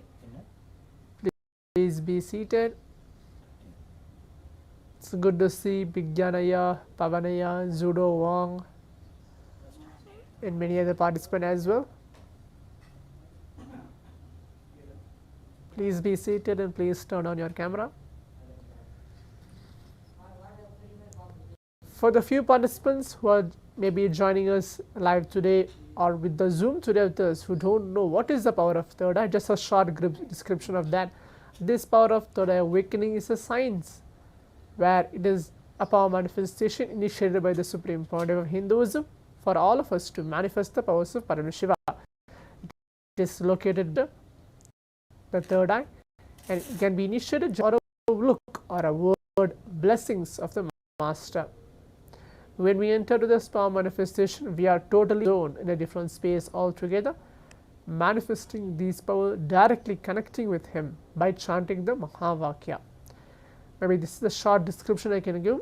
We can maybe enter to the power manifestation.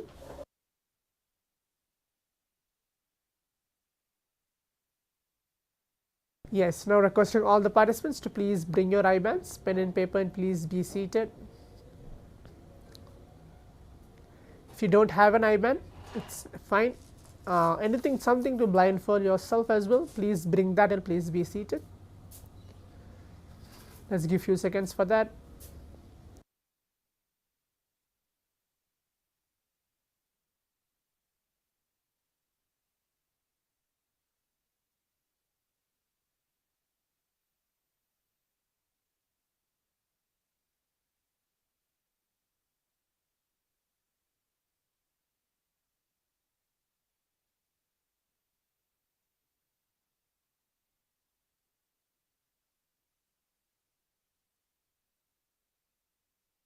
Please bring your IBANs and please be seated. Make sure you are ready for receiving Paramashiva today. Today again we are going to be manifesting 3 different rounds. But it's not going to be something like letters, shapes or pictures as you think. It's going to be completely all mixed together today. Please be seated. Today as we are entering to the 11th day of the Paramashivoham sessions, more and more we manifest, more and more intense the power manifestation, taking us higher and higher. Please be seated and please bring your IBANs.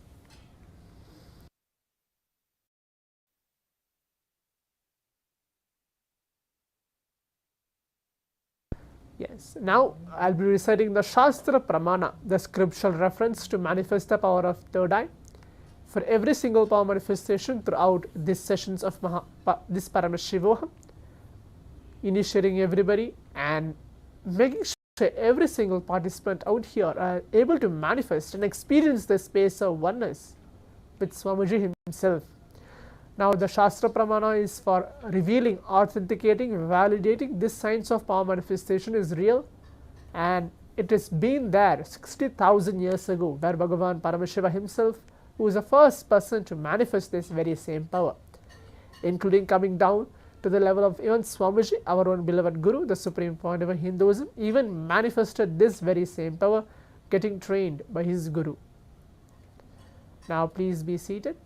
Now I will be reciting the Shastra Pramana and the translation for it, and then we will begin with the power manifestation.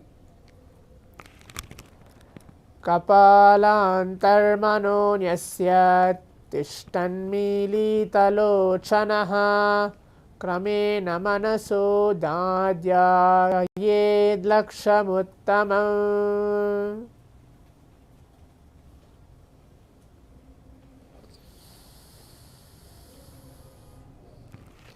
Yes, this is a verse from the Vijnana Bhairava Tantra, Sutra 34, Dharana 11, where Bhagavan Paramashivam himself described about this power manifestation, the power of third eye.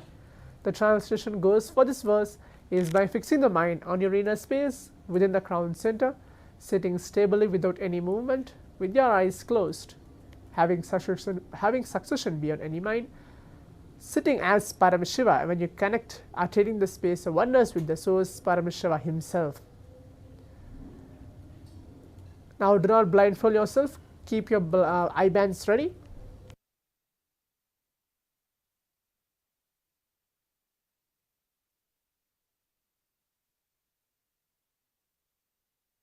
Yes, now we are entering to the first round.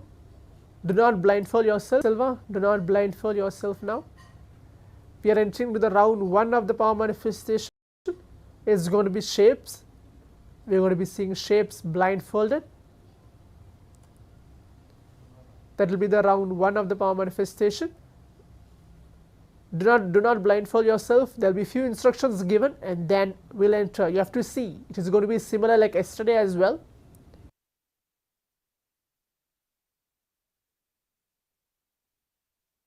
Yes.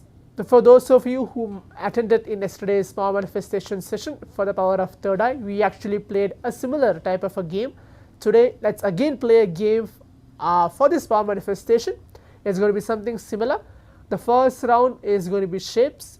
Hope all the participants are able to hear. Do not close your eyes now. Yes, I can see Chen Li as well joining us now. It's good. Do not close your eyes. It's again going to be a game. So please keep your eye bands ready and please give your listening.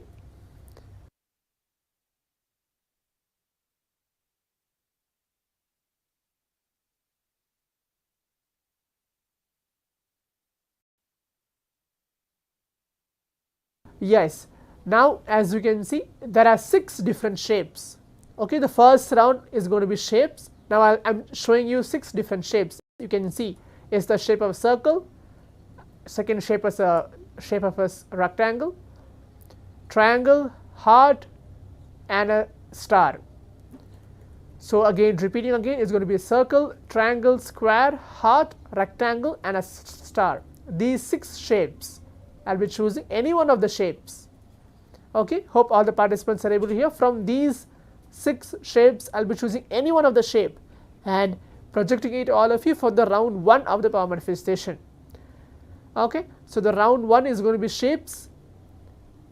The round 2 might be something else. It can be letters or it can be even numbers. The round 3 as well, it can be something else. But all 3 rounds today is going to be completely different. But the first round, it's going to be shape. Hope all the participants are able to hear. These are the 6 shapes: circle, triangle, square, heart, rectangle, and a star. So from these, any one of the shapes I'll be choosing and projecting it to all of you once we are blindfolded.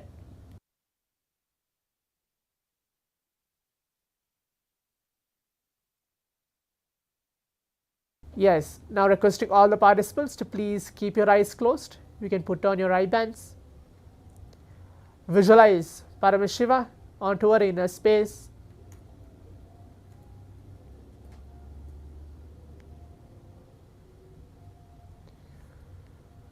Please keep your eyes closed. Just be normal. Do not concentrate. Do not focus. Just be how you are. In every single one of us, there is the Paramashiva component. Feel that. Keep your eyes closed. Please blindfold yourself in. Visualize Swamiji, any form of Swamiji. If you are not able to visualize Paramashiva, any form of the Supreme Pontiff of Hinduism, any favorite picture maybe or video, or any of one of the darshans which you had, remember that for a few seconds. Please keep your eyes closed as we're entering to the round 1 shapes of the power manifestations.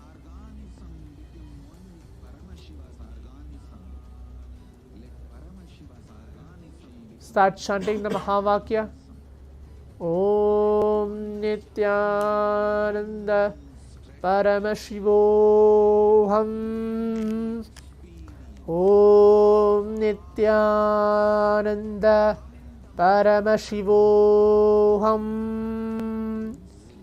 Om Nithyananda Paramashivoham. Om Nithyananda Paramashivoham. Keep your eyes closed as we begin the round 1 of the power manifestation. Om Nithyananda Paramashivoham. Om Nithyananda Paramashivoham. Om Nithyananda Paramashivoham. Om Nithyananda Paramashivoham. Om Nithyananda Paramashivoham. Om Nithyananda Paramashivoham. Om Nithyananda Paramashivoham. Om Nithyananda Paramashivoham. Om Nithyananda Paramashivoham. Om Nithyananda Paramashivoham. Om Nithyananda. We have 3 minutes for this round of power manifestation. Please keep your eyes closed. Just keep seeing what is getting revealed to you through your third eye. Do not open your eyes till I say. Keep chanting the Mahavakya. Paramashivoham. Om Nithyananda Paramashivoham. Om Nithyananda Paramashivoham. Om Nithyananda Paramashivoham. Om Nithyananda Paramashivoham. Om Nithyananda Paramashivoham. Om Nithyananda Paramashivoham. We have few more seconds left.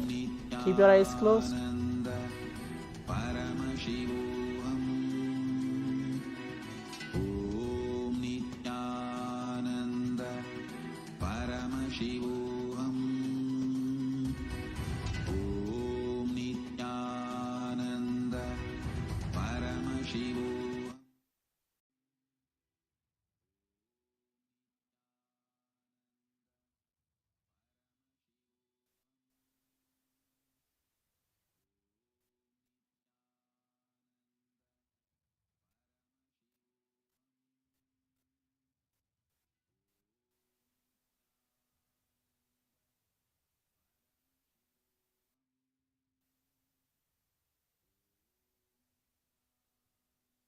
your eye bands.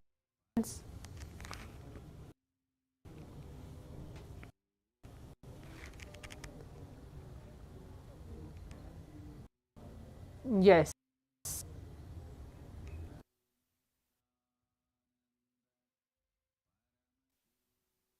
Now let's take few minutes of our time. Next process, the next step is going ahead and typing out our answers, telling what was your third eye.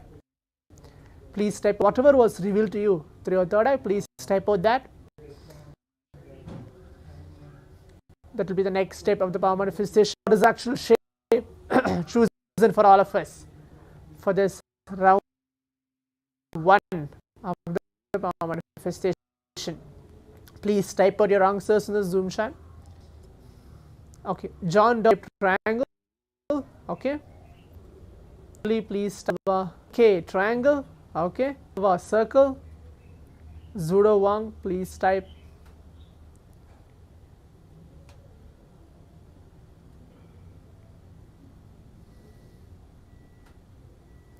Chen Li triangle. Okay, good. Let's see few more seconds are there before we see what is actual shape chosen for all of us. Zudo, you can type out your answer as well.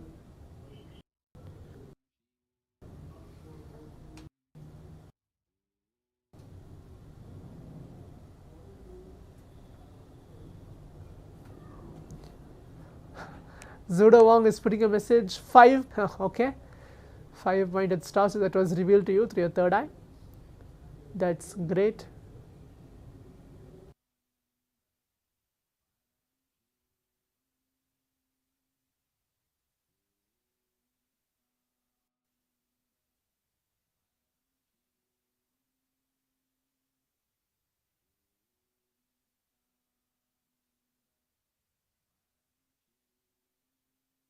Okay, let's give few more seconds for all the participants.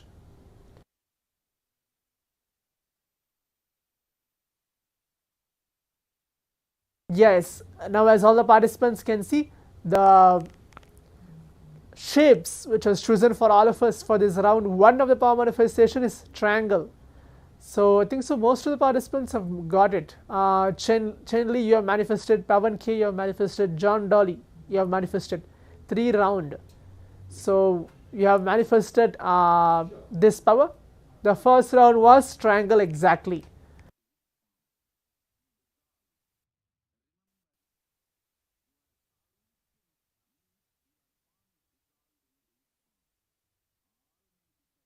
Lucas Silva is putting a message. I saw circle and star before the time of a circle. Okay, it's fine, yeah. But the round 1 is triangle was chosen for all of us for manifestation. So I think so 3 or 4 participants have manifested this round of the power manifestation.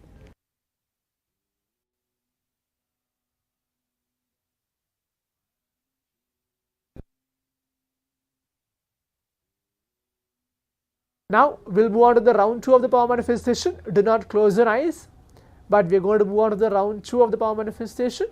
Now I'll be telling what is going to be.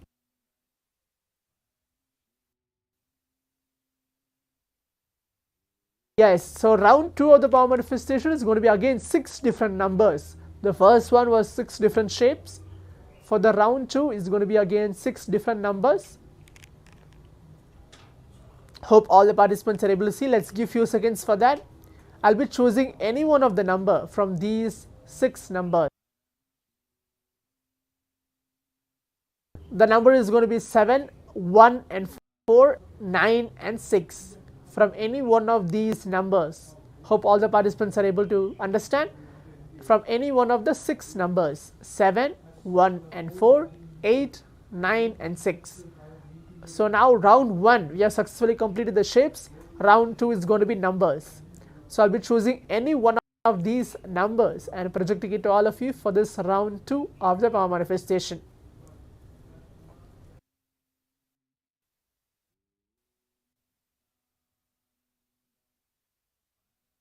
Yes, now requesting all the participants, we can enter to the round 2 of the power manifestation. Please close your eyes. Please put on your eye bands.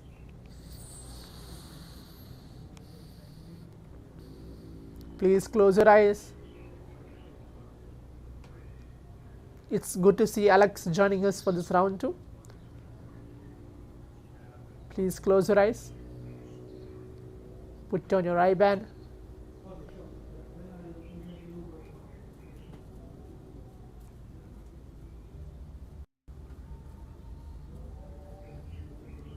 Visualize Swamiji onto our inner space.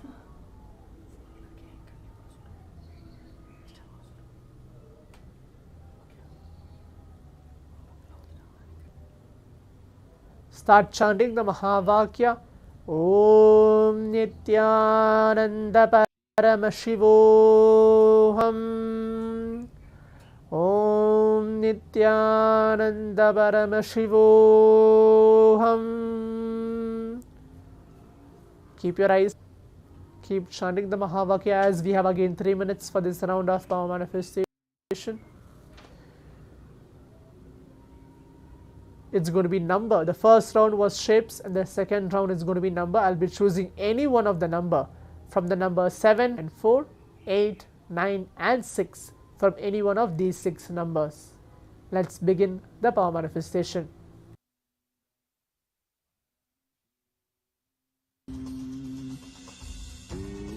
Nithyananda Paramashivoham.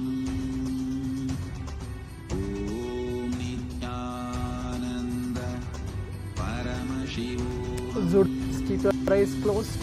Please blindfold yourself. Do not open your eyes till I say. We are already started the round 2 of the power manifestation.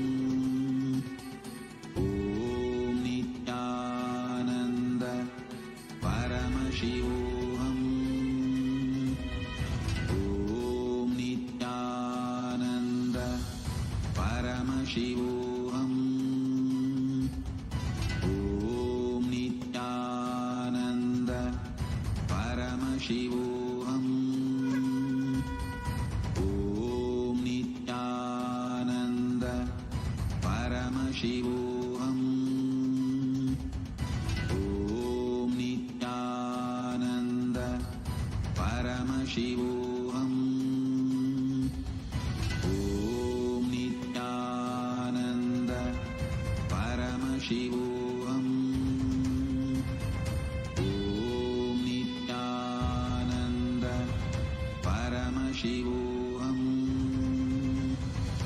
Om Nithyananda Paramashivoham. Om Nithyananda Paramashivoham. Om Nithyananda Paramashivoham. Om Nithyananda Paramashivoham.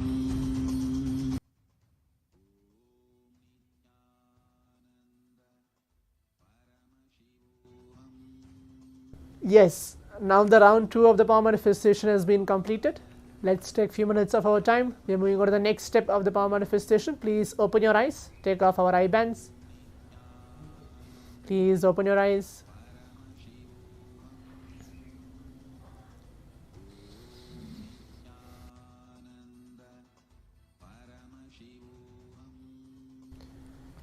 Now please type out your answers as well. What was revealed to you for the round 2 of the power manifestation?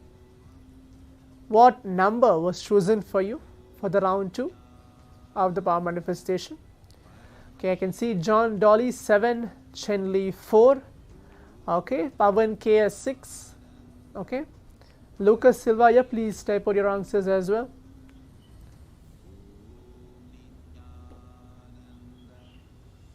Okay, Alex is showing you are able to see 4. That's good.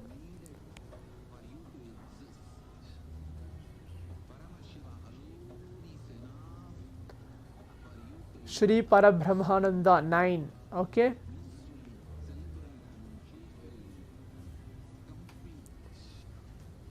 We'll give you more seconds for that.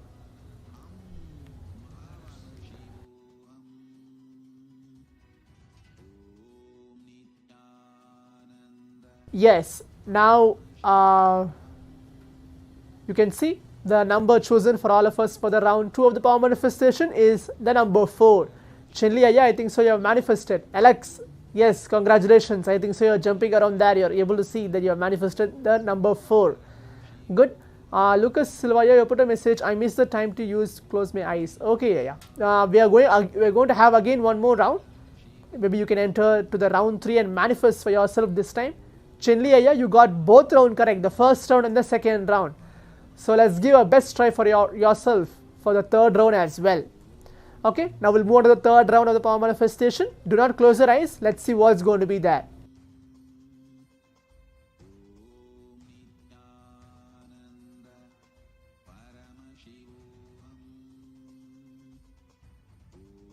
See, yes, the round 3 of the power manifestation is going to be letters.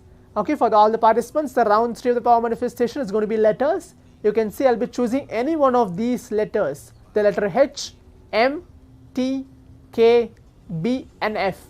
Hope all the participants are able to see. I'll be choosing any one of these letters. Okay, the round 1 was shapes, the round 2 was numbers, and the round 3 is going to be letters. I'll be choosing any one of these letters and choosing it and projecting it to all of you for the round 3 of the power manifestation. Okay, is that clear for all the participants? Now I'm going to move on to the round 3 of the power manifestation.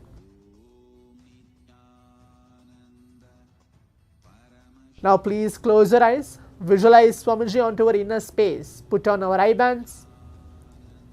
Please keep your eyes closed. Zudo Wangaya, I think so you have missed a second round. Please participate for the second round. Lucas Silvaya, you can participate for the second round the third round as well now. Please keep your eyes closed.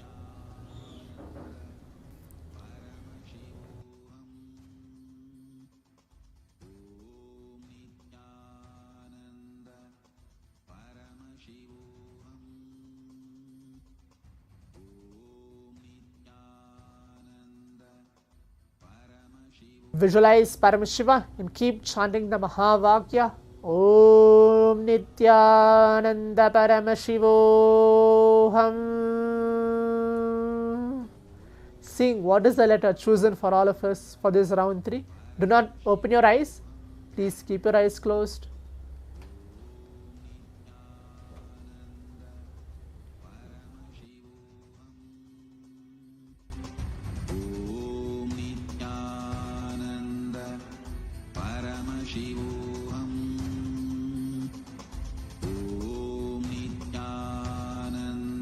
It will be quick this time. The third round will have only 1 minute for this round. It's going to be completely quick. Let us see how much can we manifest.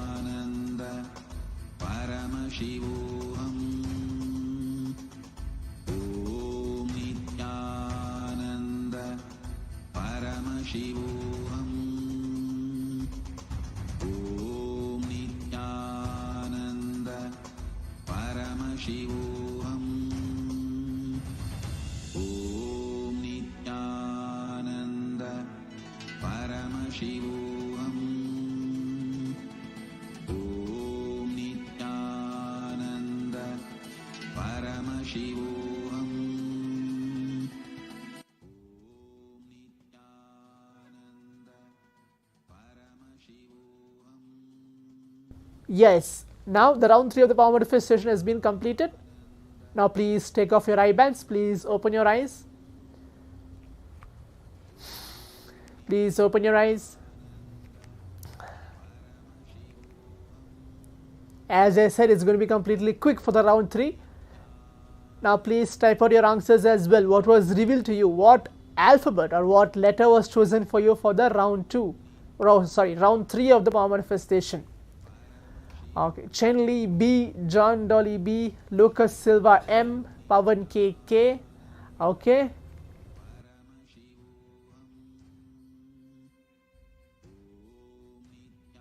Please leave the message. Alex T. Okay, Alex is telling T. Okay.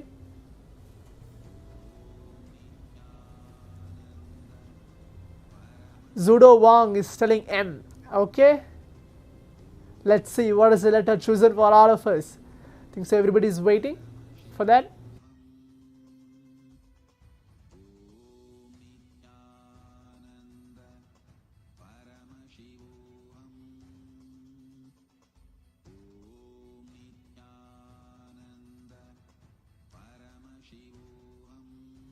Yes. Now all the participants can see the letter chosen for all of us was the letter K. I think so. Pavanaya, you got it. Zudo Wong, you got it. Okay, Ramesh Munisami is putting a message B. Okay, good, you are joining for the third round. But the letter chosen for all of us was the letter K. Chinli Aya and Pavan K, I think so. You have manifested 2 rounds for this power manifestation. You got it both rounds correct except the 1 round. It's good that you have manifested. John Dolly Aya as well. You have got at least I think so 1 round you have manifested. Lucas Silva also, yeah, you got 1 round manifested this round. Good. Moral movie manifest power. Moral movie takes closer for all of us for the Paramashiva, the space of Paramashiva. All the participants enjoyed this power manifestation. Intense 21 minutes manifesting the shares and finally numbers as well. All 3 rounds. Hope all the participants enjoyed. Maybe you can leave Chinli Aya, what you are feeling, you can leave the message as well on the Zoom chat. And Pavan K Aya, Lucas Silva Aya, what is your experience or what you are able to see, what you are feeling when you are manifesting? You can leave that message as well on the Zoom chat, what you are able to feel. I think so. Alex Aya, you are just showing as a sign language, and you're just showing in your hands. That's great that you're able to manifest in even like that as well. More and more we manifest. Anyways, we're going to receive the Supreme Pontiff of Hinduism out of our being, receiving his darshans, initiations as well.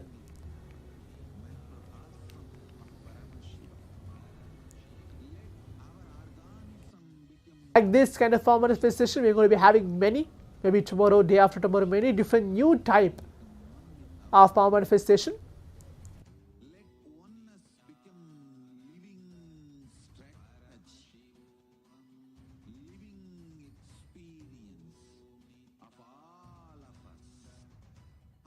Yes, I can see Lucas Silva is putting a message. I feel like leaving doubts. Okay, that's great. Pavan K, I don't yet see things, but I feel certain intuitive suggestions. Okay, it's fine. That is the big. That's how you will start manifesting actually. When you're seeing some intuitive suggestions, or you're able to feel something as well. So that's great. Even to describe that, you're able to see some intuitive suggestions as well. Okay. What about you, Chelli Aya? What about you? We're going to be having many different rounds of this. Maybe we're going to be decreasing the time as well with for the next coming sessions. Not having 3 minutes or 2 minutes. We're going to be having different rounds of power manifestations. Okay, John Dolly is putting a message. Sometimes I see ropes around certain letters or numbers. That's fine. The Supreme Pontiff of Hinduism very beautifully tells that every single one of us are unique, and Paramashiva component in every one of us are unique as well. When you have doubts, just surrender. John Dolly Aya, when you have doubts to manifest, you are saying, I have doubts sometimes. Just surrender at Swamiji. Just leave it as it is. Let the doubt comes, or you're feeling confused whether should I choose this or should I choose that, whatever it is, just drop that at Swamiji's feet and just see. When you close your eyes, when you take few seconds and remembering Swamiji, what is the first thing which is appearing? Just tell that the straight go. That's it. And that's how the power manifestation is. It's not you doing, it's everything done directly by Swamiji himself. Okay, that's great. Chennai, I have not received any message from you. Maybe you can leave what you are able to feel when you are manifesting this. Maybe we are entering to the 11th day and tomorrow the 12th day. What you are able to feel during this intense 21 minutes of power manifestation.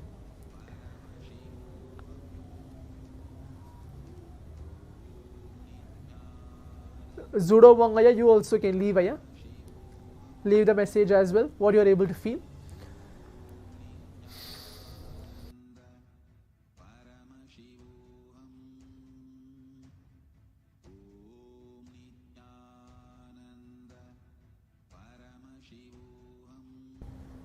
We have few minutes before we move on to the next session actually.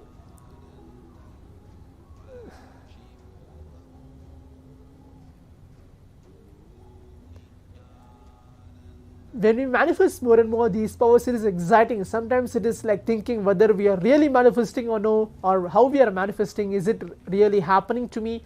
Or like many of the participants are telling, it is intuitive suggestions, or I have doubts, or I have something, maybe it's not real. But when you completely manifest, it is completely exciting when you manifest these powers. When you get something correct, you are completely excited. Wow, you are manifesting, I am manifesting this power.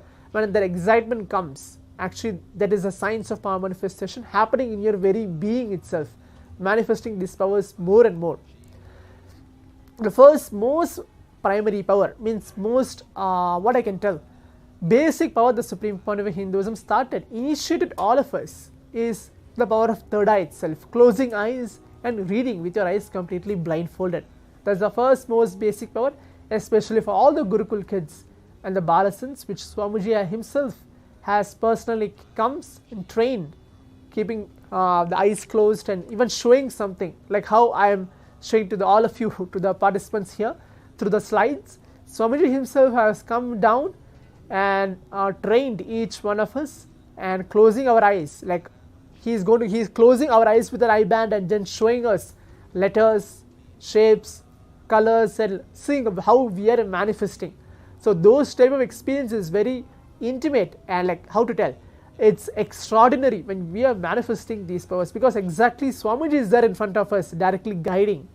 It is not like how we tell that, oh my god, we're closing our eyes, maybe sometimes I feel darkness, I don't see something coming, or how it is showing to me, whether it's 2-3 shapes are coming, everything is going on into our mind. When Supreme Pontiff of Hinduism tells, Swamiji very briefly tells, when we are in zero thoughts, when we are in no thoughts, we are entering into samadhi space, the space of samadhi itself directly. When we are in having thoughts, we are actually going to the sleep state, like we are actually sleeping, and sometimes we are dreaming, thoughts comes and differs, goes here and there.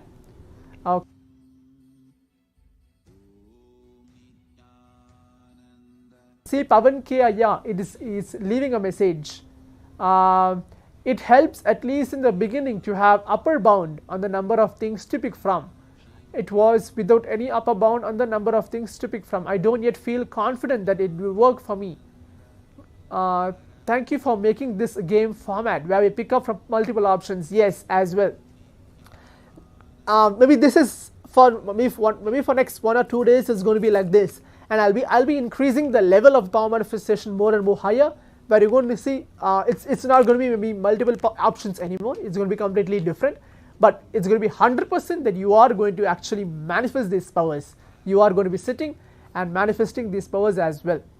For Pavan K, responding to you as well. Yes, able to see that you are telling it was without any upper bound on any number of things to pick up. Yes, for those few rounds, for the few days, I'll be doing that, and once we are completely comfortable.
नित्यानन्दं परमसुखदं केवलं ज्ञानमूर्तिं द्वन्द्वातीतं गगनसदृशं तत्त्वमस्याधिलक्ष्यम् एकं नित्यं विमलमचलं सर्वधी साक्षिभूतं भावातीतं त्रिगुणरहितं सद्गुरुं तं Namami.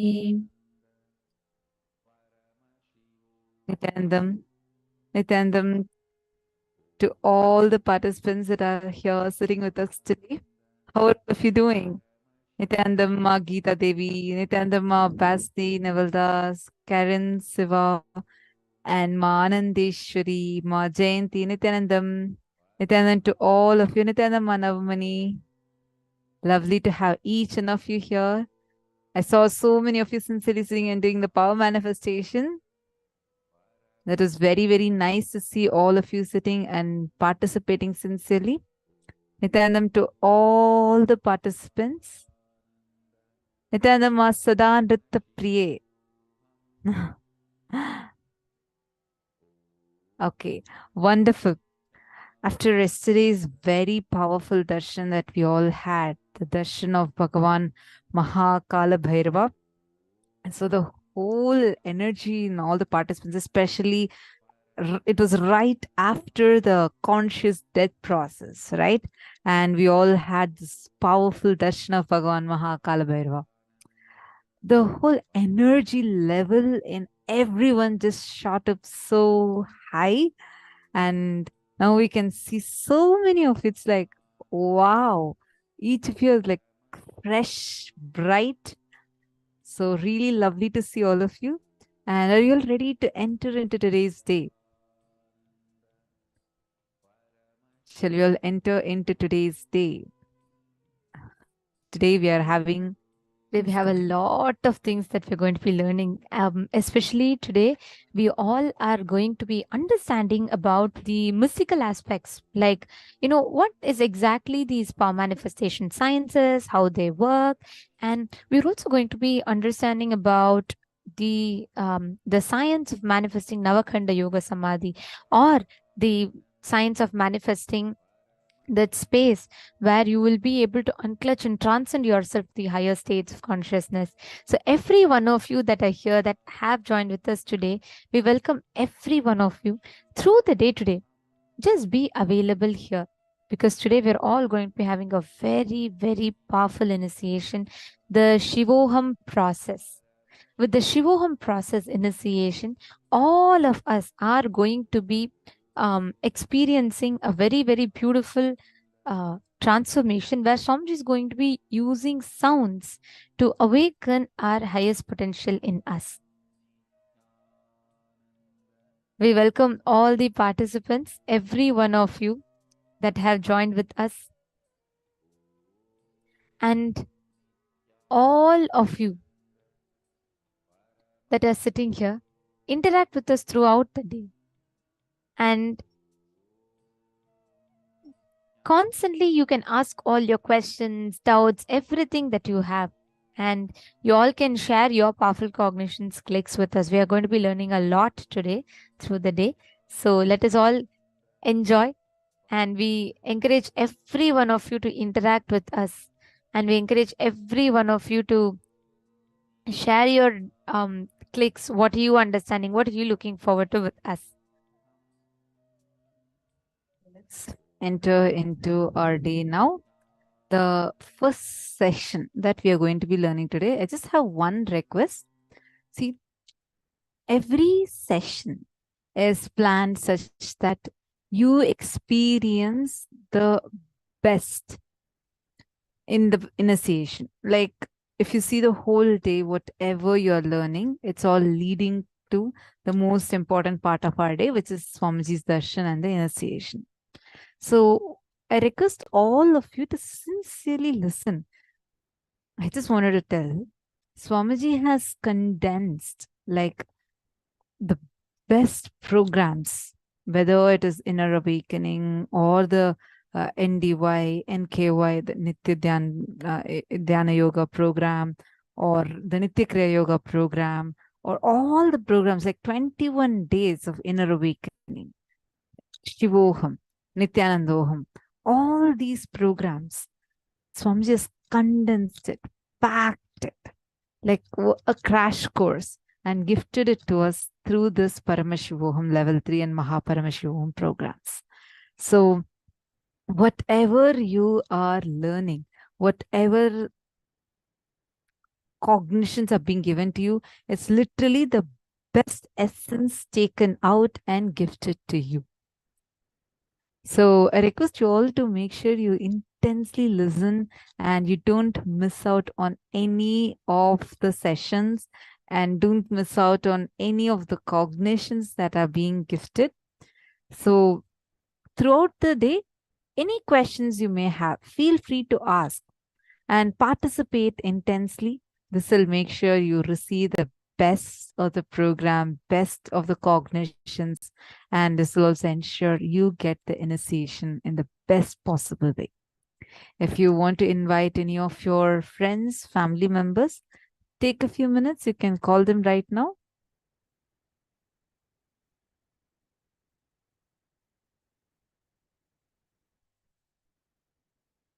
Let's start with our very first session, which is on Navakanda Yoga Samadhi. Navakanda Yoga Samadhi. This is one of the highest states of Samadhi, where what we see, we all think we're able to see things, right? We understand that what we see is what that exists. But let me tell you something. There are tons of things that even though you are not able to see, they are existing. I'll give you an example. As you're sitting right now in this room, wherever you're sitting, do you know how many waves are passing through you? You're able to see our video. That's because you are having that Wi-Fi network on, and that is passing a lot of radiation, but you're just not able to see it as it's beyond your visible range. You go to the microwave, you put some food in the microwave, you try to heat it up over there. In a minute or two, you have it hot, ready. But you do not see the radiation that it generates, but you see the effect of it. Even what we don't see, there are things existing because it's just beyond our human visible range. The 70 nanometers of light to 700 nanometers of light. This is the range where we see. This is our visible range. If the wavelength goes lesser, you call it as, like, for example, you don't see infrared radiations. You don't see the things that are below range. Nor you see ultraviolet rays. You don't see things that are above that range. We only see 70 nanometers to 700 nanometers of light. That's the visible range. Now, when our body starts going into higher and higher state of samadhi, at one point, your body goes to like such high frequency. There are some minor chakras in our body that has its energy level raising up. Now, what happens beyond this? What happens in the energy levels raise up? What happens to these 14 chakras? Swamiji is going to be revealing to us in this session how this state of samadhi is the highest state of samadhi. Let's listen to the revelation now from Swamiji on Navakanda Yoga Samadhi. निर्विकल्प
Sorry for the technical glitch. Yes. So before we enter into learning about Navakanda Yoga Samadhi, I had actually announced saying we're going to learn about Navakanda Yoga Samadhi.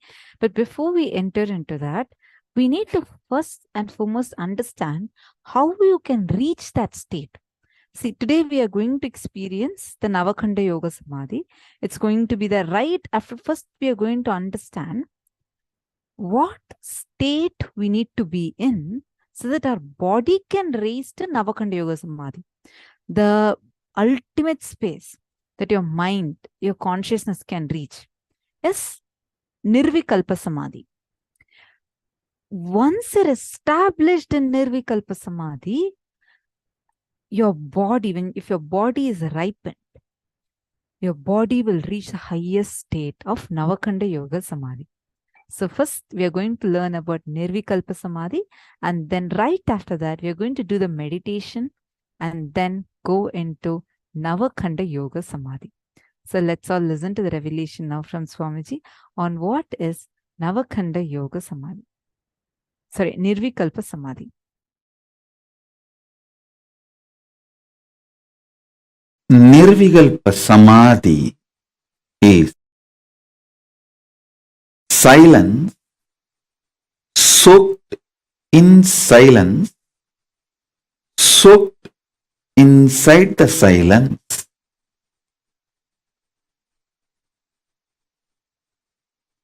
Shanti, soaked inside the Shanti, soaked inside the Shanti. Listen. I'll repeat. Nirvikalpa Samadhi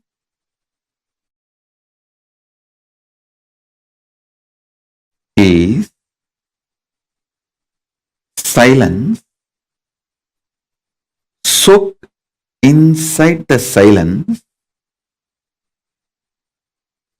soaked inside the silence.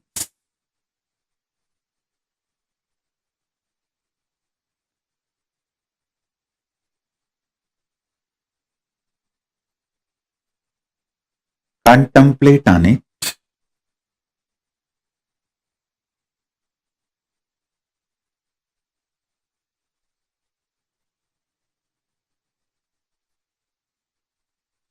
Contemplate on it.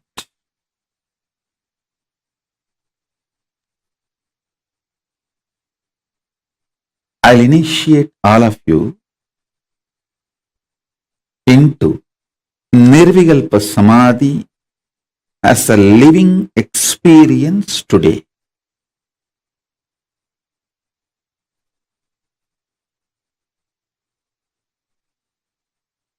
If you are a person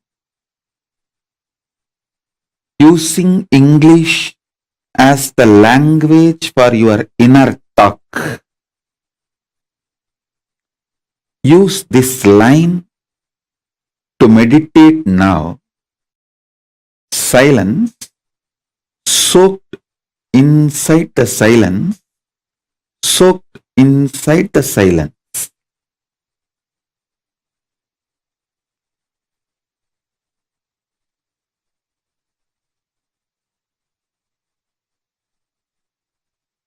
Understand?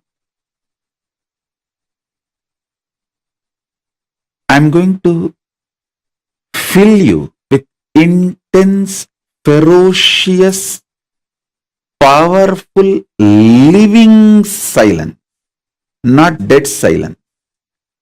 Living silence.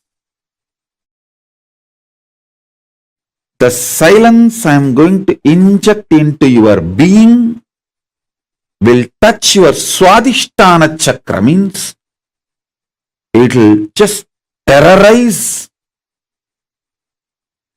the patterns and fears in you. The fears and patterns will melt down like how the metals melt in the extreme heat.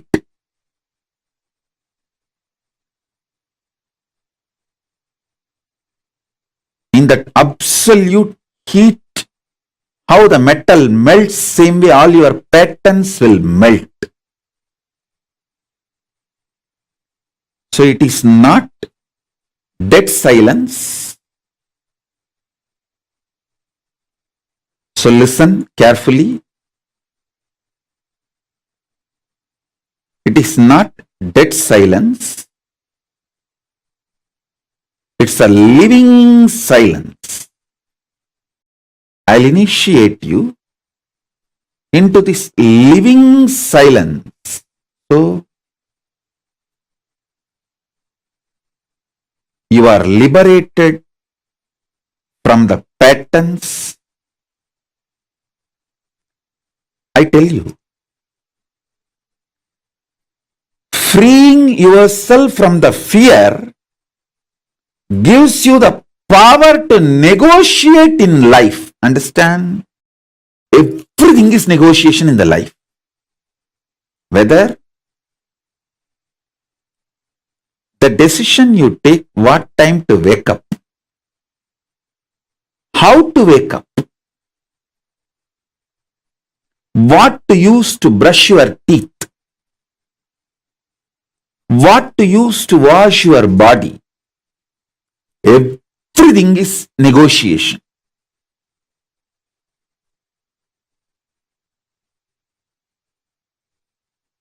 Whether you talk to yourself and convince yourself for some activity, or convince your spouse for something, convince your team,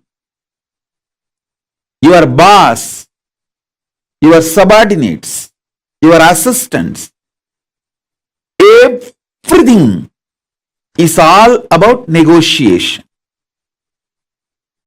It's all negotiation. All relationships are negotiation.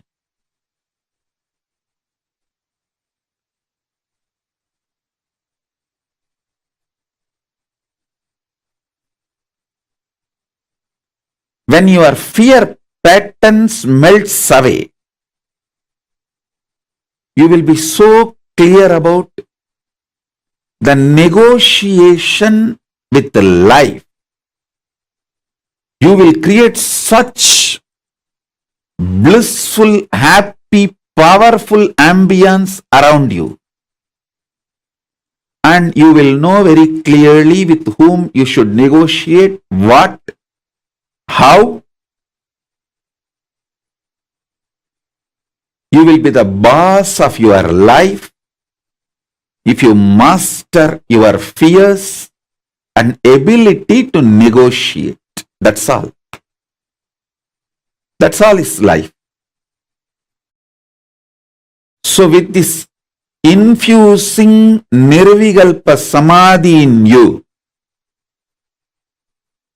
melting down your fears, I will empower you with the negotiation power.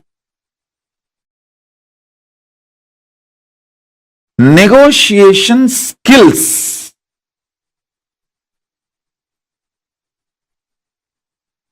When you start negotiating in life, in business or personal relationships or with yourself, many times,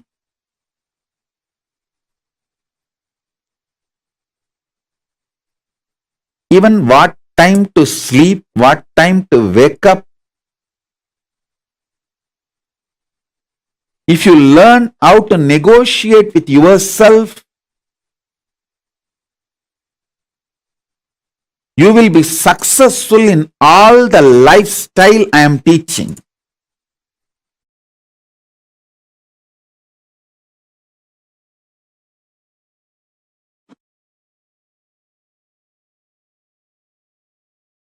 One of the biggest enemy stopping you experience Nirvikalpa Samadhi is your self-criticizing pattern. See, you strongly believe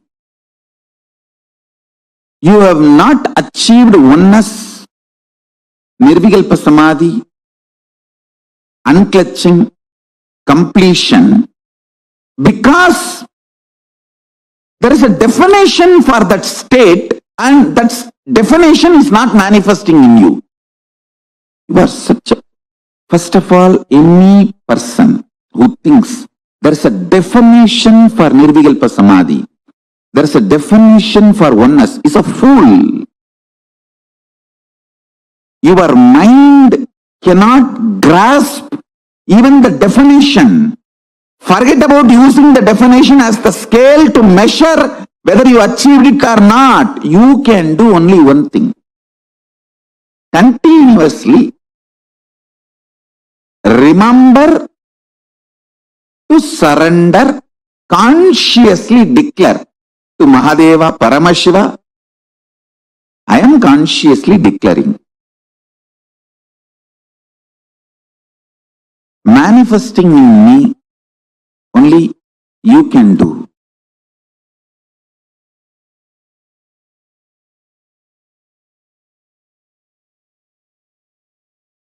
Ramana Maharshi beautifully sings in Aksharamanamala. Aru Kavanai Andanai Agattidil Agilam Vazhittidum Arunachala Agambugum Deerthum Nagakkugai Sirayai Amarvitta Dengolo Arunachala. That whole scene is actually in Madhura Bhava. One of the wives of Krishna, when she was with the parents but she was in love with Krishna, she doesn't know how to run away from the home and marry Krishna. So somehow she sends message to Krishna that, please take me with you. Then Krishna plans and goes, and as per his plan, he gets her and marries her. This is the exact scene, mood with which Bhagavan is describing at least the first few verses. Aru Kavanai Andanai Agattidil Agilam Vazhittidum Arunachala.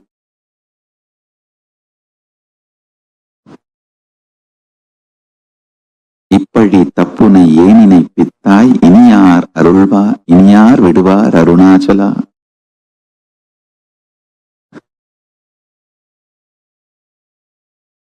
Ahambuhum Deerthum Nagakkugai Sirayai Amarvitta Dengolo Arunachala.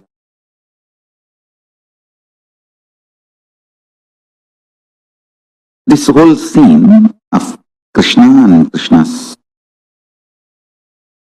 wife that's exactly the thing which happens in life. The Krishna's wife is an individual soul, all of us. Krishna is Paramashiva. We can only declare to Paramashiva, Prabhu, I am here, I want you to be with me and I want to experience oneness with you. How he will manifest in us, only he knows. If you have a scale, how he should manifest in you, and using that scale, if you beat yourself with the self-doubt, self-hatred, self-denial, you put yourself more and more in suicidal arrogance. I tell you, suicidal arrogance is worse than depression. I am not supporting depression. I am only saying it's worse than depression.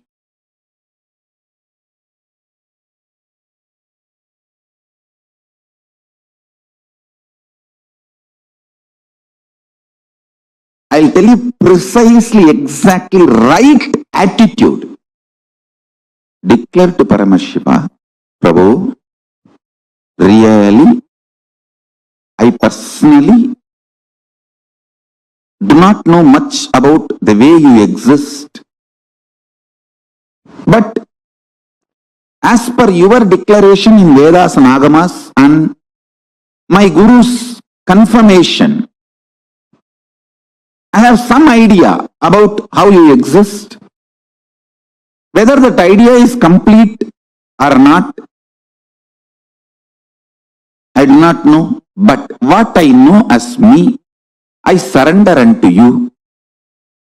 I offer me to you. Please, you take away me in you. You radiate. Let you alone exist. Let me experience absolute oneness, nirvikalpa samadhi, unclutching, complete completion, or whatever, the highest state. I may not know the name or words to describe.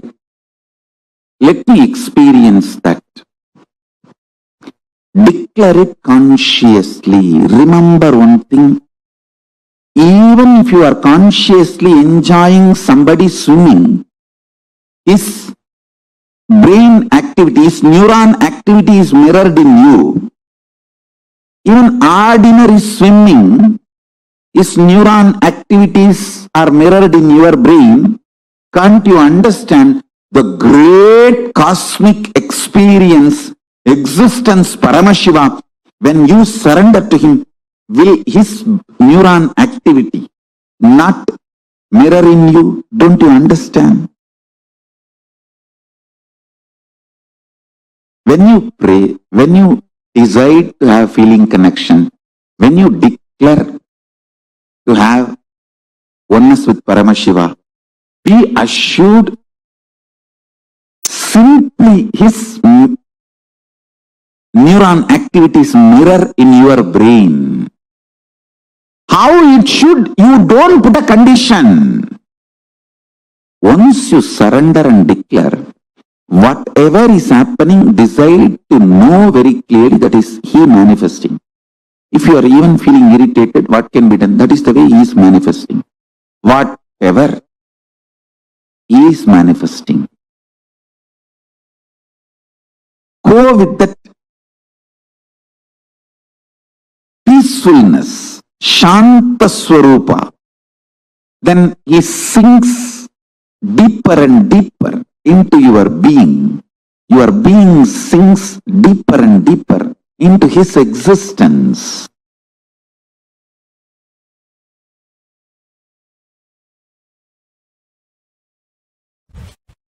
Straight, simple, in one line I can say, source of all knowing is Nirvikalpa Samadhi.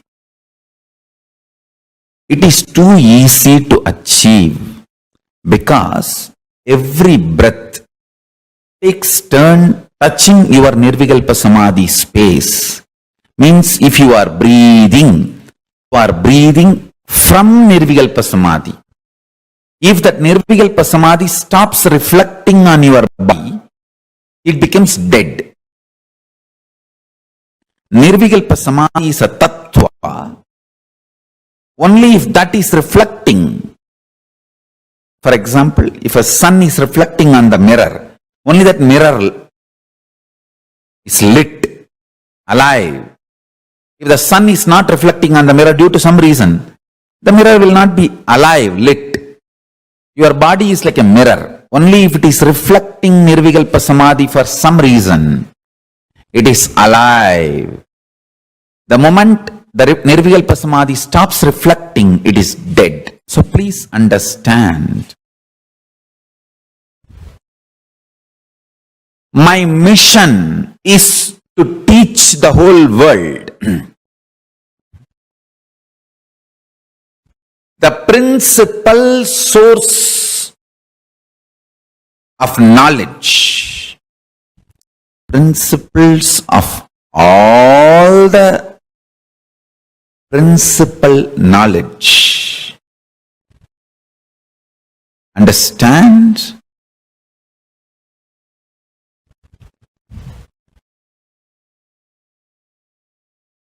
Is Nirvikalpa Samadhi.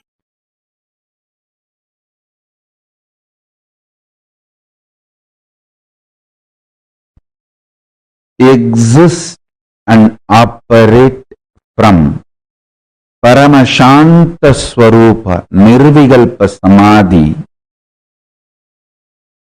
So you will understand, even though operating operating in the binary logic, binary world,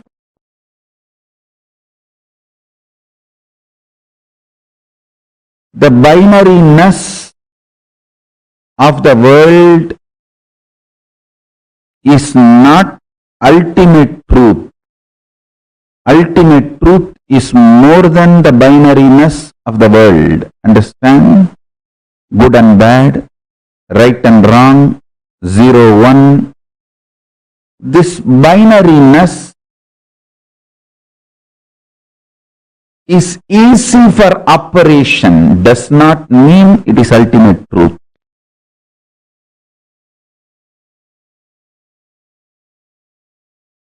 Only the higher science can refute what you know as science. If you operate from the Paramashanta Swarupa, Nirvikalpa Samadhi, you will understand the higher science. So you will know where the regular science which you know as science should be adopted, applied, and where it is inadequate. Listen to these three truths today Paramashiva is revealing. First, more and more operating from Nirvikalpa Samadhi will make you realize binary system with which this whole world is operating. Whatever you call as science, logic, rational, good, bad, right, wrong, everything, almost everything you know below the sun and above the sun is binary.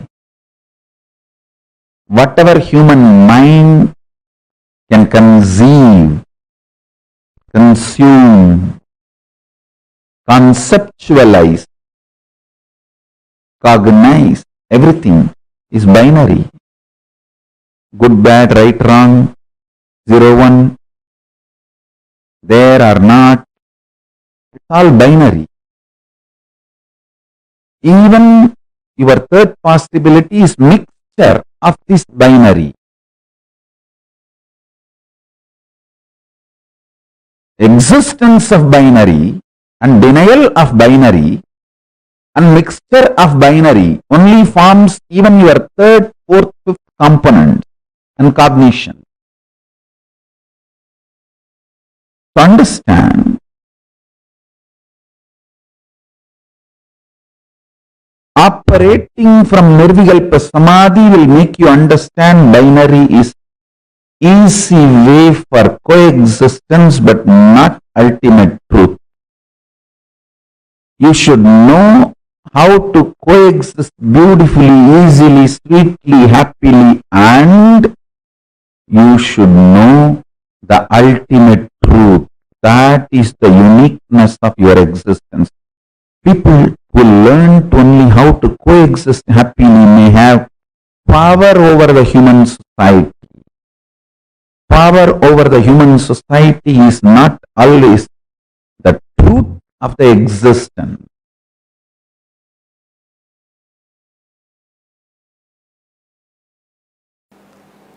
Understand? Perpetual completion means ability to sit in the completion continuously without tiredness, boredom, without any incompletion able to move you. Without tiredness, boredom, without any incompletion able to move you. It is like a sit. Whenever incompletions comes up, relive and drop the incompletion. Again, just sit. The space of completion. It will almost look like the initial level, the person who has a diarrhea, how he runs to the restroom and comes back. And in next 5 minutes again he runs to the restroom and comes back. Again he runs to the restroom and comes back. In the initial it will look like that only, but in few minutes it will settle down. It may look like a wrong analogy. You can sit with open eyes or closed eyes, but you can't engage yourself in unconscious slumber, means sleeping. You can't engage yourself in just getting lost in the flow of thoughts. No. You will only sit in the space of complete completion. I am going to be here continuously encouraging you and guiding you. Listen. Listen to the instruction. You don't need to keep your eyes closed or eyes open. It's up to you. You want to keep your eyes open, keep it open. If you want to keep your eyes closed, keep it closed. It's up to you. But no thought current inside. You will sit in the space of completion. Any thought comes up is an incompletion. Then see the source. Why that thought? Feeling agitated, feeling irritated, feeling tired, feeling bored. Why that thought? See the source. When you started developing the same thought trend, relive, complete, relieve, come back to completion. How many of you understand the process? Shall we start? It will not be difficult, I tell you. Very easy it will be. Only first 10 thought you have to do completion, and then after that it is just a simple decision, you will be in the space of completion. That is all. Permanent pain is nothing but every individual separate thoughts continuously coming. There is no permanent, continuous. Broken leg, I have had a hand fracture. Every thought of pain is continuous, not permanent. You can look in what mind says pain, from where that thought trend of pain is developing, how I am developing, look in. When you started developing, just see that thought trend and complete, relive. You will see it disappears. So thought will crash the thought and you will be thoughtless. Understand? Completion is also one thought which completes the incompletion. You will be in the space of completion. I tell you, you can complete even with the life incidences happening. For example, if you are continuously abused, decide I am completing with this pattern. You will see suddenly, you will stop attracting the people who are abusing you.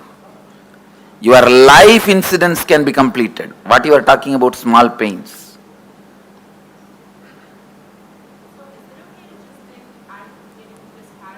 Yes. I think going through a little bit inside and reliving will help you. No, that hatred to go in is one more pattern.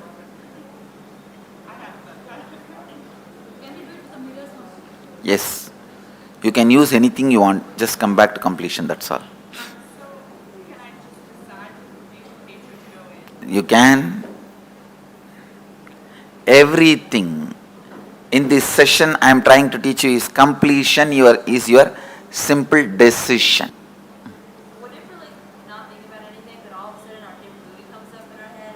That is incompletion. That is what I am telling. Run to the bathroom immediately. Take a diarrhea patient.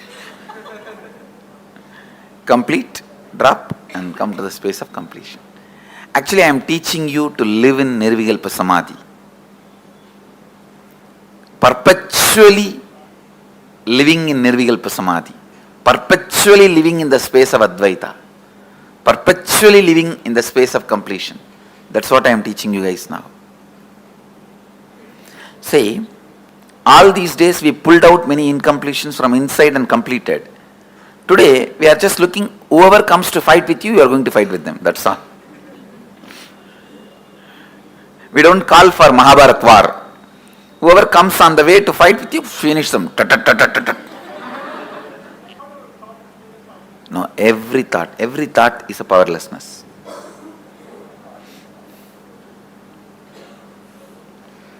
Shall we start? Yes. You don't need to close your eyes or tie the ribbon. Just sit. If you want to close your eyes, you can close. If you want, you can pick up your mirror. Let's start. I bless you all to achieve complete completion.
Nithyanandam, how many of you clicked with what Swamiji revealed and so compassionately walked us through understanding how you should do the whole process of unclutching?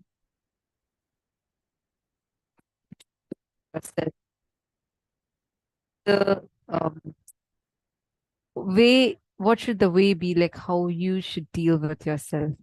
How many of you really loved it? Like, wow, Swamiji is just so practical in every situation, helping us to understand it in the best possible way. So many of you now for the things. We'll give you some of these satsangs as homeworks plus extra satsangs which have been chosen for this session. You'll be receiving it as a homework in your email. So you can definitely go through that and come back to the session tomorrow. So today night or so, like right after the program is over, you should be receiving this email. Let's understand this Nirvikalpa Samadhi that Swamiji just spoke about. Dahanananda is saying, whoa, yes, he really hits something I was going through. Swamiji said, every thought is in completion. Vasudhan is saying, totally loved it.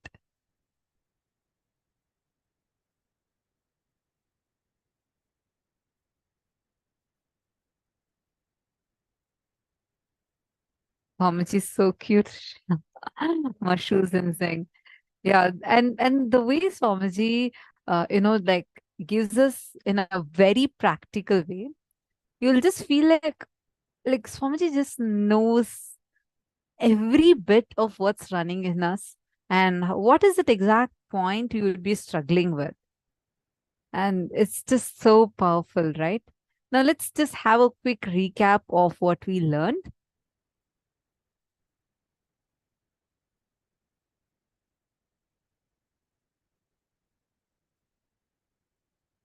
Nirvikalpa Samadhi. Silence, soaked in silence. soaked in silence. Just meditate on this. Empower yourself with the power of negotiation. Understand, all the relationships are negotiation. Even the relationships that you have with yourself. When your fear pattern melts away, you'll be so clear about the negotiation with life. You will create the power of blissful ambience around you. You will know clearly whom you should negotiate with and how. One of the biggest enemy stopping us from experiencing this nirvikalpa samadhi is your self-criticizing pattern. You strongly believe in you that you have not achieved oneness, nirvikalpa samadhi, unclutching, completion, because there is a definition for that state and that definition is not manifesting in you. How many of you are able to see this? Especially, I'll give you an example. Let's say that Swamiji is saying that we are going to be having the darshan of Mahakailasa. So we all are sitting in the initiation. You already carry the cognition or a definition in you about how that state needs to be. And when you see that, okay, so I'm right now not matching that definition, immediately you start feeling like I have not manifested. Or even take power manifestation.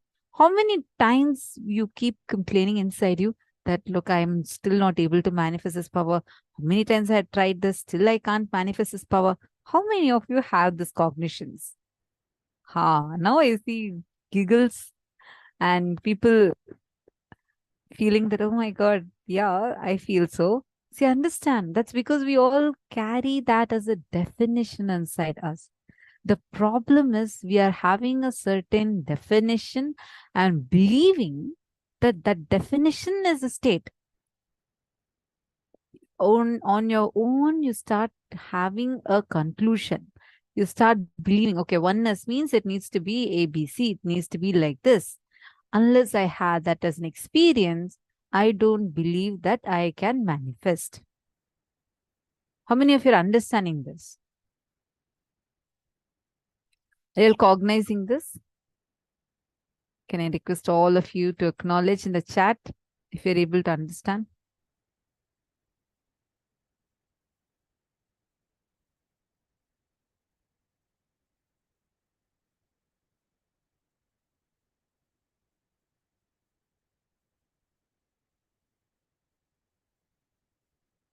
Nityananda Mahajanani, are you understanding?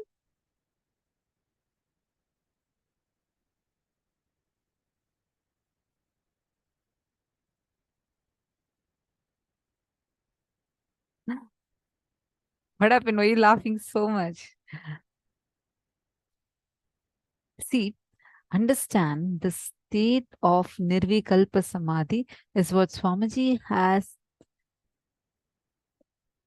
gifted each one of us today. Today, we all are going to see how beautifully Swamiji is going to raise us to that. All right. Now, let's understand about this a little more deeply. The moment you surrender, once you surrender and declare, whatever is happening, decide to know very clearly that he is manifesting. Whatever is happening in you, it is him manifesting it through you. If you are even feeling irritated, what can be done? That's the way he's manifesting. That's the way Paramashiva is manifesting through you right now. Whatever he is manifesting, go with that. Peacefulness, Shanta Swarupa. Then he sinks deeper and deeper into your being. Your being sinks deeper and deeper into his existence. It's very, very, very powerful. Just meditate on these powerful cognitions. You will understand the power that you yourself have inside you. See, most of the times we keep complaining. Actually, I used to really have this as one of the a very wrong cognition in me. It used to be, I used to think that, okay, look, I can't do the body scanning.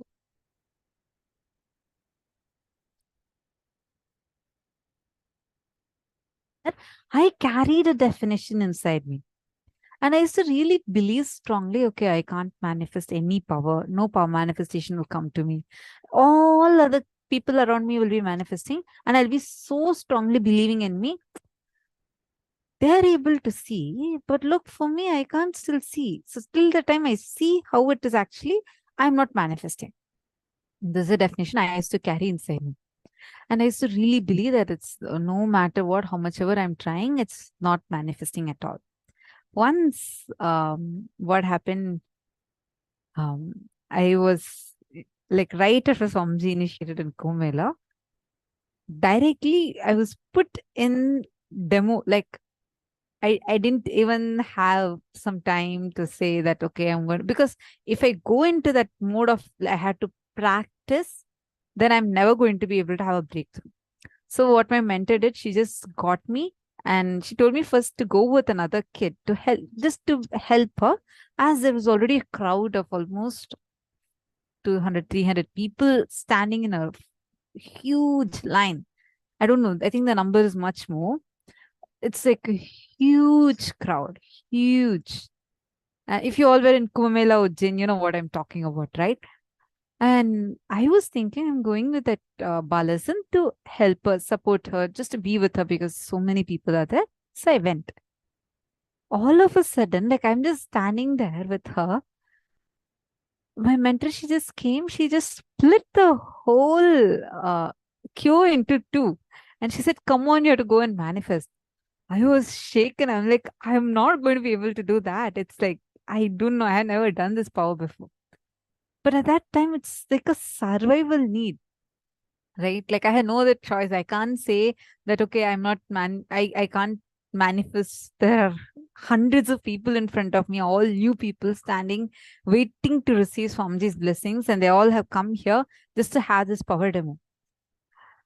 I was like, okay, Swamiji, you have to manifest now. I have no choice. I'm just surrendering to you. Please manifest. Till then, I used to carry this definition that if I had to actually see their internal organs, only then I'm manifesting. Then the first person who was there, I said, okay, now I have to do, I have no other choice. Then I stood there and I just closed my eyes and chanted Mahavakya. I just connected to Swamiji. In few seconds, whatever came in me, I started telling, first thing that comes in me is hole in the heart. And I was like, how can I tell this to that person? I said, okay, anyways, I committed that I'm not going to judge whatever I'm getting. Whatever I'm getting is what Swamiji is showing. Let me just say. And the person in front of me, he started crying. He said that he got a scan. Even his family does not know, except the doctor and himself. Nobody else knows that he got a hole in his heart. He came to Kumbh Mela in the hope of getting it healed, and he came to Swamiji to have it healed. He had not told that to anyone. He had a scan with him, and he showed me it was exactly the way I had, like Swamiji revealed to me in the third eye. That was my biggest breakthrough. That's the first time I had that breakthrough where I understood that, oh God, I am stopping myself. Swamiji is manifesting. But because I'm trying to carry a definition saying that, look, if I see through my third events, it has to appear in this way. I used to think there should be a golden light that comes. There should be a way I have to see these things. It should be exactly the way it is as I see with my two eyes. See, all those will manifest. But you're in the initial level. When you are manifesting, he is still manifesting through you. But we carry a definition and stop ourselves. How many of you are clicking with this? The biggest problem is us having this self-criticizing pattern and strongly believing In our core, we carry this definition and believing that oneness has not manifested in me, Advaita has not happened in me, I have not experienced this, I have not had any spiritual experiences. No. Instead, change it to just telling, if I am seeing this, okay, there is a letter A shown for me during the third eye, that power manifestation session. They're showing A, but what Swamiji showed in my third eye is the letter G. That's odd. That's how he's manifesting. I am just going to surrender to him. I will not question this manifestation. Just leave it to him. Every time tell, that's how he wants to manifest. What to do? You will start realizing more and more. You'll allow him to sink in you. When it's like how you put these things in, right? Like you want to get the essence of something. You soak things in water to get its essence, right? Some similar thing, just allow him to ferment in your inner space. Let Paramashiva soak in you more and more and more. You will see how you try to infuse water with, like, let's say you put some cucumber in it or you put some clove in it. You try to infuse water with these, right? For your detox drinks and all. Same thing. Allow him to soak in your inner space. Let him infuse into your inner space. Just tell whatever you're getting irritated. Tell that's the way Paramashiva wants to manifest me. What to do? Keep telling that again and again. Keep reiterating to yourself. You will understand suddenly that intense Paramashanta Swarupa of Paramashiva will just start manifesting through you. How many of you are clicking with this? How many of you are understanding this?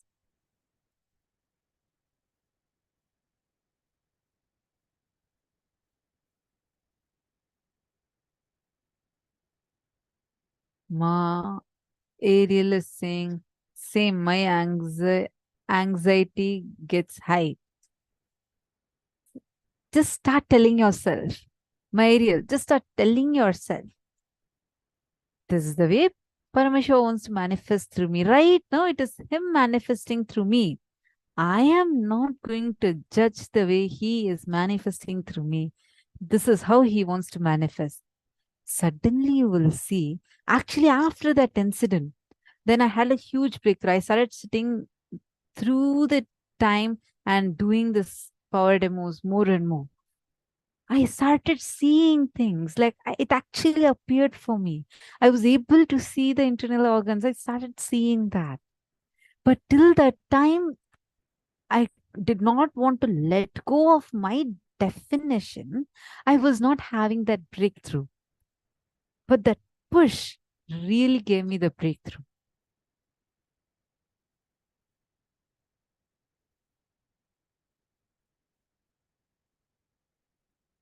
Are you all understanding this? Meditate on this. Meditate more and more on this. Whatever he is manifesting, go with that. Peacefulness, Shanta Swarupa. He will start sinking deeper and deeper in you. I request all the participants, take a few minutes and post your clicks. What is it that you're understanding? Take a few minutes and post that. So for whatever you have understood.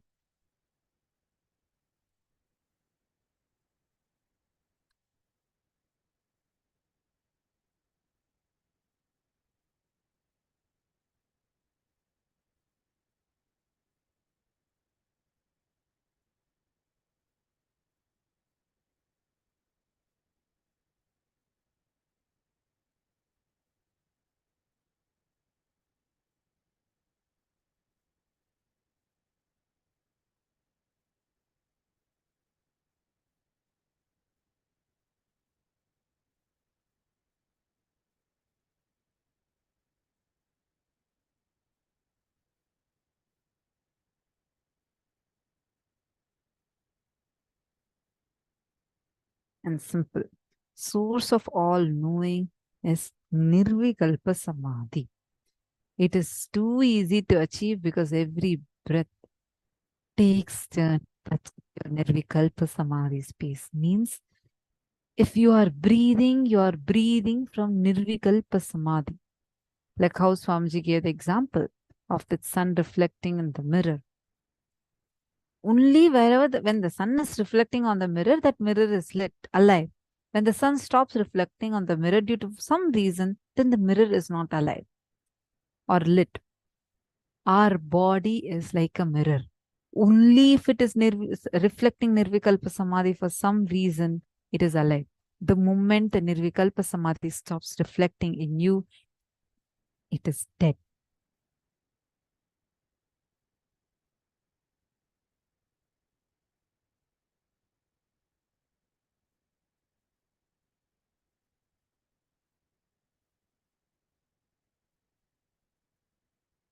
Are all of us understanding this so far?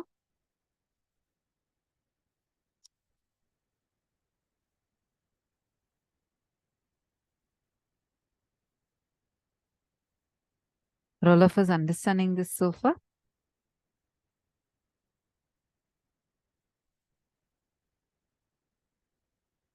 I'm literally feeling the love and happiness. It's so important for me. Thank you for this, for these reaffirming. Swamiji is actually just so, like, how to say, like, empowering us, right? I really love that about Swamiji. Every time you might be in any difficult situation, you just even think of Swamiji. You'll suddenly have some video pop up and exactly Swamiji will address what you have been struggling with.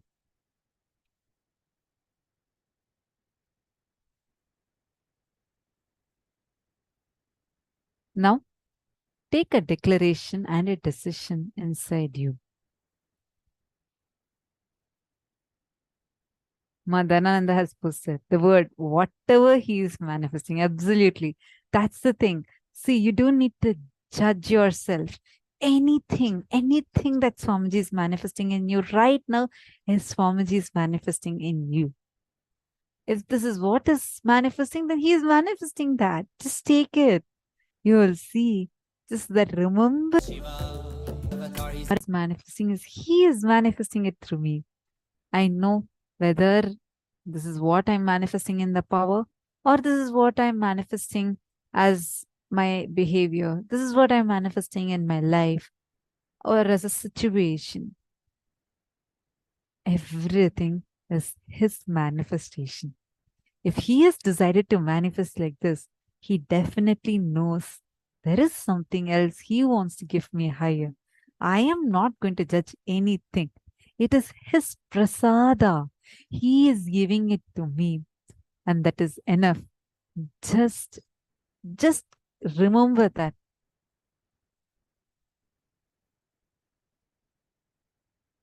Masneha Patel is saying, this is so profound. Whatever you're seeing, he is manifesting. What can I do? Kind of let's go of the stress and anxiety. Absolutely. Actually, just start cherishing it inside you. Ask Swamiji, this is what Swamiji is showing, like anything, even in the power manifestation. This is what Swamiji is showing me. That's it. You will see how it starts manifesting. See, at times when, especially like when I do this body scanning demo, right? At times, like the first time I started doing it on live, YouTube live, where I don't see the person's face or I don't know who it is. I just go by the comment, people comment, and then we start manifesting through the third eye. At first, it was like I had such a deep fear in me. Some random things would appear. And I was like, okay, am I just trying to visualize these? Are these my own thinking? Or is this what third eye is showing? I'm confused. I used to have this. But like I'm in the live, I can't tell a no, or I can't stop myself. I can't say, oh, I don't know whether I'm seeing the right thing or not. I can't tell this. Like I'm live. And at that time, just, okay, I'm leaving it to Swamiji. Whatever is coming, I'm just going to tell Swamiji, take care. Once what I saw, see, so many different things I've seen before, but this one particular day, I was scanning someone. I don't even know who that person is. It was a random ID on YouTube and they had commented and I was doing the scanning.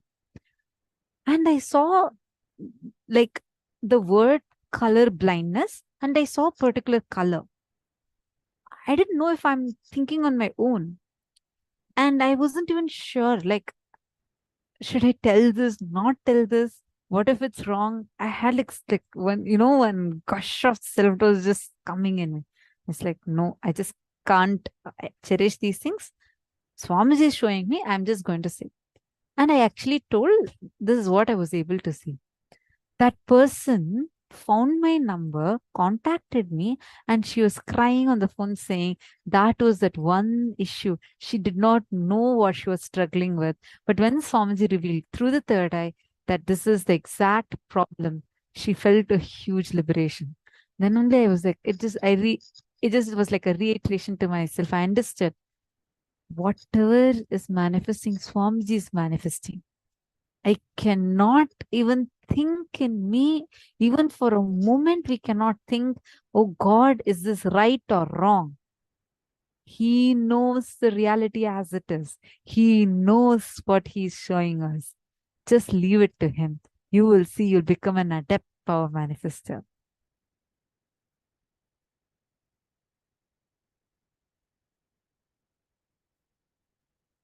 Ma Sneha Patel has posted, I would feel you need years of meditation and spiritual practice to manifest these powers. And hence, I would feel this is not even possible. But this session has opened a different dimension for me. And I'm definitely going to give it a try with this new approach. Ma Sneha Patel, declare to yourself whatever Swamiji shows from this moment, it is Swamiji showing. You will see in next 2-3 days, you'll have a breakthrough. Don't ever give up on this thought current. Just hold on to this thought current. Even if you're manifesting wrong, tell Swamiji, this is what Swamiji is showing me. What can be done? You will see, suddenly you'll see a breakthrough happening. Okay? Shall we all start? Great. Now, let's enter into power manifestation session.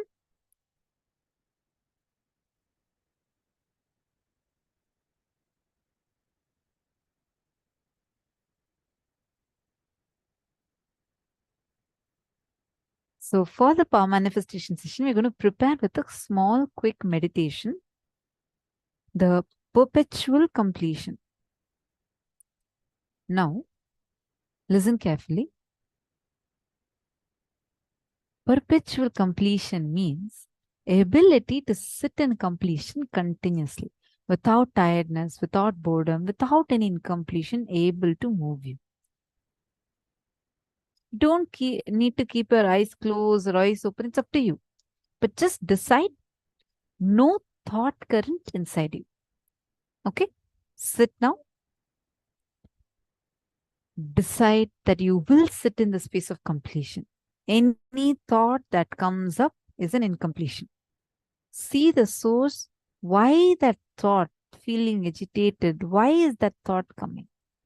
See the source when you started developing the same thought trend. Relive, complete, relieve. Come back to that completion. See, this whole completion you may need to do only for the first 10 thoughts. Because after that, it'll just be a simple decision. You'll be in the space of completion. Let us start. We're going to be playing Mahavakya for a few minutes. Just sit and as the Mahavakya will help you to be in the space of perpetual completion. Sit in that space. Any thought comes up is an incompletion. Whenever a thought is coming up in you, just look at that source of the thought current and complete. Go on doing this. Only for 10 times you will need to complete. After that, it will just become a decision. We start now. Paramashivoham. Om Nithyananda Paramashivoham.